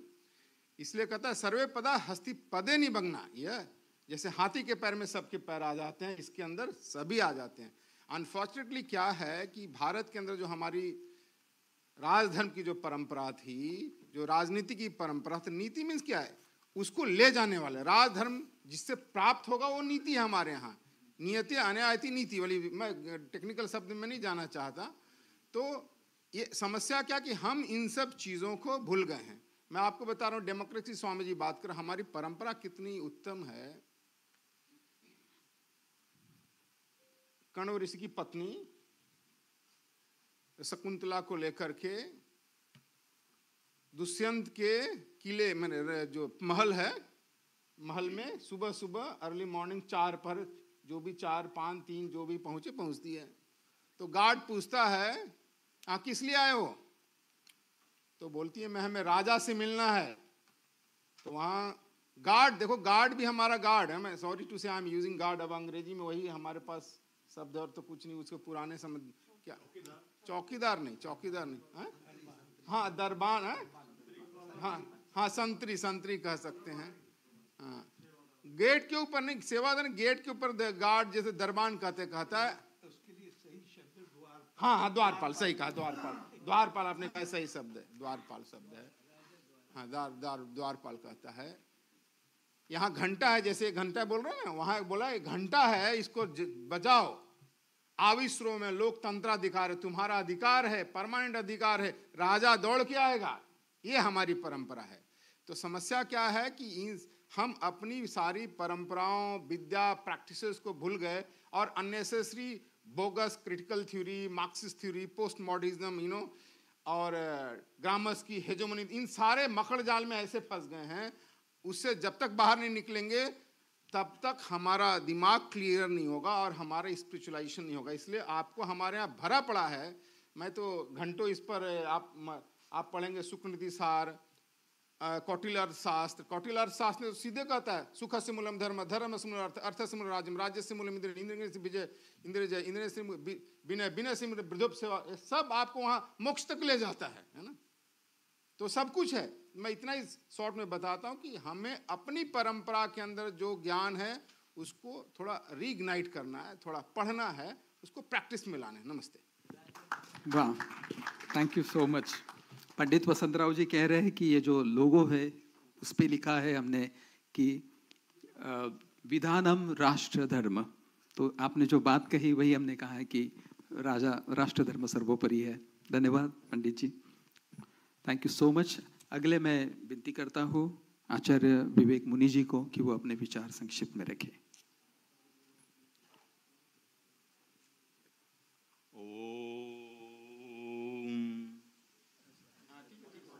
शुरू है।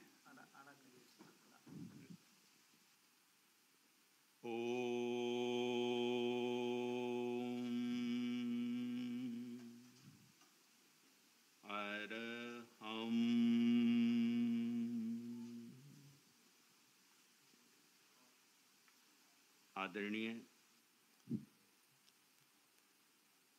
राज्यपाल आरिफ मोहम्मद खान जी,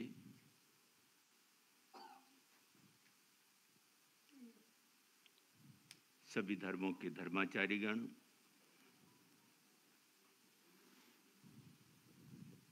उपस्थित सभी गणमान्य लोग, बहुत ही सुंदर विषय रखा गया है, राजनीति का अध्यात्मीकरण। वैसे देखें तो भारतीय संस्कृति में राजनीति और अध्यात्म बहुत गहरे में जुड़ा हुआ है। चाहे इतिहास की बात करें, राजा जनक से लेकर के जो भी राजा हुए हैं उनको मार्गदर्शन कुलगुरु और राजगुरु करते थे, जिससे क्योंकि गुरु जो होते हैं या धर्म अध्यात्म की जो शिक्षा है वो पूरी मानवता के लिए, पूरे प्राणी मात्र की भलाई के लिए, कल्याण के लिए, और राज सत्ता पर, राजनीति पर जो भी पार्टियां या जो भी राजा होता है उसकी जिम्मेवारी होती है, उसका कर्तव्य होता है कि प्रजा की जो आवश्यकताएं हैं, जो जरूरतें हैं, वो पूरी हों बिना भेदभाव के। क्योंकि धर्म और अध्यात्म हमें भेदभावों से मुक्त करता है और अपनी तरह ही सभी जीवात्माओं को, सभी लोगों को देखने की दृष्टि और नजर देता है। और यही जो सोच है, यह जो विचार है, यह जो भावना है, यह जो नेता लोग हैं जो नेतृत्व करते हैं जनता का, जनता के प्रतिनिधि हैं, उनको विशेष रूप से ये एहसास होना चाहिए, ये पता होना चाहिए और ये अंदर से एक दिली भावना होनी चाहिए कि मुझे भेदभावों से ऊपर उठ करके जो मानव की जरूरत है उसे पूरा करना है। जरूरत क्या है? अगर देखें तो 6 जरूरतें हर मानव की हैं। रोटी, कपड़ा, मकान, शिक्षा, आरोग्य और आजीविका, ये 6 सभी की जरूरतें हैं। इसके बिना कोई भी जीव, कोई भी मनुष्य रह नहीं सकता। तो ये हमें जो भी शासन में, सत्ता में हैं राजनीतिज्ञ लोग, उनको ये सुविधाएं देनी होती। लेकिन अध्यात्म हमें क्या देता है? अध्यात्म हमें शांति देता है, अध्यात्म हमें शिक्षा देता है, अध्यात्म हमें वह बुद्धि देता है जहां हम बुराइयों से, चाहे वो बाह्य सामाजिक जीवन में हो, चाहे हमारे अंदर जो बुराइयां हैं उनको हम समझ सकें और अपने जीवन से उन बुराइयों को दूर कर सकें और अपने जीवन में नैतिकता के गुणों को, धार्मिक गुणों को, मानवता के गुणों को विकसित कर सकें। लेकिन ये जिम्मेवारी केवल राजनीतिज्ञों की है या केवल धर्माचार्यों की? अगर देखें तो ये जिम्मेवारी प्रत्येक नागरिक की बनती है, क्योंकि हर नागरिक इस राष्ट्र का नागरिक है वो, और उसकी ये जिम्मेवारी है कि वो किसी भी उच्च पद पर जा सकता है। वो राष्ट्रपति भी बन सकता है, प्रधानमंत्री भी बन सकता है। तो ये संस्कार शिक्षा के द्वारा बचपन से उसके जीवन में आने चाहिए। वो बचपन में कब आ सकते हैं? क्योंकि पहले तो माता पिता उसके होते हैं, वही गुरु होते हैं, वही शिक्षक होते हैं। पहले संस्कार उसे वहाँ घर से मिलते हैं जहाँ से वो माता पिता की, परिवार के लोगों की उंगली पकड़ करके चलता। तो हमें वो माहौल उस परिवारों में बनाना होगा। हमें जहाँ से जो शिक्षा के जो मंदिर, जहाँ से उनको एजुकेशन दी जाती, आज अगर वर्तमान में देखें जो शिक्षा की स्थिति है, वो केवल रोजगार की शिक्षा दी जा रही है कि कैसे उससे रोजगार मिले और कैसे वो अपने रोटी, कपड़ा और मकान और शिक्षा और आरोग्य की व्यवस्था कर सके। लेकिन उतने से ही मनुष्य जीवन की जिम्मेवारी पूरी नहीं होती। मनुष्य जीवन सभी प्राणियों में सर्वश्रेष्ठ जीवन। उस जीवन की जिम्मेवारी अपनी जरूरतों को पूरा करने के साथ साथ पूरी कायनात की, पूरी प्रकृति की जो घटक हैं, पंचभूत, क्योंकि पंचभूतों से जो बनी हुई सृष्टि है उसे भौतिक कहते हैं। और जो आत्मा है और परमात्मा है, चाहे उसे ईश्वर कहें, चाहे कोई अल्लाह कहता है, कोई गॉड कहता है, उस तक पहुंचने का जो मार्ग है वह है अध्यात्म। लेकिन वो हमारे जीवन से परिलक्षित कैसे होगा? तो अध्यात्म के आत्मा का जो मूल गुण है अगर देखा जाए तो अनंत शक्ति है, अनंत ज्ञान है, अनंत दर्शन है और अनंत आनंद है। ये मूल रूप से आत्मा के गुण। लेकिन ये गुण हमारे जीवन में अभिव्यक्त कैसे होंगे?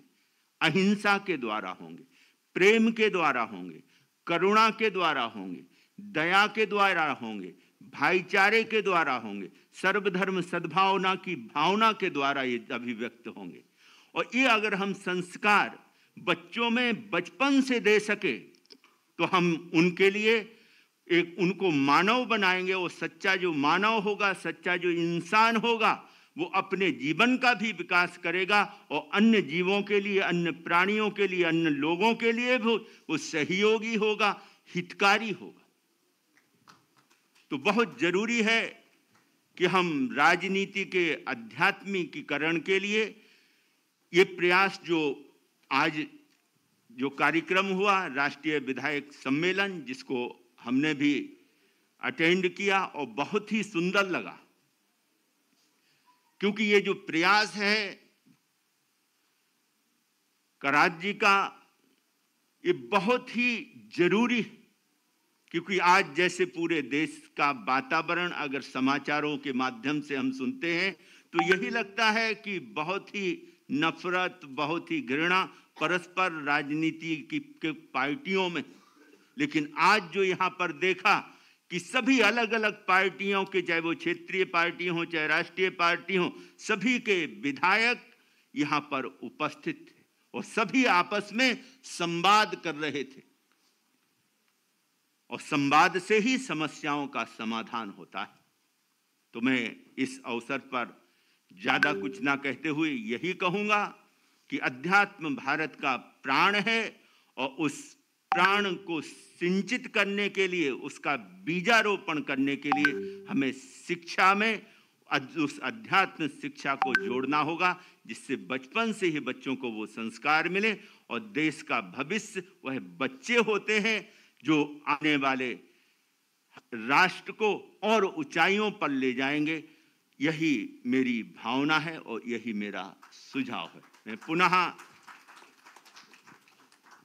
कराड जी को और उनकी पूरी टीम को विशेष रूप से हार्दिक बधाई और शुभकामनाएं देता हूं और सफल प्रोग्राम की बहुत बहुत बधाई।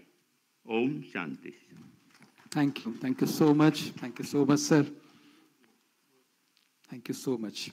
मैं विनती करता हूँ श्री अरबिंदो के डिवोटी और माता के डिवोटी डॉक्टर संपन्नानंद मिश्रा जी को, वहीं से आप, हाँ जी प्लीज यस इट्स ऑन।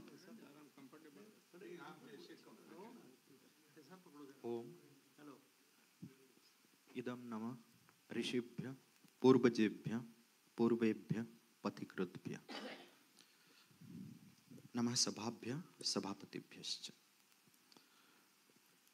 हमारी ऋषि परंपरा को प्रणाम करते हुए मैं दो शब्द आपके सामने रखना चाहता हूँ। जैसे स्वामी विवेकानंद जी ने कहा कि हमारे देश में the rishis were the true leaders, never the kings, never the monarchs. एक जनक थे तो उनके पीछे अष्टावक्र ऋषि थे, एक रामचंद्र थे तो उनके पीछे विश्वामित्र और वशिष्ठ थे, और आगे चलकर एक छत्रपति शिवाजी थे तो उनके पीछे एक समर्थ रामदास भी थे। तो ये ऋषि परंपरा में ऋषि कौन है, ये ऋषित्व को अपने अंदर अभिव्यक्त करना, यही अपने आप में अध्यात्म है। एक ऋषि का 3 गुण होता है। एक ऋषि दृष्टि संपन्न होता है, जो अपने अंतर्दृष्टि के बल पर सत्य को देख पाता है। एक ऋषि श्रुति संपन्न होता है, जो अपने अंतःश्रुति के बल पर सत्य के वचन को सुन पाता है। और एक ऋषि विवेक संपन्न होता है, जो सत्य और असत्य, अंधकार और प्रकाश के भेद को जानकर प्रकाश, सत्य और धर्म की प्रतिष्ठापना करने के लिए दृढ़ संकल्पबद्ध होता है, और उसके अंदर वह सामर्थ्य होता है कि वह धर्म की प्रतिष्ठा करे। और आज जब अध्यात्म और धर्म का बहुत ज्यादा राजनीतिकरण हो रहा है, उसी समय हम चर्चा कर रहे हैं राजनीति का आध्यात्मिकरण। और ये एक कालखंड में हम जी रहे हैं जहां इस राजनीति का आध्यात्मिकरण की बहुत आवश्यकता है। और समस्या कहाँ है? श्री अरविंद ने कहा है कि the problem of existence is the problem of harmony, समरसता का अभाव। और ये समरसता का अभाव तब होता है जब चेतना में एक छोटापन आ जाता है। ये चेतना के छोटापन को अर्जुन ने फूट फूट कर रो रहा था, और भगवान श्री कृष्ण के सामने वो रखा कि कार्पण्य दोषोपहत स्वभाव, मेरा संपूर्ण स्वभाव जो है कार्पण्य दोष से प्रतिहत हुआ है। यह कार्पण्य दोष से मुक्त होना हम सबका कर्तव्य है। और अध्यात्म में इसी को बहुत बल दिया गया है कि इस कार्पण्य दोष से, एक कृपणता का भाव से, जो चेतना की जो संकुचित भावना है, एक जो नैरोनेस ऑफ कॉन्शियसनेस है, उसी में ये जो भेदभाव जिसकी बात कर रहे थे मुनिवर, तो ये भेदभाव की भावना ये नैरोनेस ऑफ कॉन्शियसनेस में आता है। अयम निजः परो वेति, जो आज सुबह चर्चा हो रही थी कि गणना लघु चेतसाम, इस लघु चेतना से ऊपर उठकर जब हम विशाल चेतना को अपने अंदर प्रतिष्ठापित करेंगे, तब जाके वसुधैव कुटुंबकम का भाव अपने आप स्वाभाविक रूप से हमारे अंदर ये भाव आएगा। पर बहुत ज्यादा हम बात करते हैं वसुधैव कुटुंबकम की, पर उदार चरित्रता की बात हम कभी करते नहीं। तो ये लघु चेतस से उदार चरित्रता को अपने अंदर जब हम विकसित करेंगे, तब सब कुछ अपने आप अध्यात्म ही डूब जाएगा। इन्हीं शब्दों के साथ पुनः एक बार आपका धन्यवाद करते हुए मैं अपनी वाणी को विराम देता हूँ। धन्यवाद। बहुत बहुत धन्यवाद। Thank you so much, thank you so much. और अभी मैं विनती करता हूँ रबाई इज़ेकेल इसाक मालेकर साहब, आप अपना संक्षिप्त में अपना गाइडेंस दें।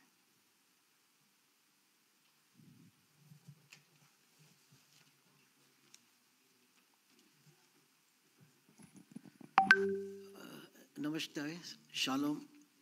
Though I am representing here as a priest of the Jewish community, the microscopic community of India, and now I have seen that everyone is reciting prayers from their religion, but here I am not going to recite any Jewish prayers, क्योंकि सर्वधर्म की बात कर रही है, उसके बाद हम आध्यात्मिकता का बात कर रहे हैं, तो मैं प्रार्थना करूँगा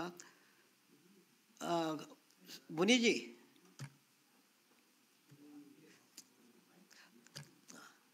हाँ, तो मैं यहूदी धर्म का धर्मगुरु जरूर हूँ, परंतु ये सर्वधर्म की बात कर रहे हैं, तो मैं एक कबीर जी का दोहा कहूँगा पहले। राम रहीम में अंतर नहीं, वह है सबका साई, अपने प्रभु का नाम लिए जा, अपने खुदा को याद किए जा, सारा जग जिसकी परछाई, राम रहीम में अंतर नहीं।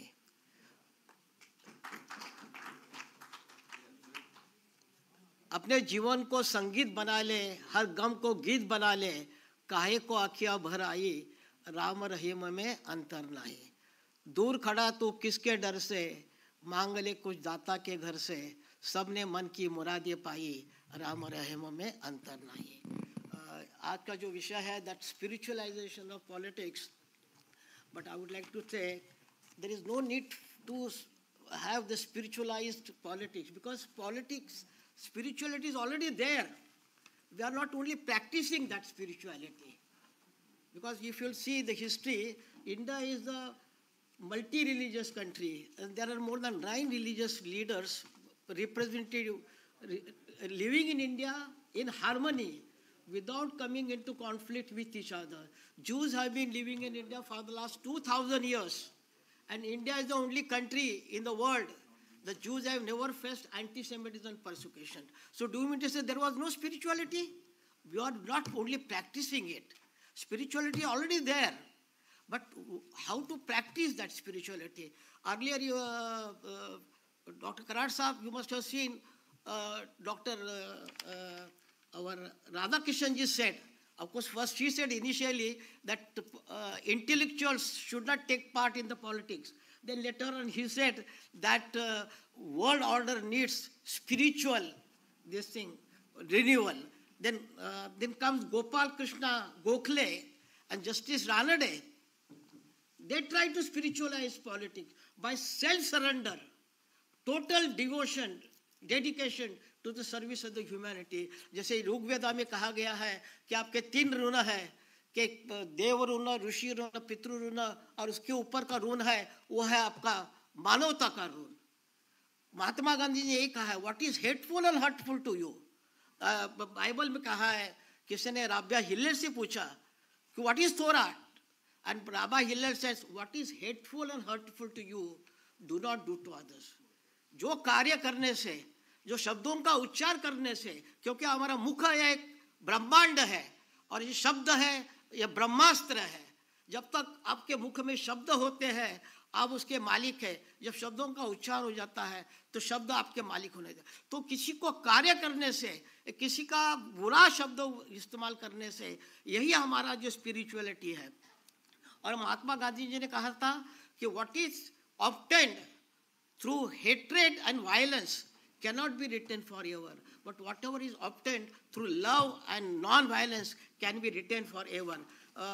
मैं ये भी कहना चाहता हूँ, because as a religious leader also, I was very fortunate to have worked with the 5 Chief Justices of India, and I learned so much from them that how many amendments, our constitution, we are talking about the social justice, political justice, economic justice, but above all, when we talk about the spirituality, we want the spiritual justice.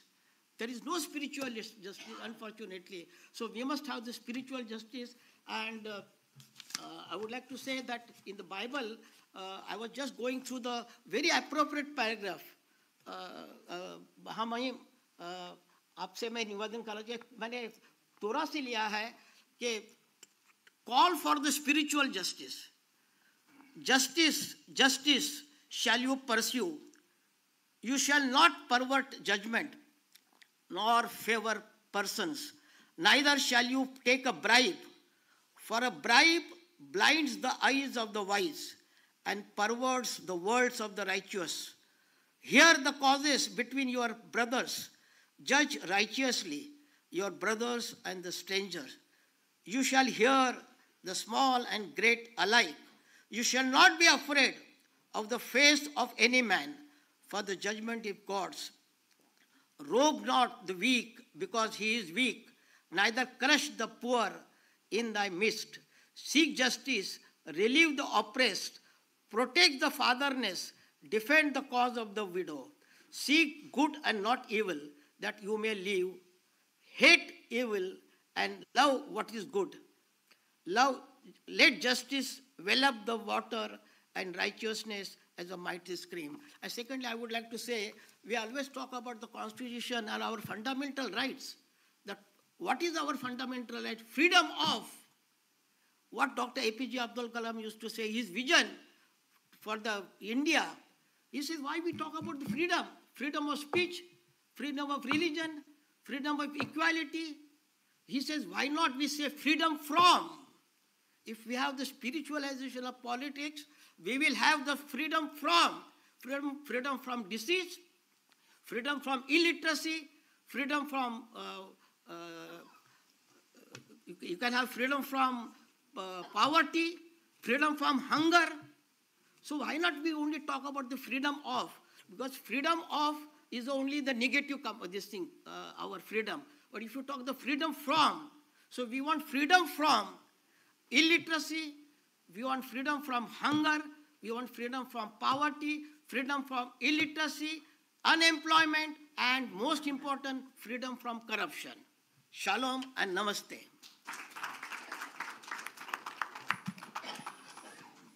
बहुत बहुत धन्यवाद. Thank you so much. Next, I would like to request Haji Saeed Salman Chisti ji. He is the chairman of the Chisti Foundation, Ajmer, Rajasthan. So kindly express your views. Thank you, sir.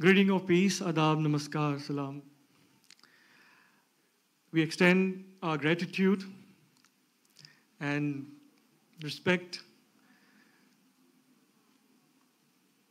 to the founder and the visionary man, Janab Shri Vishwashanti Karat Sahab, who laid this foundation of MIT World Peace University, and also with the august presence of Honorable Governor Shri Arif Mohammad Khan Sahab, along with all our spiritual elders, leaders, as well as eminent lawmakers, ministers, former ministers.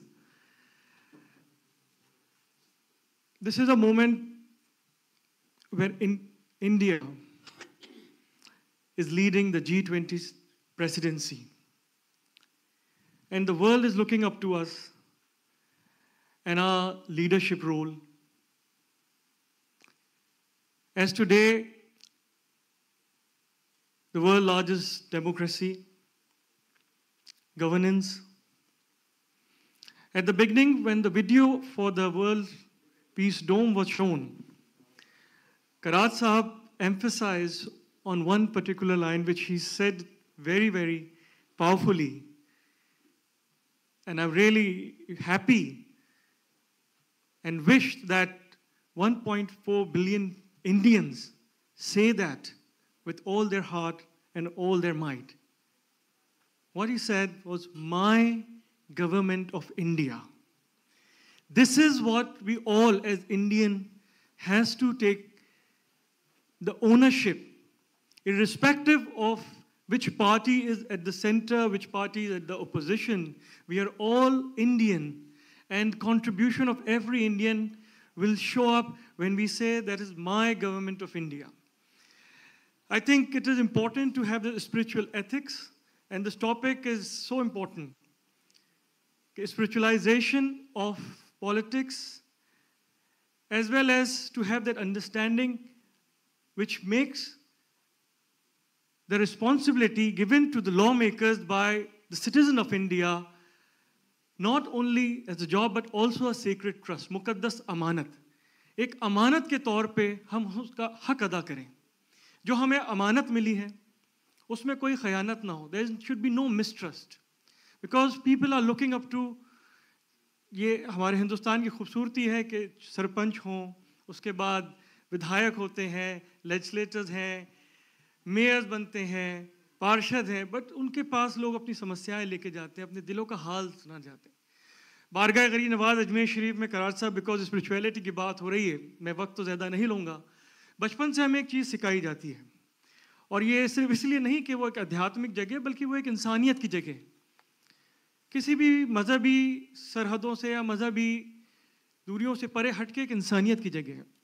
तो हमें हमारे बुजुर्गों से यही सिखाया जाता है कि दरबार में जो भी लोग आएँ, ना तो उनका नाम पूछें, ना उनका मज़हब पूछें, ना ज़बान पूछें, किस प्रांत से आएँ, किस स्टेट से आएँ, किस खित्ते से आएँ, ये पूछें. अगर पूछना है तो सिर्फ एक बात पूछें कि हम आपकी क्या सेवा कर सकते हैं. How can we serve you. अगर कोई ज़रूरतमंद आता है, अगर आपके पास वो दुनियावी सरमाए हैं, रिसोर्सेज हैं, तो go ahead and help them. अगर आपके पास भी वो रिसोर्सेज नहीं है तो ऊपर वाले ने ये दो हाथ दिए, ये हाथ उठा के उनके लिए दुआ कर दें, क्योंकि दुआ से बेशक तकदीरें बदलती हैं, मोहब्बतें बढ़ती हैं, वो ताकत होती है पावर ऑफ प्रेयर्स के अंदर. So this is incredible moment for all of us to rejoice this shared commitment of what India and the spiritual ethos of India is, right from Kashmir to Kanyakumari to Gujarat to West Bengal. जब हम बात करते हैं आदि शंकराचार्य की, जो आपने फरमाया, आपने कहा अद्वैता के बारे में, non duality, oneness of being, कि कोई दूजा नहीं है.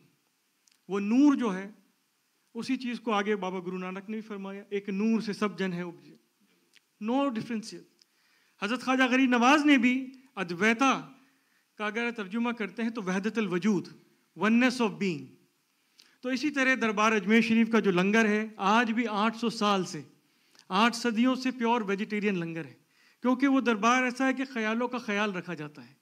यही हम एक्सपेक्ट करते हैं कि जो हमारे लॉ मेकर्स हैं वो भी हर भारतीय के ख्यालों का भी ख्याल रखें, कि किसी भी हमारे अल्फाज से, किरदार से, किसी ऐसे बोलने से कि किसी का दिल ना टूटे, क्योंकि दिल वो मुकद्दस जगह है जहाँ पे रब बसता है.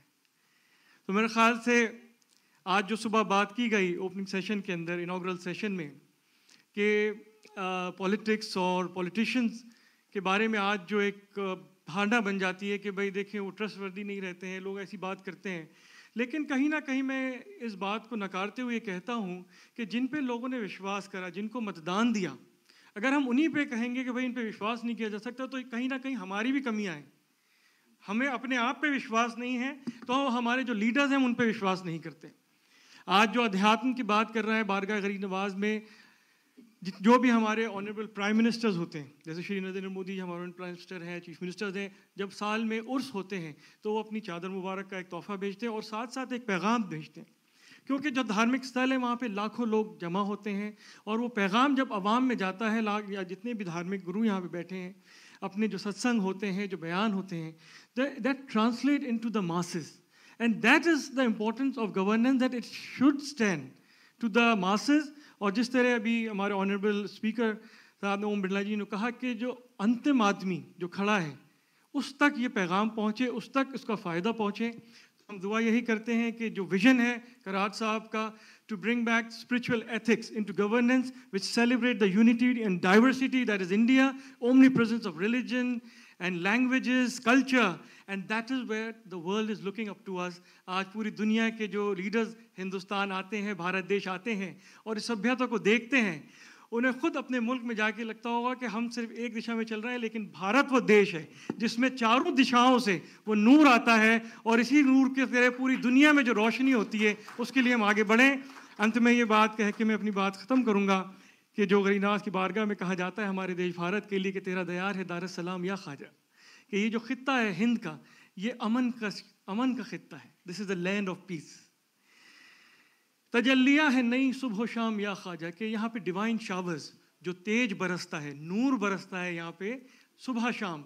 न फिक्र में न गमे जाम तेरे मस्त. जो उस तेज में मस्त होते हैं, जो अध्यात्म में रहते हैं, उनको कोई फिक्र नहीं होती है, ना कोई गम होता है. और तेरी एक निगाह से चलता है काम या Khwaja. That the divine glance that we have from our spiritual elders, that is giving us the spiritual strength. So baza baza haranche hasti baza sadbar gar tauba shikasti baza idarga ima na umidi nis idarga ima umidast umidast umidast. Come, whoever you are, come.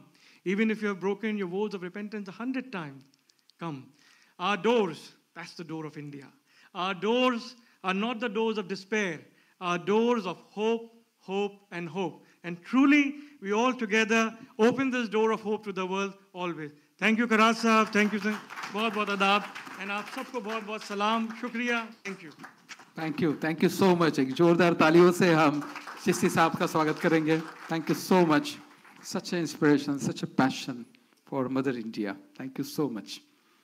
और अंत में मैं कहूँगा कि स्वामी योगी अमरनाथ जी जो कि एक renowned scholar है, साधक है, और जीरो मेडिटेशन को वो काफ़ी तरह से यंग जनरेशन तक पहुँचा रहे हैं. सो स्वामी योगी अमरनाथ जी.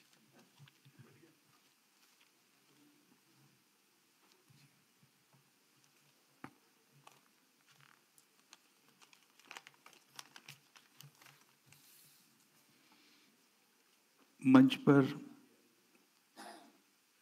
आरिफ मोहम्मद खान साहब जैसे ज्ञानी हैं, सामने करार सर जैसे इतने धर्मगुरु बैठे, तो मेरी हालत थोड़ी अर्जुन जैसी हुई है. और सामने भी जो गण है, मैं सभी को तहे दिल से प्रणाम करता हूँ. और वक्त कम है, मैं इतना ही कहूँगा, स्पिरिचुअलाइजेशन ऑफ पॉलिटिक्स, आध्यात्मिकीकरण जो है वो पॉलिटिक्स का नहीं, आज सारे मानवीय जीवन का जरूरत है. सारे मानवीय जीवन का it is need of an hour for the politics नहीं, अध्यात्म spiritualisation of entire human life की जरूरत है. हम बहुत अलग जगह पहुंच चुके हैं 2023 में. अभी एक ही बात है, धर्म और अध्यात्म ये क्या है हम समझ नहीं पा रहे हैं. हमारी धर्म की धारणाएं गलत है. सबका धर्म अलग कैसे हो सकता है? How is it possible that we all have different religion? हमारे उपासना पद्धति में फर्क है. Way of worship can be different but religion can not be different. Meaning of religion is the duty, कर्तव्य, केवल कर्तव्य. एक शब्द में धर्म की व्याख्या, परिभाषा केवल कर्तव्य. इन कॉन्टेक्स्ट, इन रिलेवेंस कुछ और जोड़ना है तो स्पिरिचुअल डिसिप्लिन, अनुशासन, नैतिकता, नीति, न्याय, ये धर्म की परिभाषा है. हम जो लेबल लगाते हैं वो गलत है, आगे भी गलत रहेंगे. आने वाली पीढ़ी का हम नुकसान कर रहे हैं. ये धर्म है ही नहीं, ये उपासना पद्धतियां हैं. क्यों हम वो लेबल की चर्चा करें? अध्यात्म शब्द कैसे बना? अधिक आत्मा. अधिक आत्मा का मतलब है आत्मा की अनुभूति में रहना. Remain in the inner experience of the soul. हम सोचते हैं शरीर का, उसके बाद मन का, माइंड, उसके बाद इंटेलेक्ट, बुद्धि, लेकिन उसके आगे हम सोचते ही नहीं. उसके आगे है आत्मा, रूह, स्पिरिट, द सोल. हम उससे बहुत परे गए हैं. शब्द, ये सारा आयोजन MIT यूनिवर्सिटी ने किया है. यूनिवर्सिटी शब्द आया कहां से? कहां से आया? यूनिवर्स. यूनिवर्सिटी का काम क्या है? केवल क्वालिफाइड रोबो बनाना नहीं. यूनिवर्सिटी का काम है यूनिवर्सल बीइंग बनाना, क्रिएट यूनिवर्सल बीइंग्स. आज बन रहे qualified robots. What is exam? Exam is an event. Career is the journey. आप यहाँ legislators बैठे हैं. I respect all of you. Election क्या है? Election एक event है. Political career is a journey. Think of the journey kindly, not get engrossed in the event. हमारी परिभाषाएं, perceptions गलत है. इसीलिए ये मैसेकर, ब्लडशेड रिलीजन के नाम पे हो रहा है. अध्यात्म वो बात नहीं है. लोग पूछते हैं ये धर्म जो है राजनीति में नहीं आना चाहिए. मैं कहता हूं झूठ है. राजनीति में सबसे पहले धर्म आना चाहिए, क्योंकि धर्म की व्याख्या है द ड्यूटी, कर्तव्य. इसलिए आज हम कर्तव्य भूल रहे हैं. धर्म की परिभाषा है न्याय, जस्टिस, नीति, एथिक्स एंड मॉरल्स. फिर हमें करप्शन पे बात करने की जरूरत ही नहीं रहेगी. प्रेम, लव, करुणा, कंपैशन, फॉरगिवनेस, क्षमा, ये धर्म है, ये अध्यात्म है.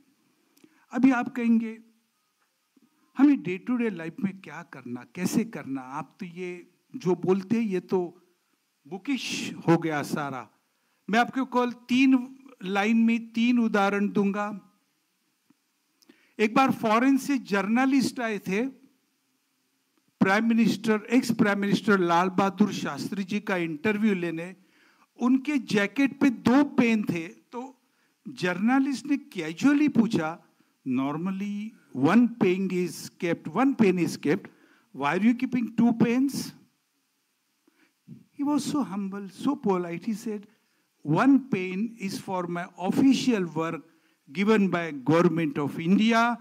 Another pen is my personal pen. When I write postcard to my beloved mother, I use it. This is called spirituality. It should reflect in your day-to-day life. There is no one need not be expressionist, exhibitionist. बहुत सारा धर्म का आडंबर बनाता है, वो spiritual होता है, ऐसी परिभाषा नहीं है. महात्मा गांधी जी गिन के बादाम खाते थे. उनके सेक्रेटरी थे महादेव भाई देसाई. उन्होंने सोचा उम्र हो रही है, 2-4 बादाम ज्यादा खिलाना जरूरी है. उन्होंने 4 बादाम ज्यादा डाले. Mahatma ji was very particular. उन्होंने गिने, पूछा ये 4 बादाम ज्यादा क्यों है? He was little annoyed. Why 4 almonds more? Mahadev भाई politely said, 4 बादाम ज्यादा से क्या फर्क पड़ेगा? At once he said, wait. And he said, कल से मुझे 4 बादाम कम दो. Give me less almonds from tomorrow. 4 बादाम ज्यादा से फर्क नहीं पड़ता, तो 4 बादाम कम से क्या फर्क पड़ेगा? This is called अपरिग्रह. If somebody discusses on अष्टांग योग, अपरिग्रह, you'll say हम डे टू डे लाइफ में कैसे लाएंगे? लाल बहादुर शास्त्री ने जो किया, it is called inner purity. आज जो बहुत जरूरत है सारे मानवीय जीवन में, इट इज कॉल्ड साधन शुचिता. I will give a small example. King had his own personal garden. He was fond of Alfonso mangoes. आज आप बॉम्बे में, महाराष्ट्र में तो बहुत होते हैं mango, Alfonso. King was fond of Alfonso mangoes. His senior advisor went to just check the mango garden. एक आम करीब था, पका हुआ था, रिपन, very golden yellow. तो उनका मन हुआ, उन्होंने just लिया हाथ में, just plucked 1 ripen mango. At once he realized, oh, I made a mistake. Oh, it's not mistake, it's a crime. He was rolling with tears. He came to his home, started crying. His wife said, what happened? Why are you crying? He said, give me my sword. But what happened? Why are you so panicky? He said, I want to cut my right hand. Of course, she got panic. She called king. He was senior advisor to the king. King's mother came. All of them came, but what's wrong with you? Why you want to cut your hand? He said, I made a crime. What happened? He said, I plucked a mango. Okay, you have not eaten, you are plucked, you are saying sorry, it's fine. But what you are committing yourself is a big punishment. Even king said it's a big punishment. He said, no.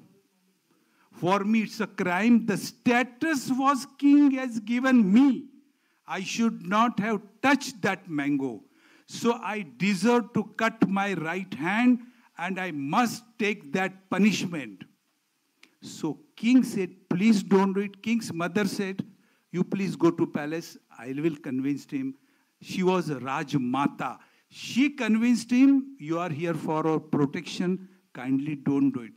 He said, you are Rajmata. You are above king. I obey you. But I'll do one thing throughout my life. I will not put my right hand in the sleeve of my royal robe. Name of the king was Chhatrapati Shivaji Maharaj.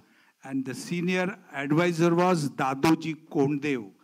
This is because of spirituality in day-to-day life.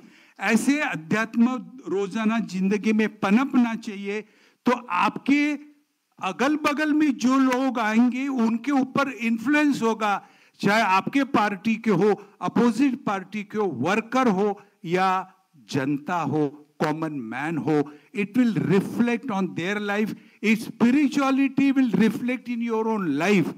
It has nothing to do with puja, worship, abhishek, etc. I would say with folded hands, you may go to temple, church, masjid, gurudwara. Please worship living gods. As Swami Vivekananda said, worship living gods. Out of 750 shloks of Gita, I will tell you one line as a legislator. Sarva bhuta hite rataha. Take any decision in your life, make any policy, how and why. Sarva bhuta hite ratha. जिसमें सबका भला हो, केवल वही निर्णय मैं लूंगा और कोई निर्णय मैं कभी भी नहीं लूंगा. भूत का मतलब all the living being, not only human being.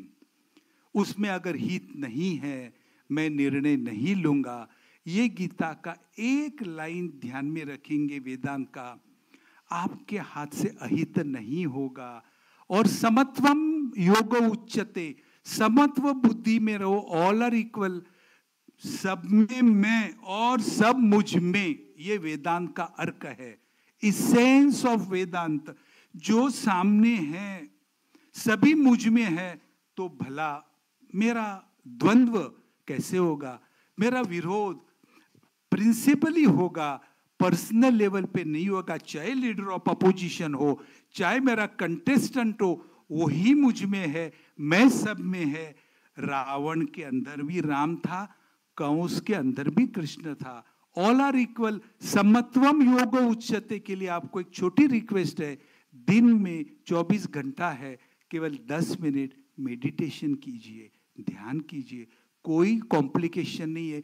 Be still. Stillness of mind will give you tremendous mental power, concentration, analyzing power, memory, decision power, which are required for day-to-day life.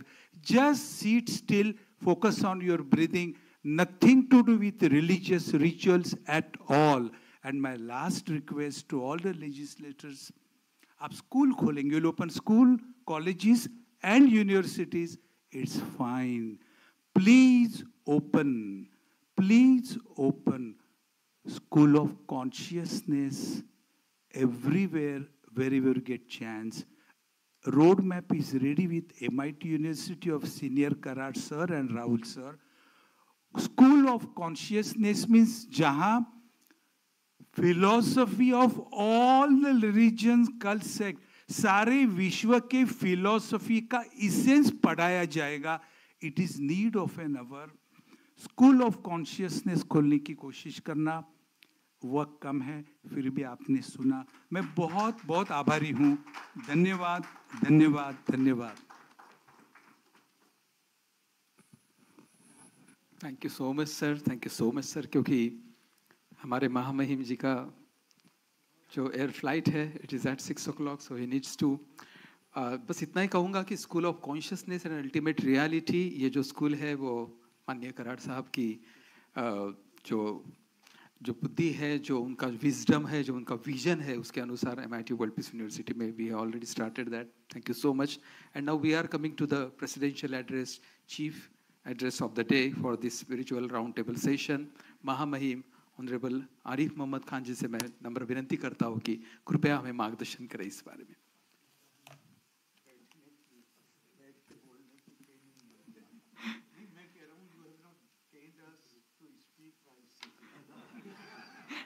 Okay, एक जोरदार तालियों से हम स्वागत करेंगे. Please. Thank you very much. आदरणीय professor Vishwanath Karad ji, बहुत ही सम्मानित पूर्व वक्ता. Before that I would like to ask, is there anybody, any esteemed member of this audience who finds it difficult to follow Hindi? No, maybe. If there is somebody, then I shall speak in English. And if everybody follows, then I shall speak Hindi. Thank you very much.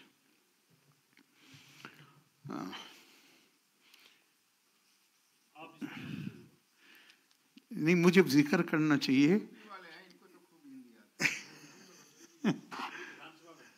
मैं यही कहने जा रहा था कि मेरे प्रतिनिधि भी यहाँ बैठे हुए हैं. जहाँ पे मैं रहता हूँ वहाँ के प्रतिनिधि भी बैठे हुए हैं, भारती साहब.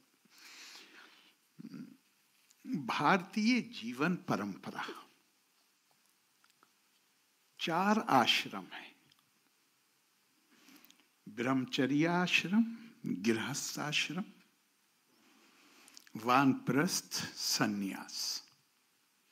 सबसे महत्वपूर्ण आश्रम गृहस्थ आश्रम.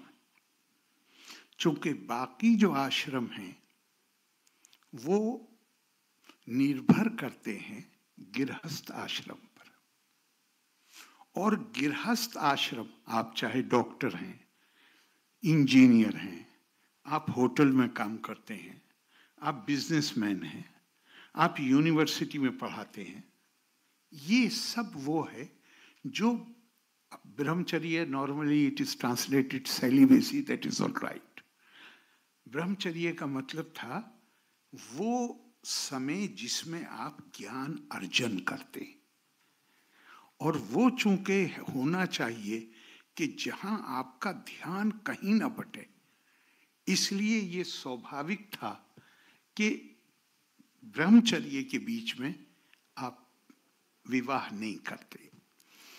तो वो है period when you have devoted yourself for the acquisition of knowledge. उसके बाद जो आश्रम आता है जिसमें कोई भी प्रोफेशन हो, कोई वोकेशन हो, कोई कॉलिंग हो, वो सब गृहस्थ आश्रम. हमारी परंपरा हमें क्या कहती है? उसमें आप विधायक हैं. Hello Rajiv ji, how are you? आप विधायक हैं, आप चुने हुए प्रतिनिधि हैं, वो भी गृहस्थ आश्रम है. तो गृहस्थ आश्रम हमको, मुझे बहुत अच्छी बात लगी स्वामी जी, सिर्फ पॉलिटिक्स नहीं, जीवन की समग्रता.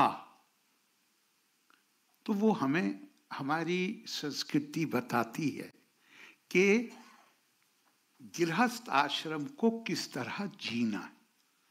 ब्रह्मा निष्ठो गृहस्था स्यात् तत्व ज्ञान परायणा यद यद कर्ता प्रकिर्विता तद ब्रह्मानी समर्पयेत. जिस भावना के साथ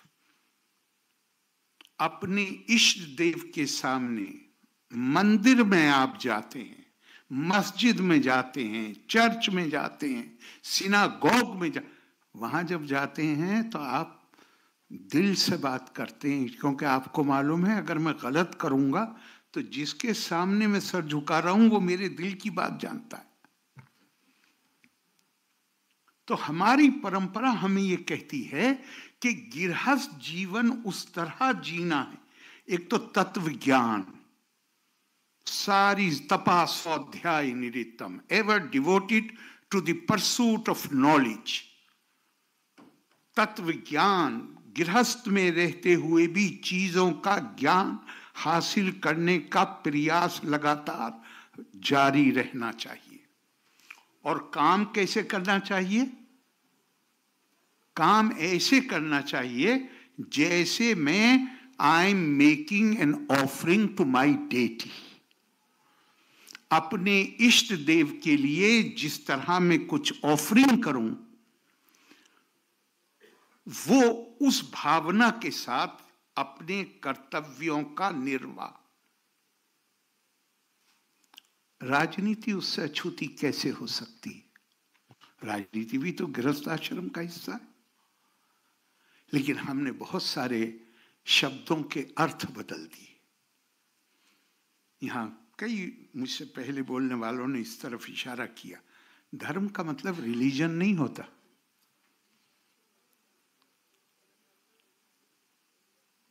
और स्पिरिचुअलाइजेशन, आध्यात्मिकता, बिल्कुल मैं 100% सहमत हूं जो स्वामी जी ने कहा। हर व्यक्ति की तरह हर समाज, हद ये है कि मानिए जिला है, राज्य है, देश है, कुछ ना कुछ विशेषता होती। भारत की विशेषता है आध्यात्मिकता। चूंकि रिलीजन तो एक तरह से देखा जाए तो रिलीजन के सेंस में तो प्रेस्क्राइब्ड चीजें होती हैं। यहां तो कह दिया एकम सद विपरा बहुधा वदंती, नाम इंपॉर्टेंट नहीं है, वो जो सच्चाई है वो तो एक है। उस तक पहुंचने के 1000 तरीके। Swami Vivekananda, Chicago parliament of religions, रुचि नाम वैचित्रिया दिर्जु कुटुल नाना पद्युषाम निर्णाम एको गमियस्तुम से पैसा मांडवे। फिर वो जिस तरह विभिन्न नदी नाले अपने स्रोतों से निकलकर समुद्र में लीन हो जाते हैं, हम इंसान भी, मानव भी अपनी अपनी प्रकृति यान्ति भूतानि, महाभारत में आता है, each one does according to the disposition on which one is born. इसी तरह प्रभु हम अपनी अपनी प्रवृत्ति, अपनी प्रकृति के अनुसार विभिन्न रास्ते लेते हुए सीधे टेढ़े मेढ़े आखिरकार आप में ही लीन हो जाते। और इससे भी मुझे और भी दूसरे भी बहुत हैं, इतने सुंदर हैं आध्यात्मिकता को लेकर। आकाशात पतितम तोयम यथा गच्छति सागरम, सर्वदेवा नमस्कारा केशवम प्रीति गच्छति। तुम कोई भी किसी भी नाम से उसकी इबादत कर लो, उसकी उपासना कर लो, आखिरकार वो उस एक को पहुंच जाता है जिसको ना नाम दिया जा सकता, ना उसको फॉर्म दी जा सकती। यतो वाचो निवर्तन्ते अप्राप्य मनसा सहा। और भगवान बुद्ध ने कहा अनक्षरस्य धर्मस्य श्रुति का देश न चाका। जिसको हमारे जैन दर्शन में इसको अनेकांतवाद की थ्योरी दी गई। अंधगजन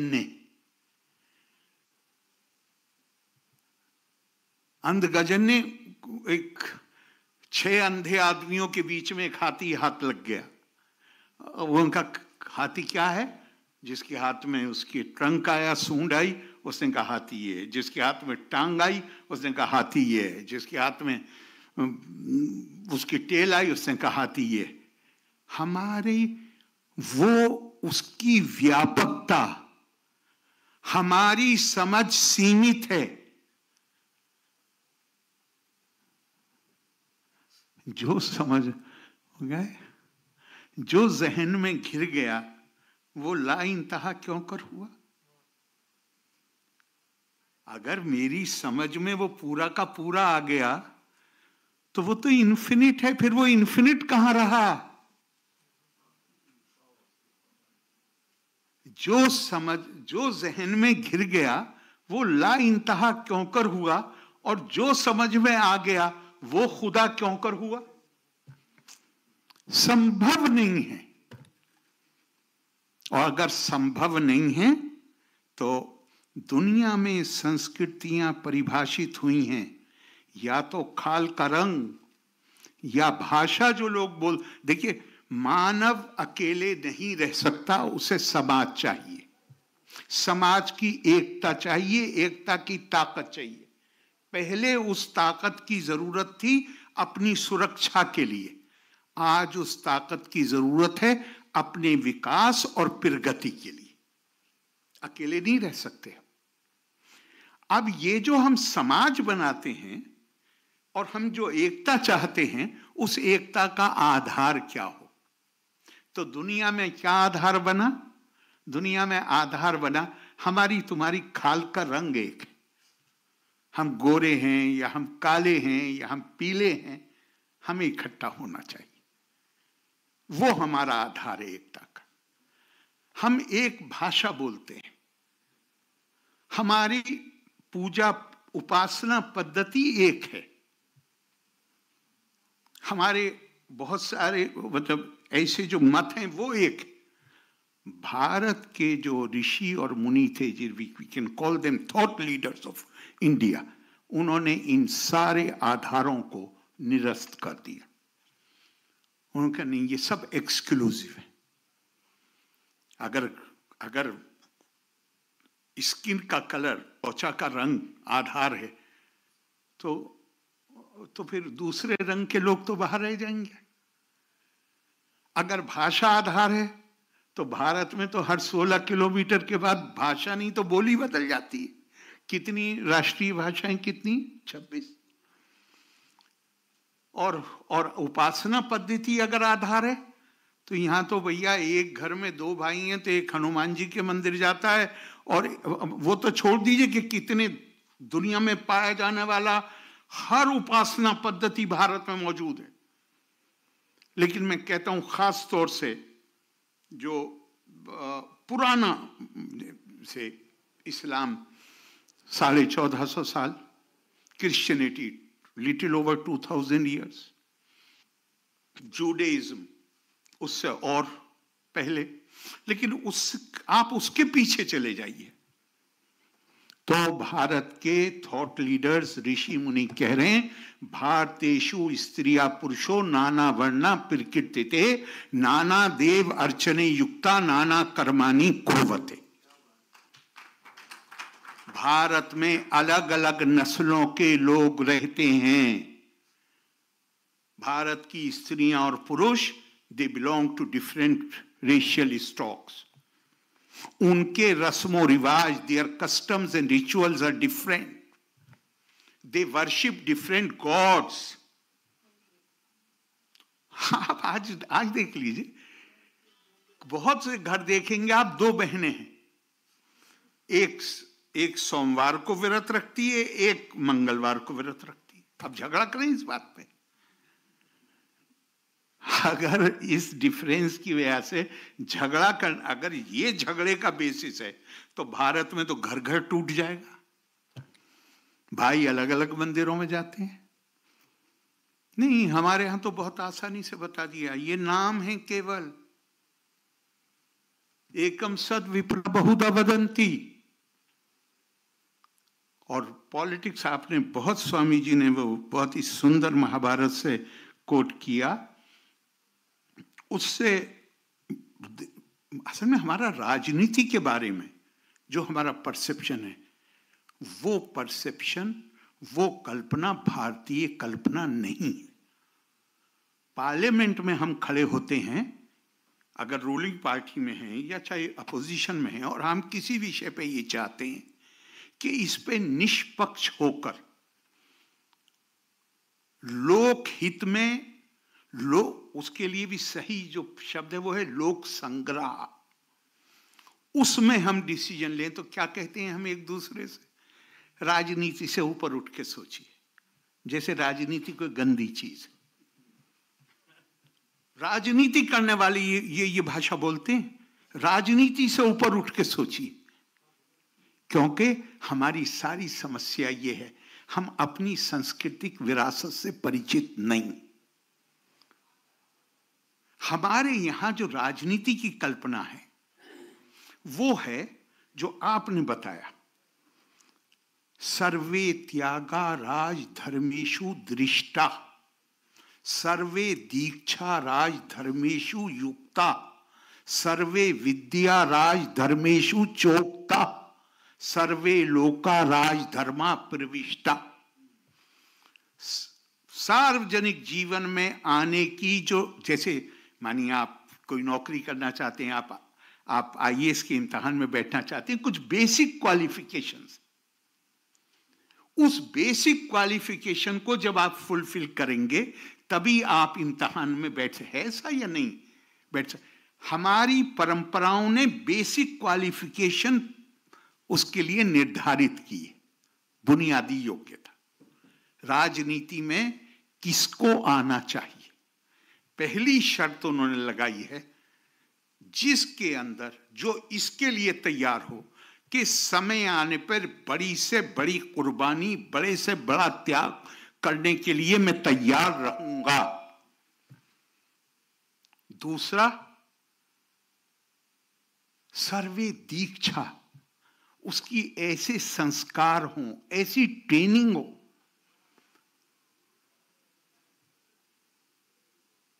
फिर विद्या, उसके लिए चोकता का, फिर वो उसकी चौथी क्वालिफिकेशन बताई, हर प्रकार के लोग जहां उसको वो महसूस करे कि ये सब मेरी जिम्मेदारी, न मैं द्वेष रागो न मैं लोभ मोहो, मदो नैव मैनैव मात्सर्य भावा, न धर्मो न चार्थो न कामो न मोक्ष, चिदानंद रूपा शिवो हम शिवो।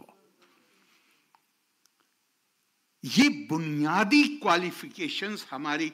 मैं आपको एक और छोटा सा बताता हूं।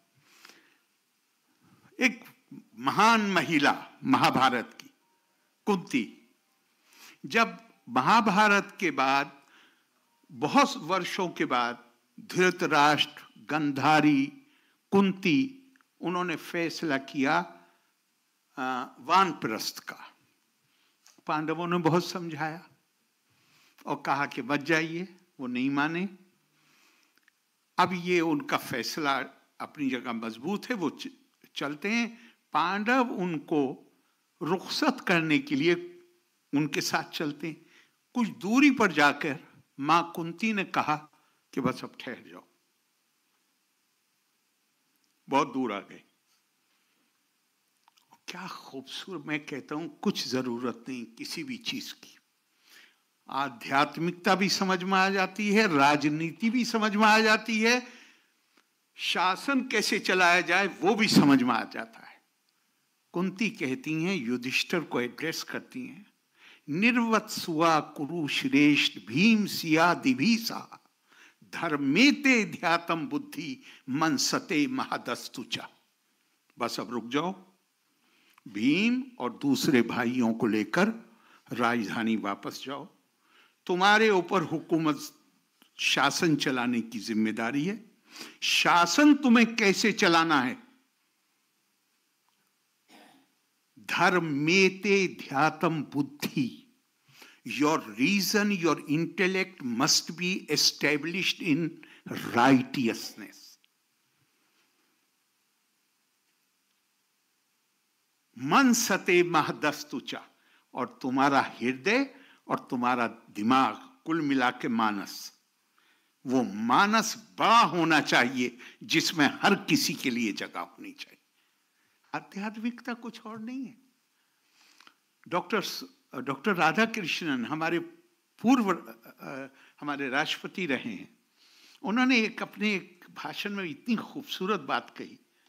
उन्होंने कहा, सभ्य जीवन जीना है अगर तो करुणा का भाव अपने अंदर पैदा करना पड़ेगा। और अगले वाक्य में कहते हैं कि करुणा का भाव महिलाओं में नैसर्गिक तौर पर आता है क्योंकि वो जननी है।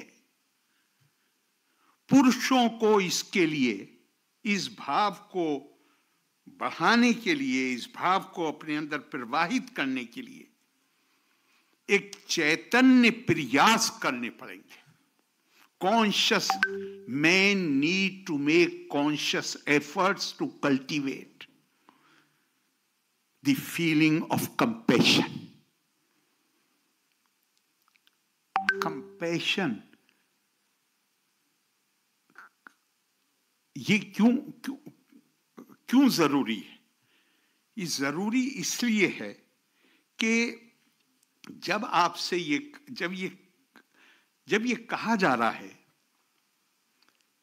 कि आपको गृहस्थ आश्रम किस तरह जीना है, आपको अपनी एकता कैसे कायम करनी है, आपको अपनी एकता कैसे कायम करनी है, तो फिर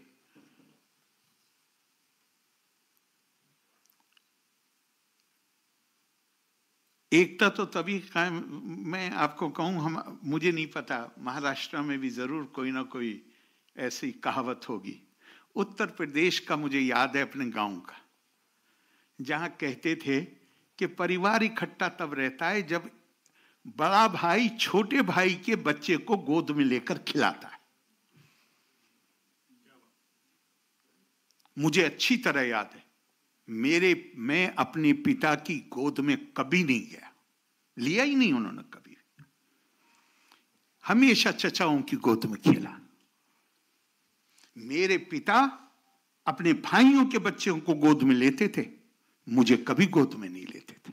ये उत्तर प्रदेश, ये बात समझिएगा, ये हमारे परिवार में ये थे कि परिवार तब साथ रहता है जब एक भाई दूसरे भाई के बच्चे को गोद में लेकर खिलाता है।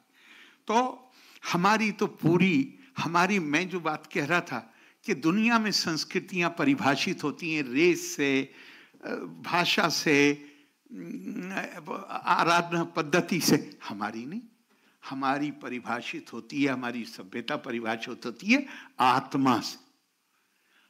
क्यों? क्योंकि बाकी चीजों में आप कुछ लोगों को अंदर लेते हैं, कुछ को बाहर छोड़ देते हैं। आत्मा से जब आप परिभाषित करते हैं, दुनिया में डेमोक्रेसी, महिलाओं को वोट नहीं था। क्यों? क्योंकि यूरोप ये मानता था कि महिलाओं में आत्मा नहीं होती, काले लोगों में आत्मा नहीं होती, जानवरों में आत्मा नहीं होती, इसलिए हमें उनका शोषण करने का अधिकार है। भारत ने बावजूद इसके कि हमारी लिटरेसी रेट बहुत लो था, साक्षरता बहुत नीचे थी, हमने शुरुआत की अपने लोकतंत्र की यूनिवर्सल फ्रेंचाइज से, क्योंकि हमारे लिए संभव नहीं था। भले ही व्यवहारिक तौर पे हम जितने भी पतन का शिकार हुए हों, लेकिन विचार के स्तर पे हमारे लिए यह संभव नहीं था कि हम महिला और पुरुष में भेदभाव कर सके। और मुझे इशारा हो रहा है कि वो मुझे जल्दी से भागना है एयरपोर्ट, मेरा दिल चाह रहा था। ये विषय ऐसा है, मेरे मन का विषय है, मैं इस पर बहुत मैं आपको एक मिसाल बताता हूं, बल्कि दो बताता हूं आपको, बस उसमें खत्म करूंगा। आध्यात्मिकता। भगवान राम को अगले दिन सुबह वन के लिए प्रवास करना है। अगले दिन सुबह, शाम को छोटे भाई लक्ष्मण अपने, जो भी उनका स्वभाव था, थोड़ा गर्म स्वभाव था, शाम को उन्होंने अपना संतुलन एक तरह से खो दिया और भगवान राम के सामने अपने पिता के लिए वो शब्द प्रयोग किए जो बेटे को कभी करने नहीं चाहिए। भगवान राम आराम से सुनते रहे और जब उन्होंने गुस्सा निकाल लिया बाप के खिलाफ, हमारा बाप जिम्मेदार है परिवार की कठिनाइयों के लिए, हमारा बाप जिम्मेदार है इन कष्टों के लिए जो अब हमें भोगने पड़ेंगे, तो भगवान राम ने दो लाइन में सारा मामला खत्म कर कहा, दहो मिति या बुद्धिर्विद्या सापिर कीर्तता ना हम देहश्ची दात्मेत बुद्धि विद्यते बनने थे। तुम्हारी समस्या ये है कि तुम ये समझते हो कि तुम ये शरीर हो। कष्ट तो शरीर को होता है, खुशी शरीर को होती है, परेशानी शरीर को होती है।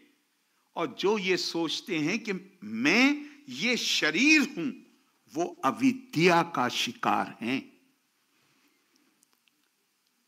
और जिनके पास विद्या है वो ये जानते हैं कि मेरा ये शरीर तो रोजाना नहीं, हर पल बदल रहा है।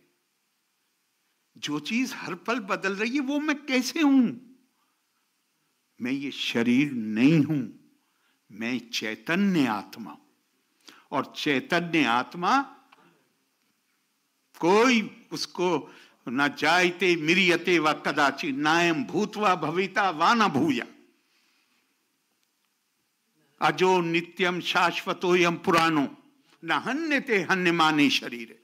उस वो तो ना पैदा होती है, ना मरती है, ना आग जला सकती है, ना पानी उसको भिगो सकता। मैं चैतन्य आत्मा हूं। आध्यात्मिकता ये एहसास करना कि मैं चैतन्य आत्मा हूं। इसका मतलब क्या? अहम ब्रह्मास्मि तत्त्वमसि। वो चैतन्य, मैं आत्मा केवल मेरे अंदर नहीं है। आत्मा के रूप में परमात्मा जो मेरे अंदर है वो आपके अंदर। आज से 50 साल पहले किसी को समझने में परेशानी हो सकती थी, आज नहीं होनी चाहिए। आज हर किसी के पास स्मार्टफोन, बगैर तार के if we are connected with each other. तो भारतीय परंपरा आपको यही तो बता रही है कि आप spiritually you are connected with each other. What goes around comes around। अगर मैं आपसे कहता हूं, अगर हम अपनी विरासत को जान जाएं, हम भारतीय सांस्कृतिक मूल्यों को जान जाएं, और मैं ये जान जाऊं कि मेरे अंदर वो आत्मा है जो आपके अंदर है, क्या कभी पॉसिबल है कि मैं आपके पैर पे अपना पैर रखूंगा? संभव नहीं, संभव नहीं है। कि फिर चूंकि मैं ये जानता हूं कि अगर मैंने आपको कष्ट दिया तो ये कष्ट पलट के मेरे ऊपर आएगा। और राजनीति, उसके बारे में एक बात और कहते हुए, मेरा दिल बहुत था पर मेरे पास समय नहीं है, मैं बोलना चाहता था। राजनीति में कहता हूं आपको रोजाना, देखिए बात ध्यान रखिएगा, हमारे यहाँ एक बात कही गई है, स्वधर्मा कर्मा विमुखा कृष्णा कृष्णेति वादिना ते हरेर द्वेषिना मूढ़ो। धर्मार्थ जन्मा हरे। जो लोग, अब आपने कहा कर्तव्य, धर्म का मतलब कर्तव्य, जो अपने कर्तव्यों को अदा नहीं करते उससे विमुख रहते हैं और कृष्णा कृष्णा कृष्णा कृष्णा नाम जपते हैं, तो हमारी परंपरा हमें बता रही है कि अपना कर्तव्य किए बगैर केवल मुंह से नाम लेते रहना, ऐसे लोग हरि से के दुश्मन हैं और वो मूढ़ हैं। क्योंकि हरि तो खुद जन्म लेते हैं राइटियसनेस को एस्टेब्लिश करने के लिए, धर्म की स्थापना के लिए हरि खुद जन्म लेते हैं। तो हमारे ये पॉलिटिक्स के ऊपर ये एक आखिरी बात कहते हुए मैं विराम दूंगा इसको। वो ये भगवान राम का किसके साथ, मुझे याद नहीं आ रहा कि किसके साथ उनका ये डायलॉग है, पर वो उससे कहते हैं स्नेहम दयाम, ग्रेट ह्यूमन एट्रीब्यूट्स, स्नेहम दयाम चा सौख्यम चा यदीवा जानकी मपी आराधनाए लोकस्य मुंचतो नास्ति मैं व्यथा। जिनसे स्नेह करता हूं, जिनके ऊपर मुझे दया करनी चाहिए, जिनसे मुझे सुख प्राप्त होता है, और उसमें जनक पुत्री सीता जो मेरी पत्नी है वो भी सम्मिलित हैं। लोगों की सेवा, और उसके लिए शब्द क्या प्रयोग करते हैं? आराधना। जब आप लोक संग्रह के लिए, जब आप जन सेवा का काम करते हैं, तो उसका दर्जा इबादत से कम नहीं, उसका दर्जा भगवान की आराधना से कम नहीं है। कहते हैं आराधनाए लोकस्य मुंचतो नास्ति मैं व्यथा। मुझे इनमें से जनता की सेवा करने के लिए, लोक की आराधना करने के लिए, अगर इनमें से किसी का भी मुझे त्याग करना पड़े, इन सब का त्याग करना पड़े, उससे मुझे इतना सा भी कष्ट नहीं होगा। ये भारत की कल्पना है, आध्यात्मिकता की भी और सार्वजनिक जीवन की भी।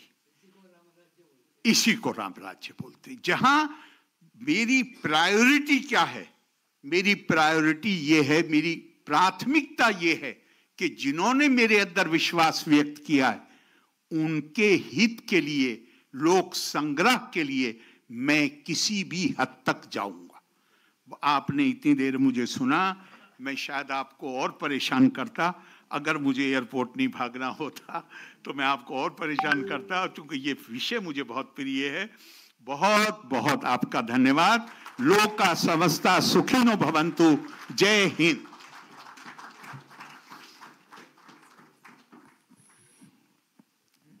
मेरे हिसाब से एक बहुत जोरदार तालियों से हम महामहिम गवर्नर जी का स्वागत करते हैं। Thank you so much sir, thank you so much.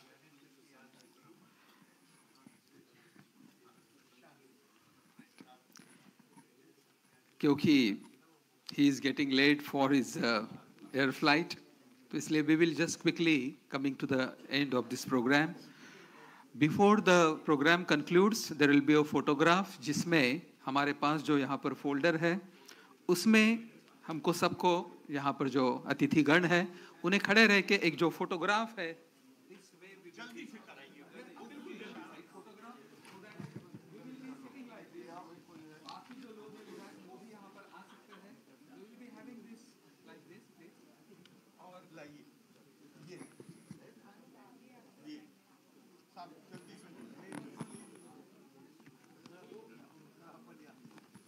जो भी यहाँ पर जो विधायक जी मौजूद है वो सभी लोग, पद्म भूषण राजीव जी अगर आप भी इसमें शामिल हो तो आप भी आ सकते हैं और एक ग्रुप फोटोग्राफ तुरंत यहाँ पर हम सब लगे।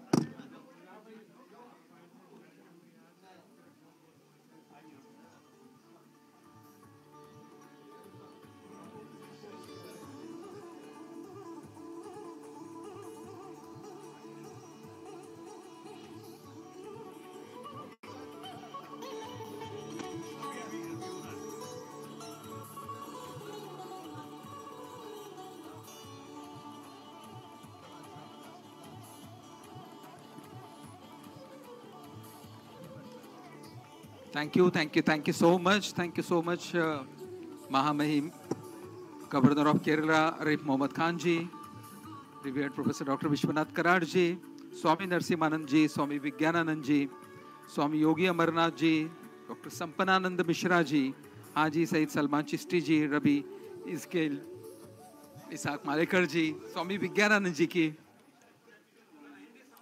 आचार्य Vivek Muni ji, doctor S N Pathan, Sanjay Upadhyay ji, doctor Priyankar Upadhyay ji, आदरणीय शिवराज पाटिल जी, सोमनाथ भारती जी, पंडित बसंत गाडगिल जी, पद्म भूषण राजीव सेठी जी और सभी विधायकों का बहुत बहुत धन्यवाद, शुक्रिया।